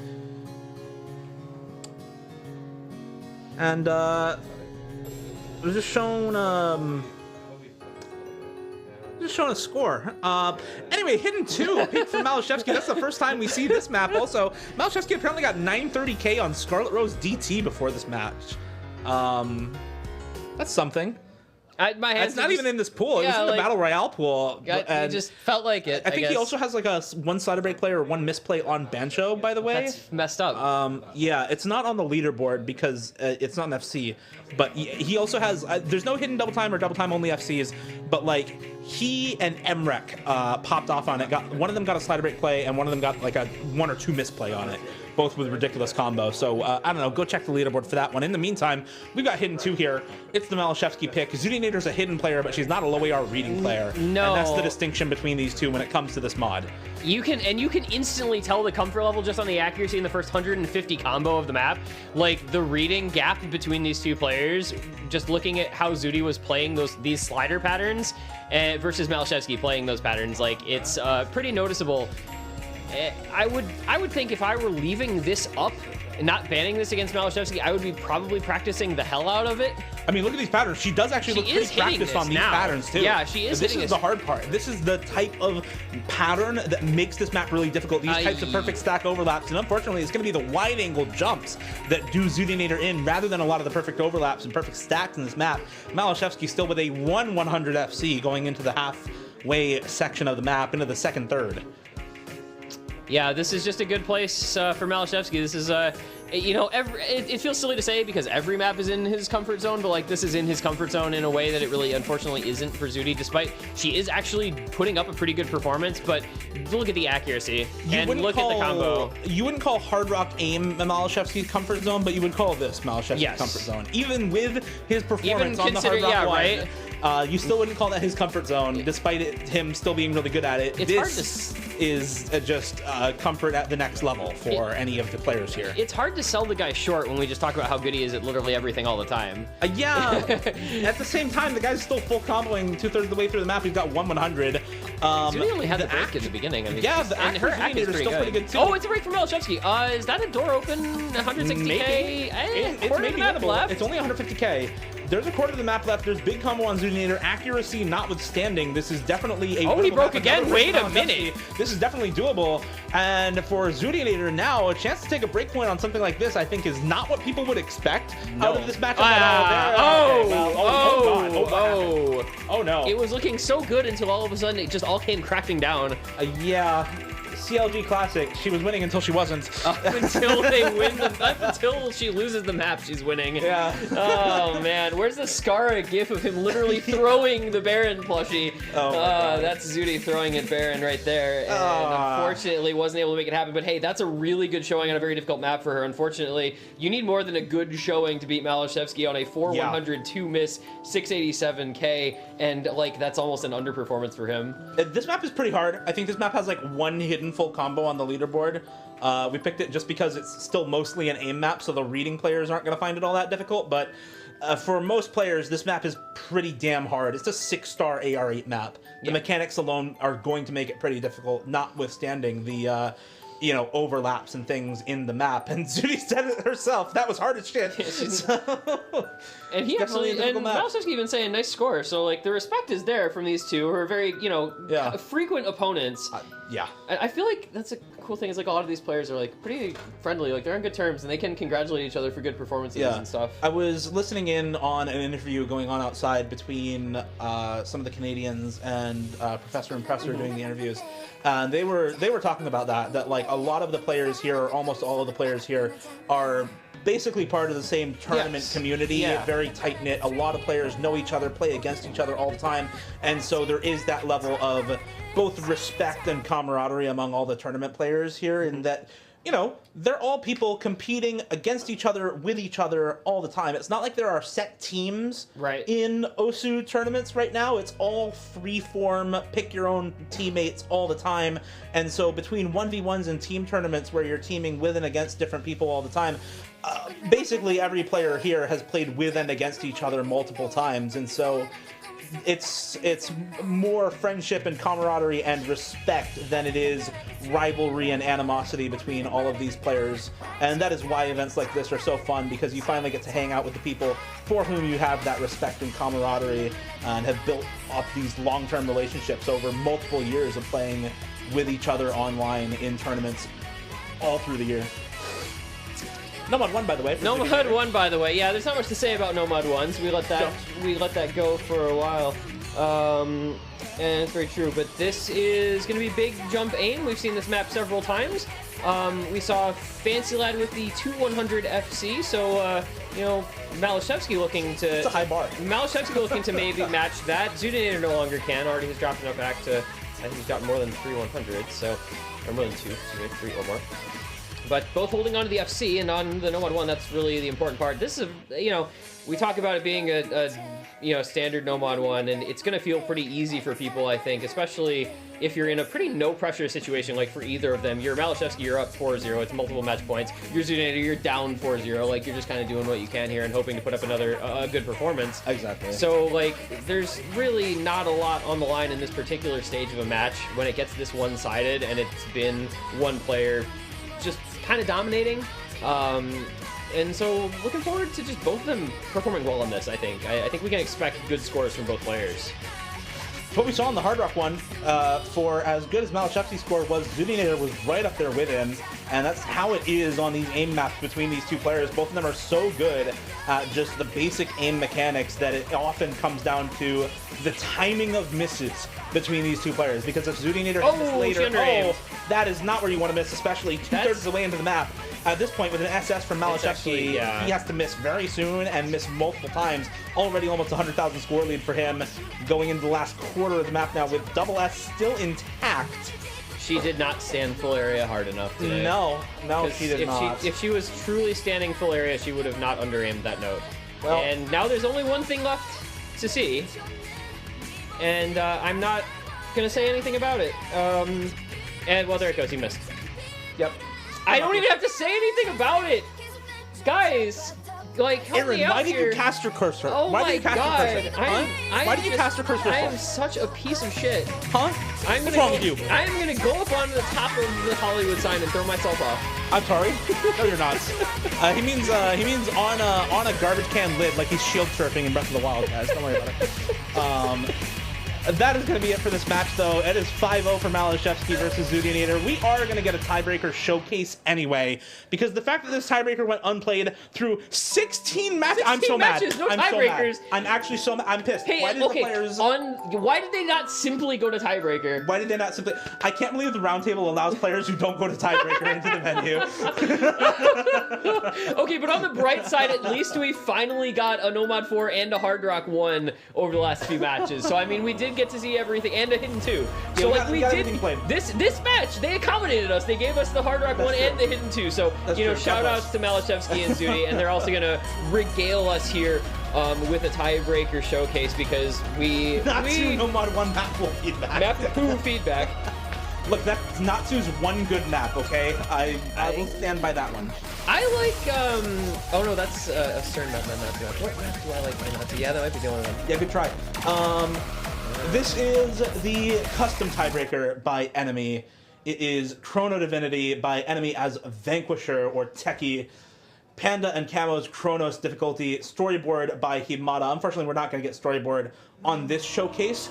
If you want to see the storyboard, go check out the map pool showcase from earlier today near the start of the stream. Probably about 30 minutes in is when you can see the map pool showcase, but wait until after you're done watching it here between these two players. This map is really, really fun to play. Very, very cool. The storyboard does a great job accommodating it, and in general, it's just a great song also. This is one of my, I think 2 favorite songs from the tiebreakers in this game. It's a good song. It's a very good song. It's a very cool map. I really wish we were getting to see it where the stakes actually mattered, instead of just as a showcase. Yeah, it's a bit unfortunate. That's the only blemish on what otherwise has been a really, really cool day, is that we didn't get to see a real tiebreaker. But we are at least getting a showcase of it, so everybody can see what this map and this song are all about. Couple of breaks, double hidden by the way. Both of them just hidden preference hidden on the preference mod players. Yeah. Yo, where's Keto? Big preference hidden mod players. That's real. Not at the round table. Not at the round table. Unfortunately. Unfortunately for him, not at the round table. I can't. Yeah. So we're just going to be kind of watching this and chilling, because obviously match over. Matches are over. Don't go anywhere, by the way. Yeah, we've got still have other stuff. We've got IRL stuff coming up after this. I'm not sure of the timetable or anything. I don't know who knows that. Maybe Kreutz, but maybe Kreutz, maybe James. I don't know. We'll see. Okay, James doesn't. James shrugged. waved his hand. James just has no idea. So that's reassuring. We'll figure it out. We'll see this soon enough. Maybe Pishi has info, maybe Kreutz has info. We'll get somebody in here who has info. I don't know. We'll take a break first. So we're gonna have a break after this. Once we finish up the showcase, and then we go to Roundtable after dark. We go to Roundtable. Yeah, it'll be by then. It really will be on Roundtable after dark. Yeah, it's already 15. It's been a long, busy day. It's been a long weekend. We've been Saturday. It's been a long weekend. It's been like a couple battle royale lobbies and a 1v1, and then 16 matches. That's a full weekend in my book. I'm old. That's a lot of. We got 14, 15 more matches to go tomorrow. I don't want to hear it. Somebody else is gonna have to be on this couch for some of that time, because I will completely lose it. We'll get a couple other people in here for tomorrow. I feel like the viewers are probably tired of our banter too. It only takes so much of the two of us on the couch. Oh my god. Yeah, it's like when me and Chili are spending an entire day casting together. Same sort of thing. Like, I can't believe you guys have to be sick of us by now. For real. Same vibes here, but this is a pretty cool performance with Malosowski picking up the 650 combos. So that's neat. I don't know. Let's go check in on chat. What's chat got going? They're calling us schizo, is what they're doing. They're saying schizo casting. They're unironically not wrong. We're sleep deprived. We haven't eaten. We've been on the casting couch for I don't know. 7 hours now. It's been 7 hours 41 minutes. The stream has been live. So okay, almost 8 hours. And we've been on the couch for most of that. Yeah. Had a break for some food. Classic stuff. Players into the wide angle section here, coming out of the stream parts of the map. There's a whole explanation on like how the song composition went from Enemy, by the way. That, yeah. If you want to read that on Twitter, like it was a whole concept song around like knights battling this concept enemy Techie or Vanquisher, which I guess really helped with the composition of the song overall for Enemy, and made it so that there's these really distinct sections of the song that sound very different. Like this one's super upbeat, kind of uplifting sounding, versus the kind of doom and gloom of later sections of this map as you get towards the end of the song. There's like this part with the falling down type of vibe. Yeah, there's Ascension to Heaven references. There's Waiting for the Rain mixed with Silent Room. There's the battle. There's Losing the Battle with the descending part, like you're talking about, which is right now. Yeah, and then you get to the ending where the players get their revenge, as it were, and get their second chance. This map's pretty hard, by the way. This is 7.8 stars. Fun story. Originally, this was going to be in semi-finals, but the map that we were going to put here ended up being too hard, even harder than this. So we swapped the order and put this one down here, because even though it's kind of too hard for the round, it's still the easiest tiebreaker we have at this tournament, which really says something about how hard the rest of the maps are. The rest of these are going to be pretty difficult. By the way, we were originally going to do semifinals showcase today. I don't know if that's happening. Perhaps. We'll probably just do it before the semifinals tomorrow morning. Okay. Or hopefully actually in the morning tomorrow. And not in the morning, meaning in the afternoon. James is over here with the thumbs up, so hopefully he's going to work to make that happen. But we'll see. The fingers are crossed. Fingers, like, there's several pairs of fingers crossed on between the couch and and nearby tech people. So we're hoping for the best on that one. I'm reading chat, dog. They got shit harder than this. This is the easiest tiebreaker in the tournament. Is there a new map pool for tomorrow? Yes, there are multiple. There will be 3 map pools tomorrow. 1 for semifinals, 1 for finals, and 1 for grand finals by itself. So look forward to those tomorrow. Look forward to 1K combo from Zoothinator, by the way. As we've been talking about other stuff, going into the 1/3 section here at the end. Super flowing focused, a lot of buzz sliders in this part as well. And leading into a speed section at the end of the map, going up to, I think, 240 BPM here for the ending. This is pretty. This is impressive stuff from both players. It looks like Malashevsky is going to end up winning this little showcase anyway, but Zuni with that big combo. So, well done from her. Both players putting up pretty solid scores. I mean, the showcase replay was like 400K from Decatur. Actually, a miss from Malashevsky. Maybe Zoothinator can win the showcase here. That was his first try, right? Yeah, it was just sight read. That's so messed up, and she chain misses, so it's not going to happen. No, not going to happen. So it's going to be just shy of 400K for Malashevsky. It's going to be 350 and change for Zoothinator. And that's going to do it. Well done to the players. Thank you to them for the tiebreaker showcase. Since we didn't get to see it in any of our 16 matches, we at least got to see it put on by 2 of the best in the business here at the end of the day. We got Malashevsky closing out the 5-0, taking the tiebreaker showcase win as well. It's a 6-0 in spirit, but they're just out here having fun, and that's pretty cool to see. It's exactly what you want to see. That is it. Drake clap in chat for the round of 16 and quarterfinals being over. Woo! We are done with day 1, 16 matches under the belt, and 14 or 15 more depending on bracket reset for tomorrow. It's been a fun day. It's been a lot of really close matches, day. some blowouts, but a lot of really close matches and a lot of fun matches to cast and to watch. And sometimes even in the blowouts, like, you get one player that's just playing so well that it's still really enjoyable to watch. Like what Malashevsky did there at the end of the day. He put on some amazing performances, and Zudi played well anyway, despite losing 5-0. Yeah. So even in a blowout on paper, like, if you watch the actual maps, it was really exciting and fun. So, we got the best of all worlds. Yeah, definitely. And you're gonna get extra worlds, parallel worlds later tonight. Multiverse. Roundtable 2 in the multiverse of madness. I mean, multiverse method at the roundtable. At this point. You're getting the non-Osu multiverse later tonight. Again with the roundtable after dark. More IRL activities at the venue here in Los Angeles for the players to earn a little bit of extra cash outside the tournament. Ample opportunity for those who dropped out in losers bracket round 1 to get some money back and participate in more events live. Thanks to Kreutz for organizing the IRL events for the roundtable, the extra activities after dark. It's been a tough time trying to get those events actually on stream because of all the other tech delays that we've had with this tournament. So shout outs to him for actually making it happen with all of the other things going on, because it has been a tough time for everybody here to actually get everything on stream and run the event as initially planned. But we are making it work, and things have been really, really fun today. It's been an awesome stream. It's been an awesome round of 16 and quarterfinals. And we are just about ready to go to break before we get our IRL events finished set up for everything else. And we'll let you know on stream once we have an ETA. Tentatively half-hour to a 45-minute break before we get into our IRL events. We'll see. Congratulations again to everybody in winners semi-finals for tomorrow.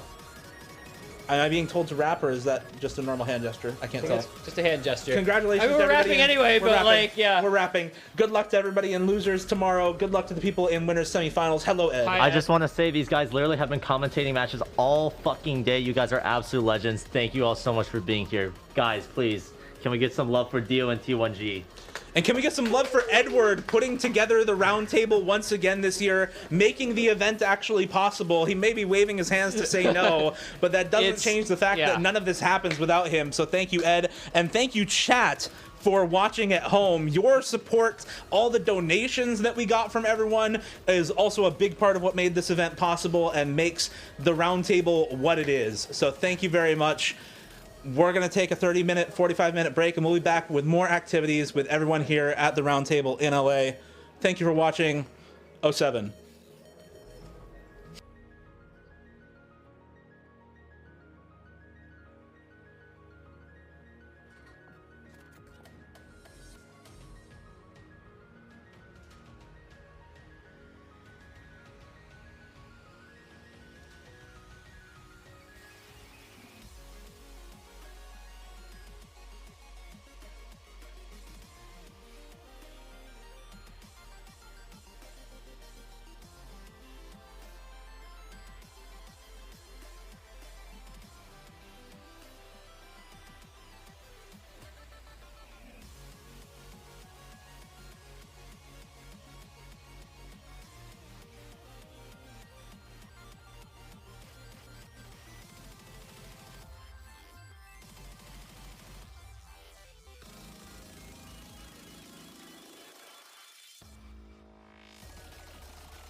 different, acting suspect. And she think I could be a hero, I can never be that. It's 2 a.m. to lock you up, yeah. And she like, boy, you know you fucked, so we can never go back. Now she move different, acting suspect. And she think I could be a hero, I can never be that. Is this thing on right now? Roundtable LA 2023. I can't hear you.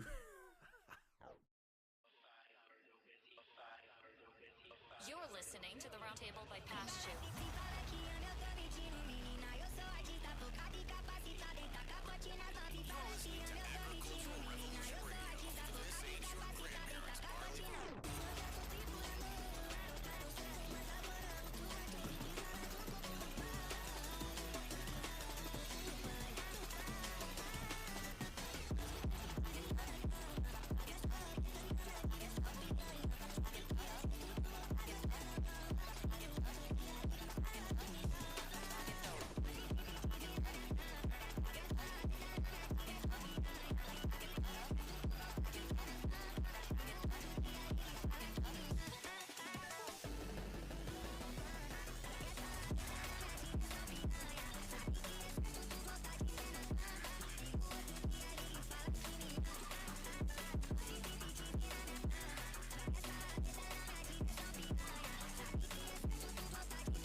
Plucking of our petals. I'm drawing circles, don't you know?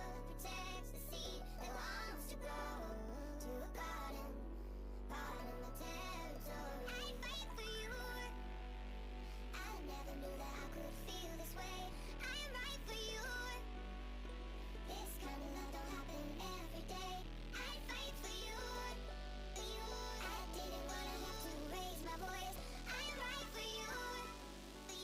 You really leave me with no choice.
Cut my converse, hustle with Chavez. Like, where did he go? Like, no more talking. I got it repost, like, bitch, I'm splurging.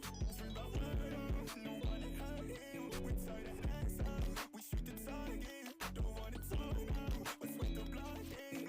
Cut my converse, hustle with Chavez. Like, where did he go? Like, no more talking. I let it go, let it go. If we had bad blood, I'ma let you know. No. You a hoe, and keep all that shit, I'ma let it blow. Why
eyeglasses approve this message.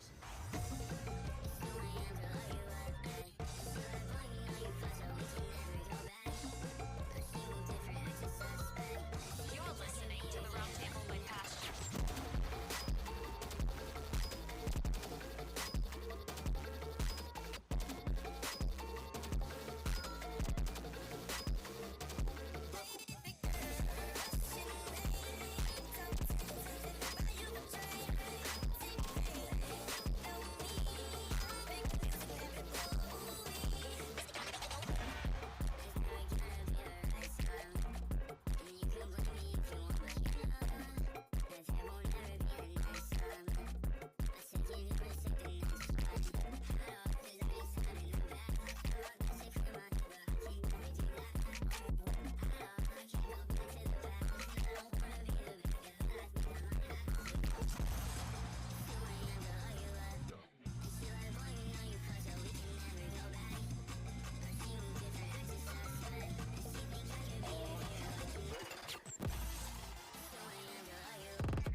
Is this thing on right now?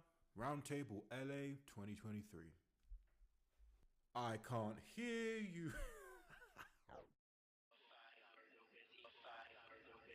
You're listening to the Roundtable by Pasture.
Cut my converse, pursue with Chavez. Like where did he go? Like no one talking. Then got it repost. Like bitch, I'm splurging. Dream about murder. No one to hurt him. We tie the hands out. We shoot the target. Don't wanna talk now. Let's wait the blocking. Cut my converse, pursue with Chavez. Like where did he go? Like no one talking. I let it go, let it go. If we had bad blood, I'ma let you know. No. You a hoe, and keep all that shit, I'ma let it blow.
content creators. We're content Whoa! creators. You know? What? Yeah. Bro, how is that not followed? Whatever. Stuff like that. Keep it fun. It's a first. The scene is switched. Wait. Is it working? Is the audio working? I can hear myself. Yeah. Okay. Awesome. Let's mute this. It's a horse. All right. Croix, I'll let you take it away. All right, guys. Welcome to Blitz Jenga. Woo! You guys have made it this far. You thought the OSU tournament was the highlight? Well, this is actually the highlight. This is on the Roundtable. We actually have a round table. Let's go! So this will be the most competitive Jenga match of your life. It is single elimination, best of one, but it is 2v2. And you might be asking yourself, well, who's my partner? Well, the Battle Royale standings is what determines who your partner is. If you were in 8th place in Battle Royale A, you are matched with 8th place of Battle Royale B. And wait, you might think that that's lopsided, but do OSU skills translate to Jenga skills? No. We'll find out. So I do. My mom will take my place. I'm with Malashevsky's mom. No? Yes? No? No. Yeah.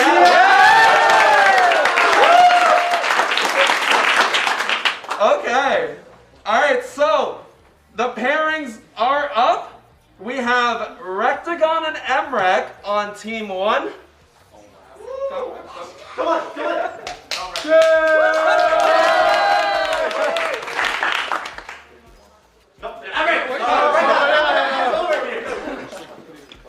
And, oh shit! Where's the casualty? Well, that better not be your Jenga arm. Uh-oh. And then we have Flying Tuna and Rairiku on this side. Oh my god, I'm advancing already. Let's go. Alright, let's go. Alright, so you guys are alternating. So between the two of you, you will have to decide who goes first and who goes second. And you will be heads, you will be tails, and you will decide who moves the block first. Okay, do we have any questions about Jenga? Just to explain the rules real quick again. If your timer runs out, you have 3 minutes. You have 3 minutes to make all your actions. If your time goes to 0, you will lose. If you or your teammate buses down the Jenga tower, you will lose. You are gone. So, it will be intense. It will be a fight to the death. So, just for clarification, all right, Croix is introing. I will actually be commentating / hosting the stuff. But Croix will act as the referee and will enforce any rules if the players break them. So we're using, for the most part, traditional Jenga rules. And if you played Jenga before, you probably know how this goes.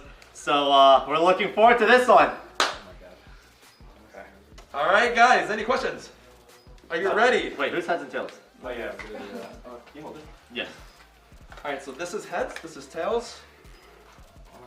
And the result is Tails! So do you want to place the first block or let them place the first block? First block.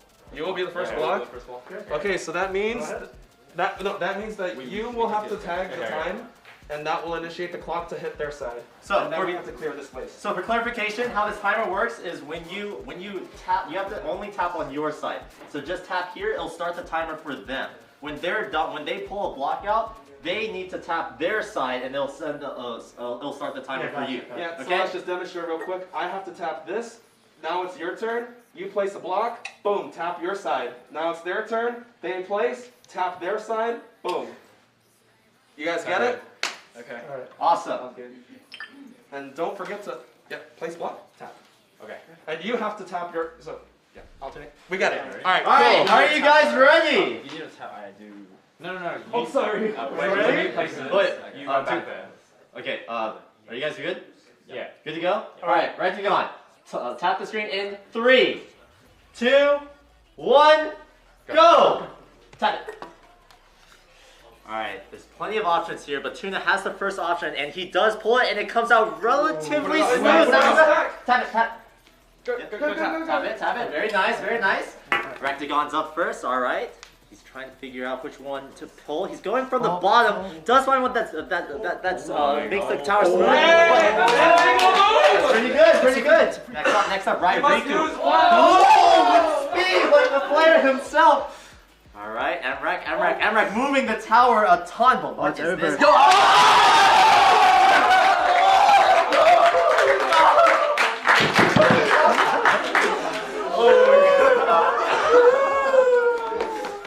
Oh my god, dude. I went there, bro. Yeah, that was. Alright, we gotta set this up now.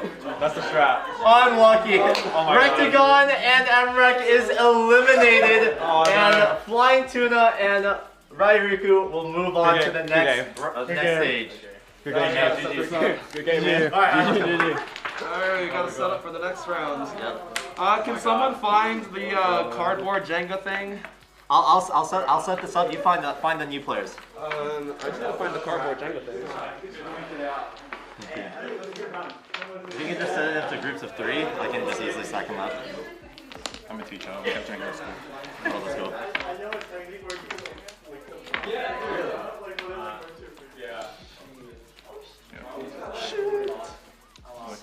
A block missing? 2 blocks missing? Huh? We didn't think about this. One random block. What the? Are we missing a block? Ain't no way! It must be missing like 2. What's going on with the block? No, there's one block right there. No, it's missing from the bottom of the tower. Try and straighten it up. Alright, Croix, can you debrief who is next? Alrighty. Next pairings. We have Chillier Pair and Ryuke versus. So you guys will be here versus Rampus and Zudi.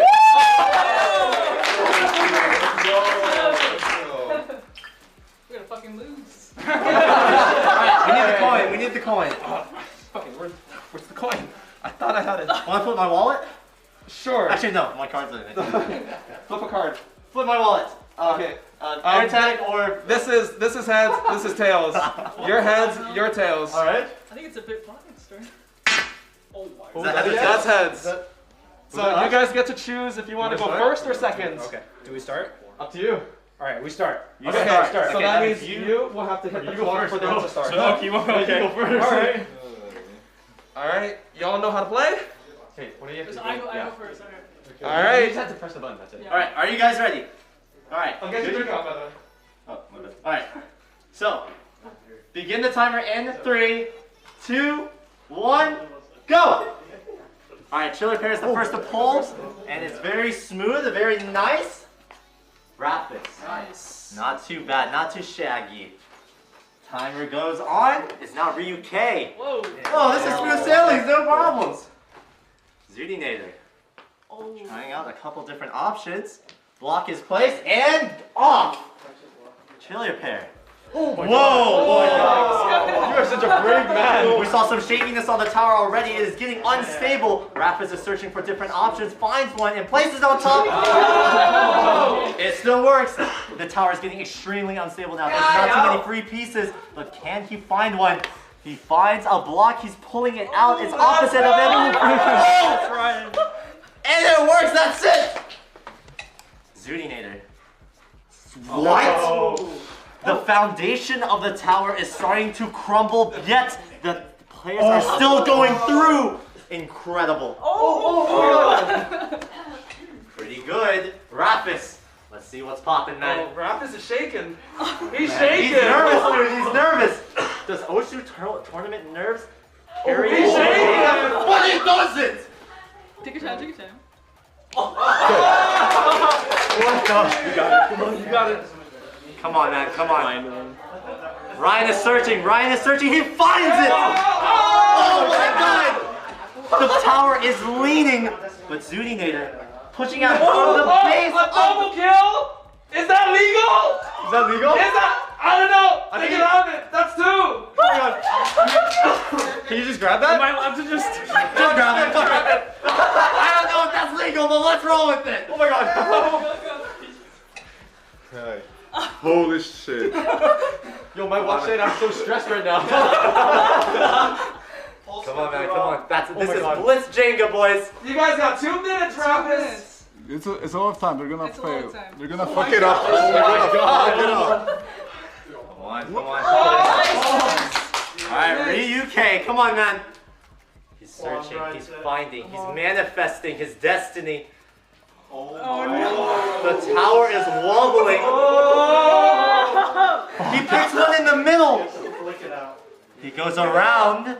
Oh. No, this is so bad. It's over. Is it over? Can Ryuk pull the block out? The tower is shaking, but it's inching out, and it does it! Oh my fucking god. It's back to Zuni. And try to get out of the Yes. middle. Yes. Let's go. Damn. Holy, this is intense. This is like grand finals. Oh my god. Oh. Jeez. I'm just gonna sit right here. Yes. Okay. I don't understand how this tower hasn't fallen Move your yet. ass. Never mind, I'm just gonna get out. Goodbye. Oh shit. It seems like every single block here just moves the tower. No way. But it's all about the search. Can he find the solution?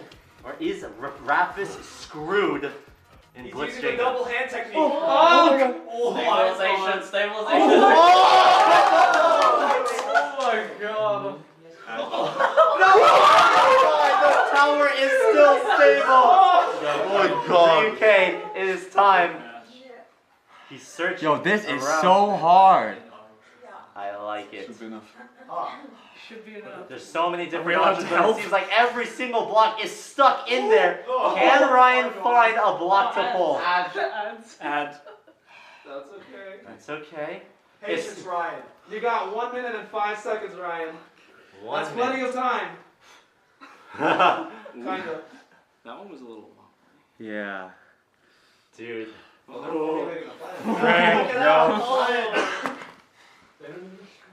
Oh, no, just. The tower keeps shaking, Oh but my the God. goal is clear. Can Ryuk pull it out? Oh my god. Oh my god. It's over. Oh my god. It is now up to Zuninator. Zuninator has to. No! And he does it! Oh. Okay, cheerleader pair. It's all on you. No pressure, no sweat, and he just pulls it off. Wait, just kidding. I was watching the stream. It was delayed. Goodbye. Come on, man. Come on, man. Come on. 30 seconds. Oh, dude. I'm just gonna have to do it. You're gonna have to do it. Oh my god. Oh shit.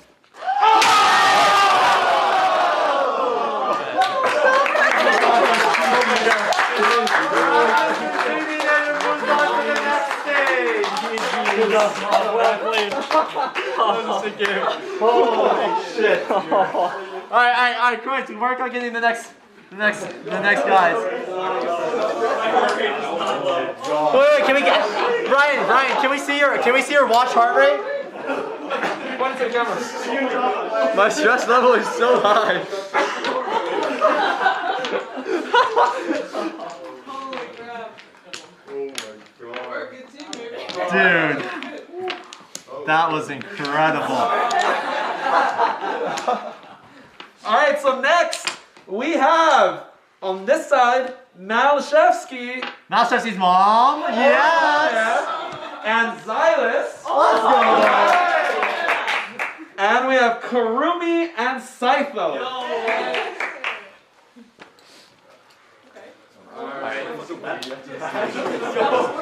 Dude, we can't mom. Starting to get hot in there. I found the point. That is not straight. I'm trying my best.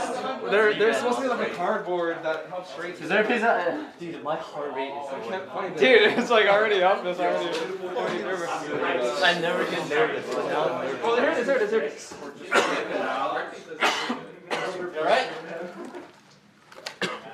Wait, upside down. Yeah. do an offset for the video, like have the video be delayed to match the audio delay. Like 100%. You're in the grand finals. That was really. Yeah. All right, versus Dynasty taking over from. All right, we have Malchus Islam and Zanis versus Kurumi and Saito. This will be heads. This will be tails. Coin flip.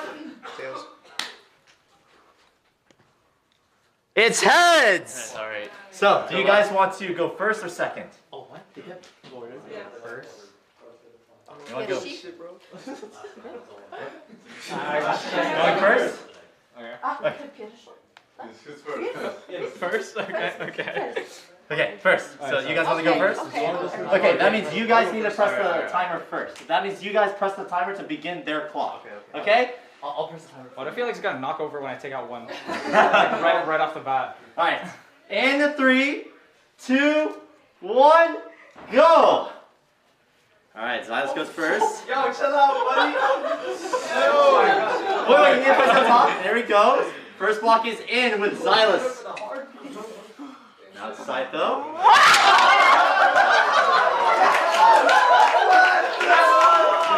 It's the strat. It's the strat.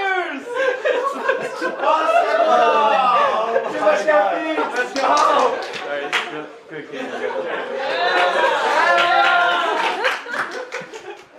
Let's go for Xylus and Malachesimo! What the fuck, dude?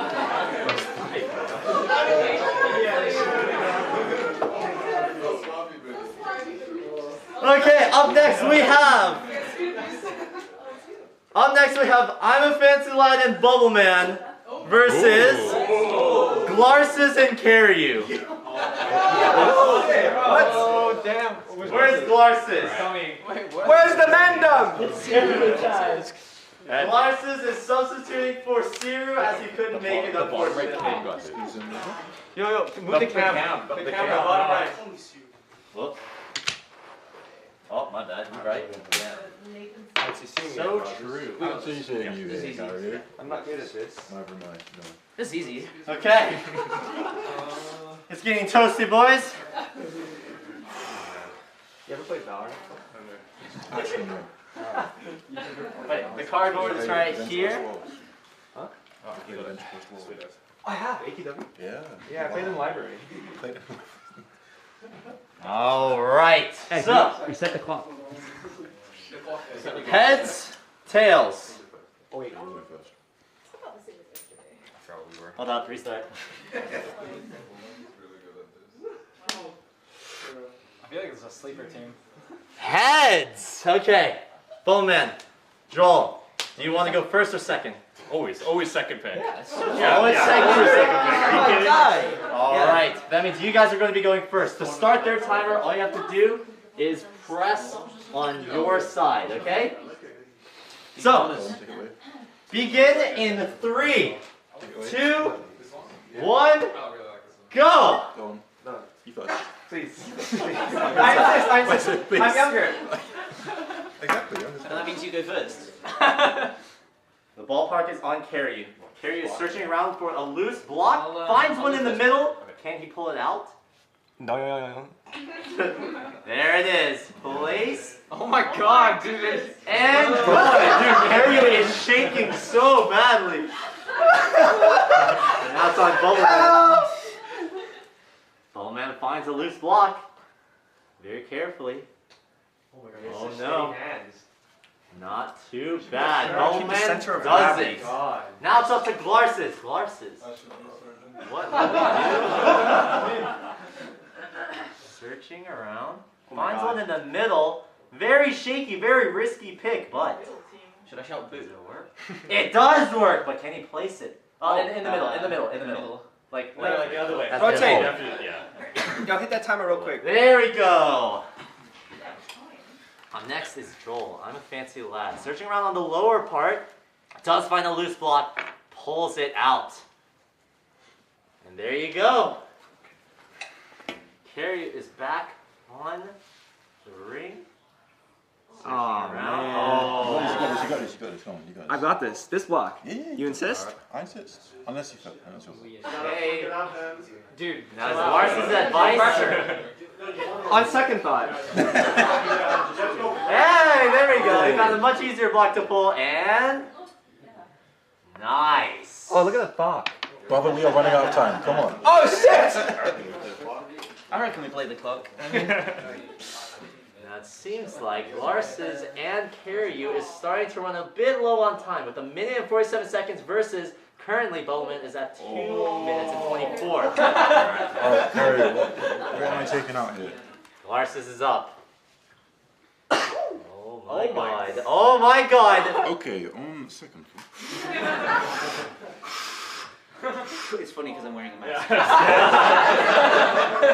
Your name was Bubble Man, not Bubble Blower. I don't like this. I don't feel good about this. I do. Pull it. Go! And it does it! Man, be slow with it.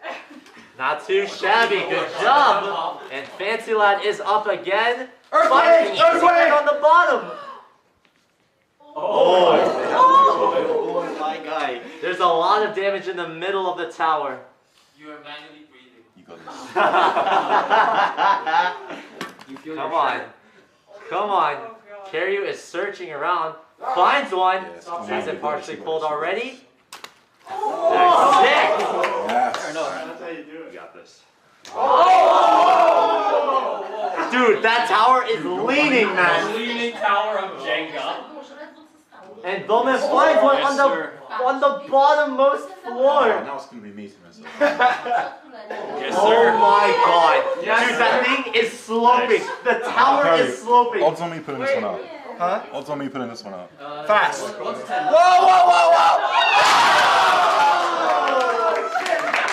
Crikey, mate! With a slight tap on the block, Larsis unfortunately makes the tower fall. And with that, Karyu and Glarsis are eliminated. 52 block pickup. Let's go. How do I update a challenge? Does anyone know? Okay, thank you. Please help. Okay, so while we're setting up the board, the Croats will assess the situation. Okay. Shit.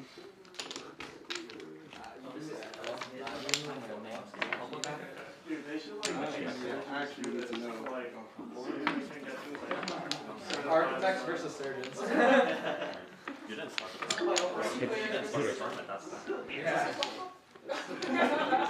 Oh, you gotta tell them to start the tourney, and then after that... could just do it by memory. Oh my god, he's I'm trolling! And then after that, Ricky, did you win yours or no? Ah! No. So then it's... Yeah, so Flying Tuna and Rairiku versus Raptus and Zudi. Oh my god.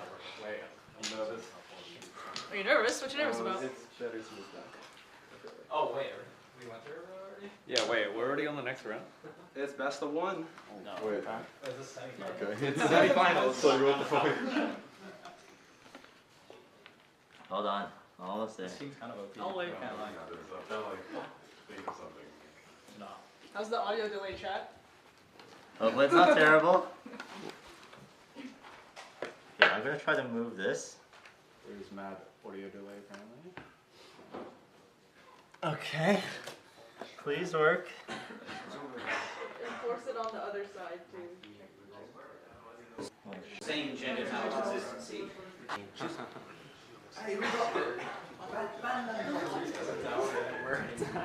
That was so funny. Okay. Is that good? I think that's good. Oh, the fight's You should reinforce it on the other side. Like,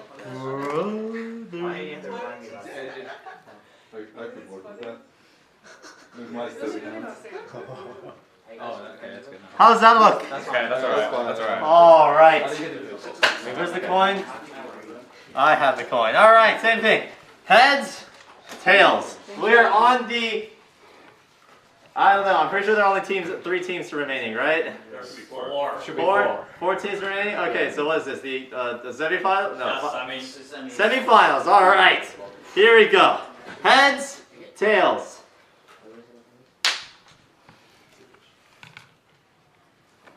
Tails.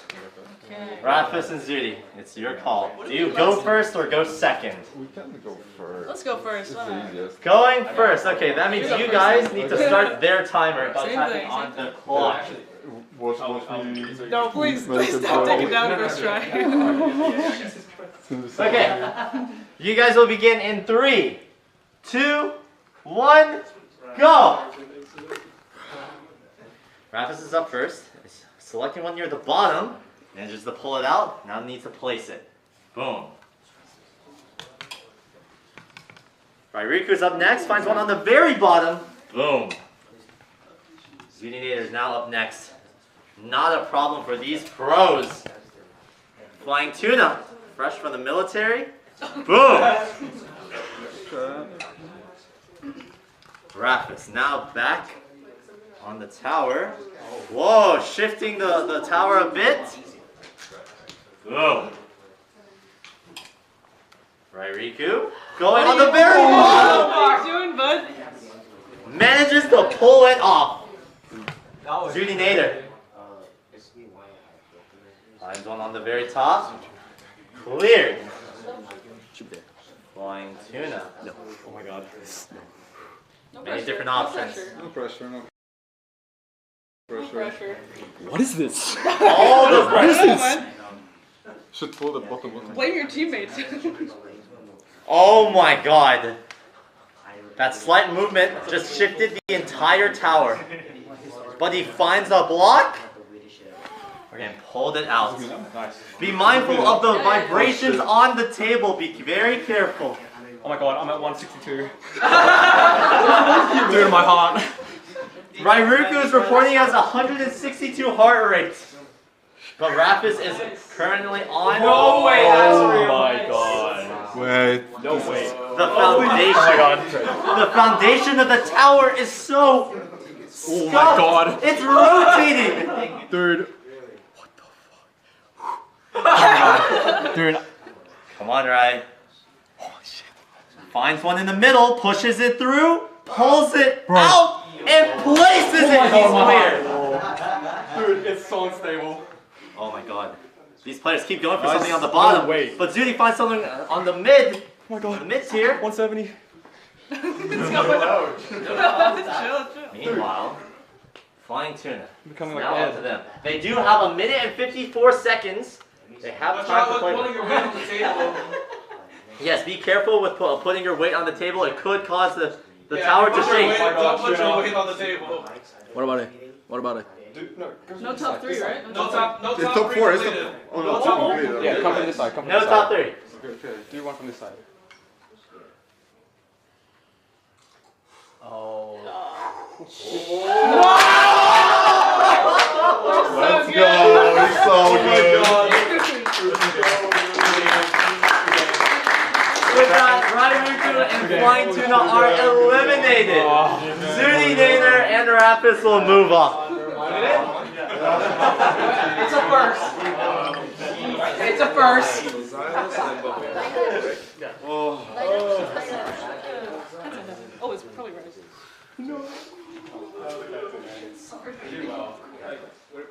Oh. All right. Kreutz, you take it. Announce the next set. The second half of semifinals.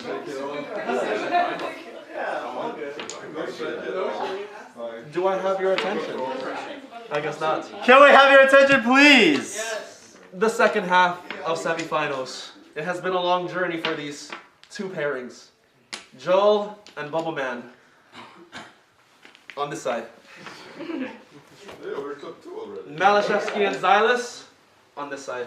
I want you to know, you guys are getting smurfed on by Malashevsky's mom. Oh yeah. She's been playing Jenga for decades. For decades. Yeah? You guys are getting smurfed on.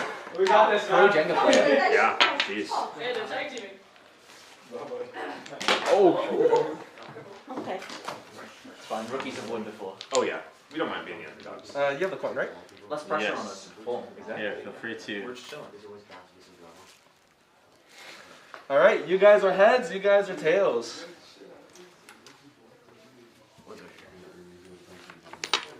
Do you want to catch it? No, this is more dramatic. Get it on his head. Oh, heads again. Do you guys want to go first or second? First. Okay, so you guys will have to hit They the just clock. don't know the strap. You guys will have to hit the clock for them. Cardboard? Here. No. Okay.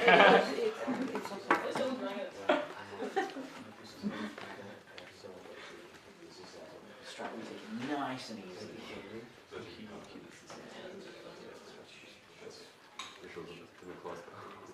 How's that look? Like a Jenga tower. Tiny bit leaning. I think it's rigged. I think it's fine. Okay, good enough. Looks legit. Could you like lean it over to one side a little bit? Yeah, I got you. Yeah, so I think, can you like knock it over real quick? Actually, I would just leave it like this. All right, we can begin whenever you guys are ready. Okay, so who's going first again? There. All right. Xylus and Malashevsky versus Fancy Lad and Bowman. You may begin in 3, 2, 1, go! All right, first one is in. Xylus. Now, Bubbleman is up. Searching around, finds a block. Up. Now it's Malashevsky's Cameraman. ball. NM. Searching. Seems committed. Pulls. Wait, surgeon? Surgeon channel? So she's been playing this for decades. Calculated. Wow. Yeah. Wow. Oh my God. Did she get the timer? Yes. Okay. Goes up. Whatever. Right place. Xylus is up next. All right. Not too shabby. That's a gauntlet being thrown down there. Oh, many options. Oh!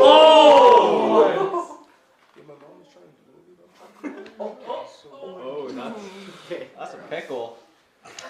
And he gets it. Oh my God.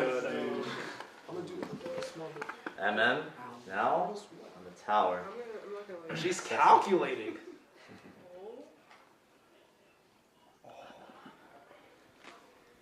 Complete silence. Oh, okay. Oh. Oh. Nice. Oh my God. Timer. Done. Does being good run in the family? That is probably Mally's mom's. It's tickling it. Shabby. Joel grabs the block and places it. A bit of shakiness. Deep breaths. Deep. Oh, the tapping method. Oh, sorry. The Xylus tapping method. Technique. Oh, the shaking method. Hold on.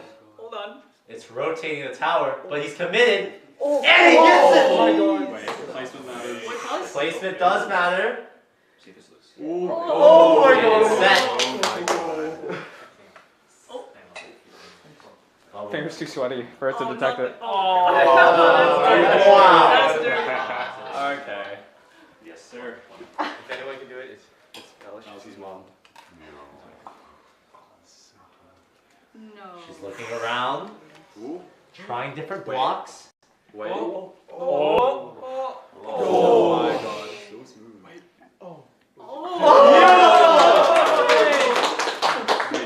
Easy. You Now, got this. now, I just want to point out, Malashevsky's mom and No, Xylus that's is 30 free, that's seconds free. behind.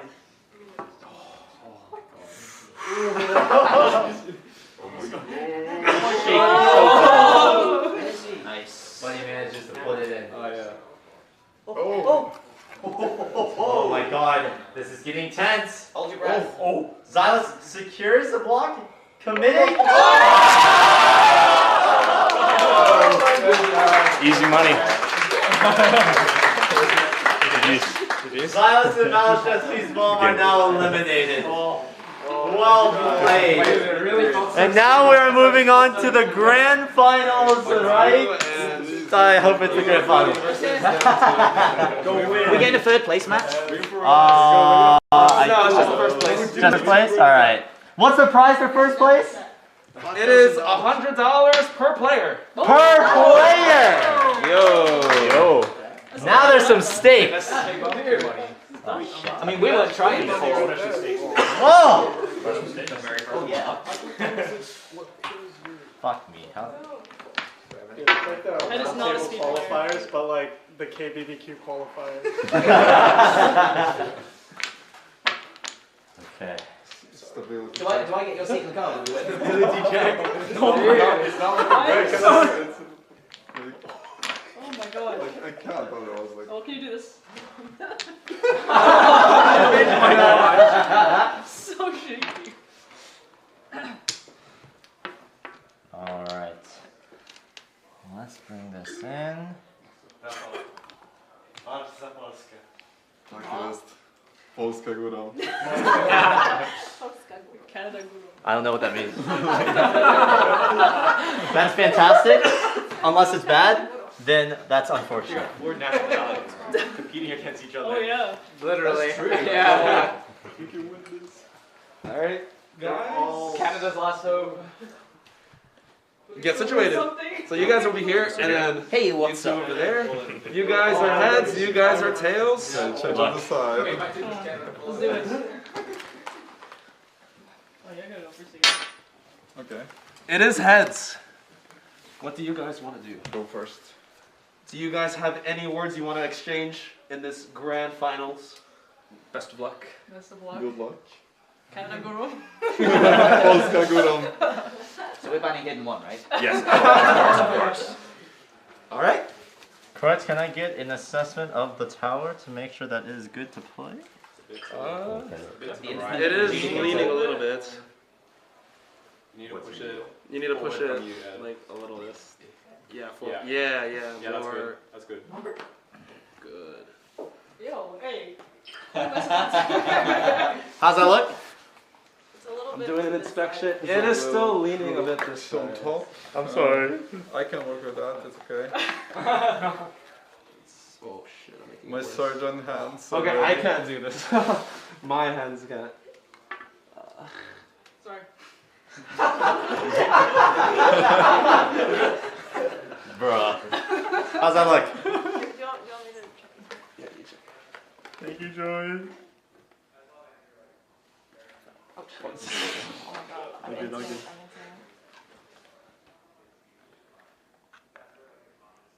What the fuck? Wait, this cardboard box is so bad. The real Jenga is setting it up. That's true. Alright, ladies and gentlemen, to recap, we are now in the grand finals. It is Rafis and Zudinator versus Bubbleman and I'm a Fancy Lad. The winner of this matchup right here will win $100 per player. So, wait, who's going first? Wait, who's going first? You guys. All right, you may begin the timer in 3, 2, Good luck. 1. Good luck, have fun. Good luck, have fun. Go. Rafis is going up first. Taking a look around, finds a freebie, places it on top in the middle, and timer. Bubbleman, first to play on the team, goes closer to the top, and it's in, just like that. Timer. Zudinator. Back to the clock. All right. Oh, jeez. Okay. Not too shabby. Fancy is back up. Goes towards the bottom, working his way up. Finds a block, commits, and is doing a bit of rotation. But he pulls it out. The technique. All right. Oh, he's good. And the clock. He's so good. Dude, that tower is leaning to the right, man. My teammate. Hey, it is what it is. Holy. That means you should place blocks on the left. Yeah. Timer. Place it on the right so they make the other team lose. True. Okay, Bubbleman. Oh, you almost hit that. Almost. But it's still good. Oh, You were the eyeing that speed! The speed on that! Oh my god. Well, the timer's tied almost. Holy shit. They're Okay. competitive, dude. We might need a bracket. Joel is supporting his arms, his placing arm with his other hand. Look at that squat! Look at that squat! I don't want to look at the squat. It's okay. Holy shit!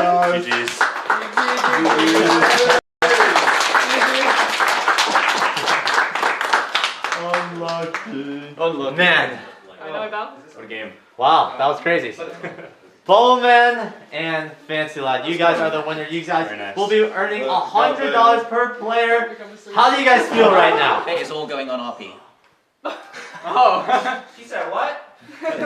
Don't wait. We have a person who. Never mind. No. What about you, Joel? You got $100. What are you gonna do with it? Korean barbecue. Yeah!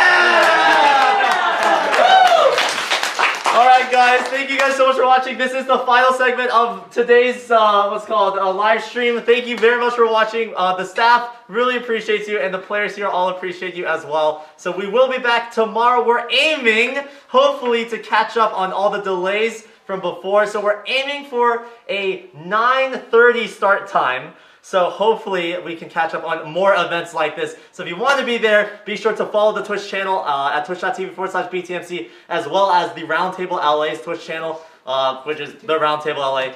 And that's basically it. We'll see you guys tomorrow. Thanks for watching!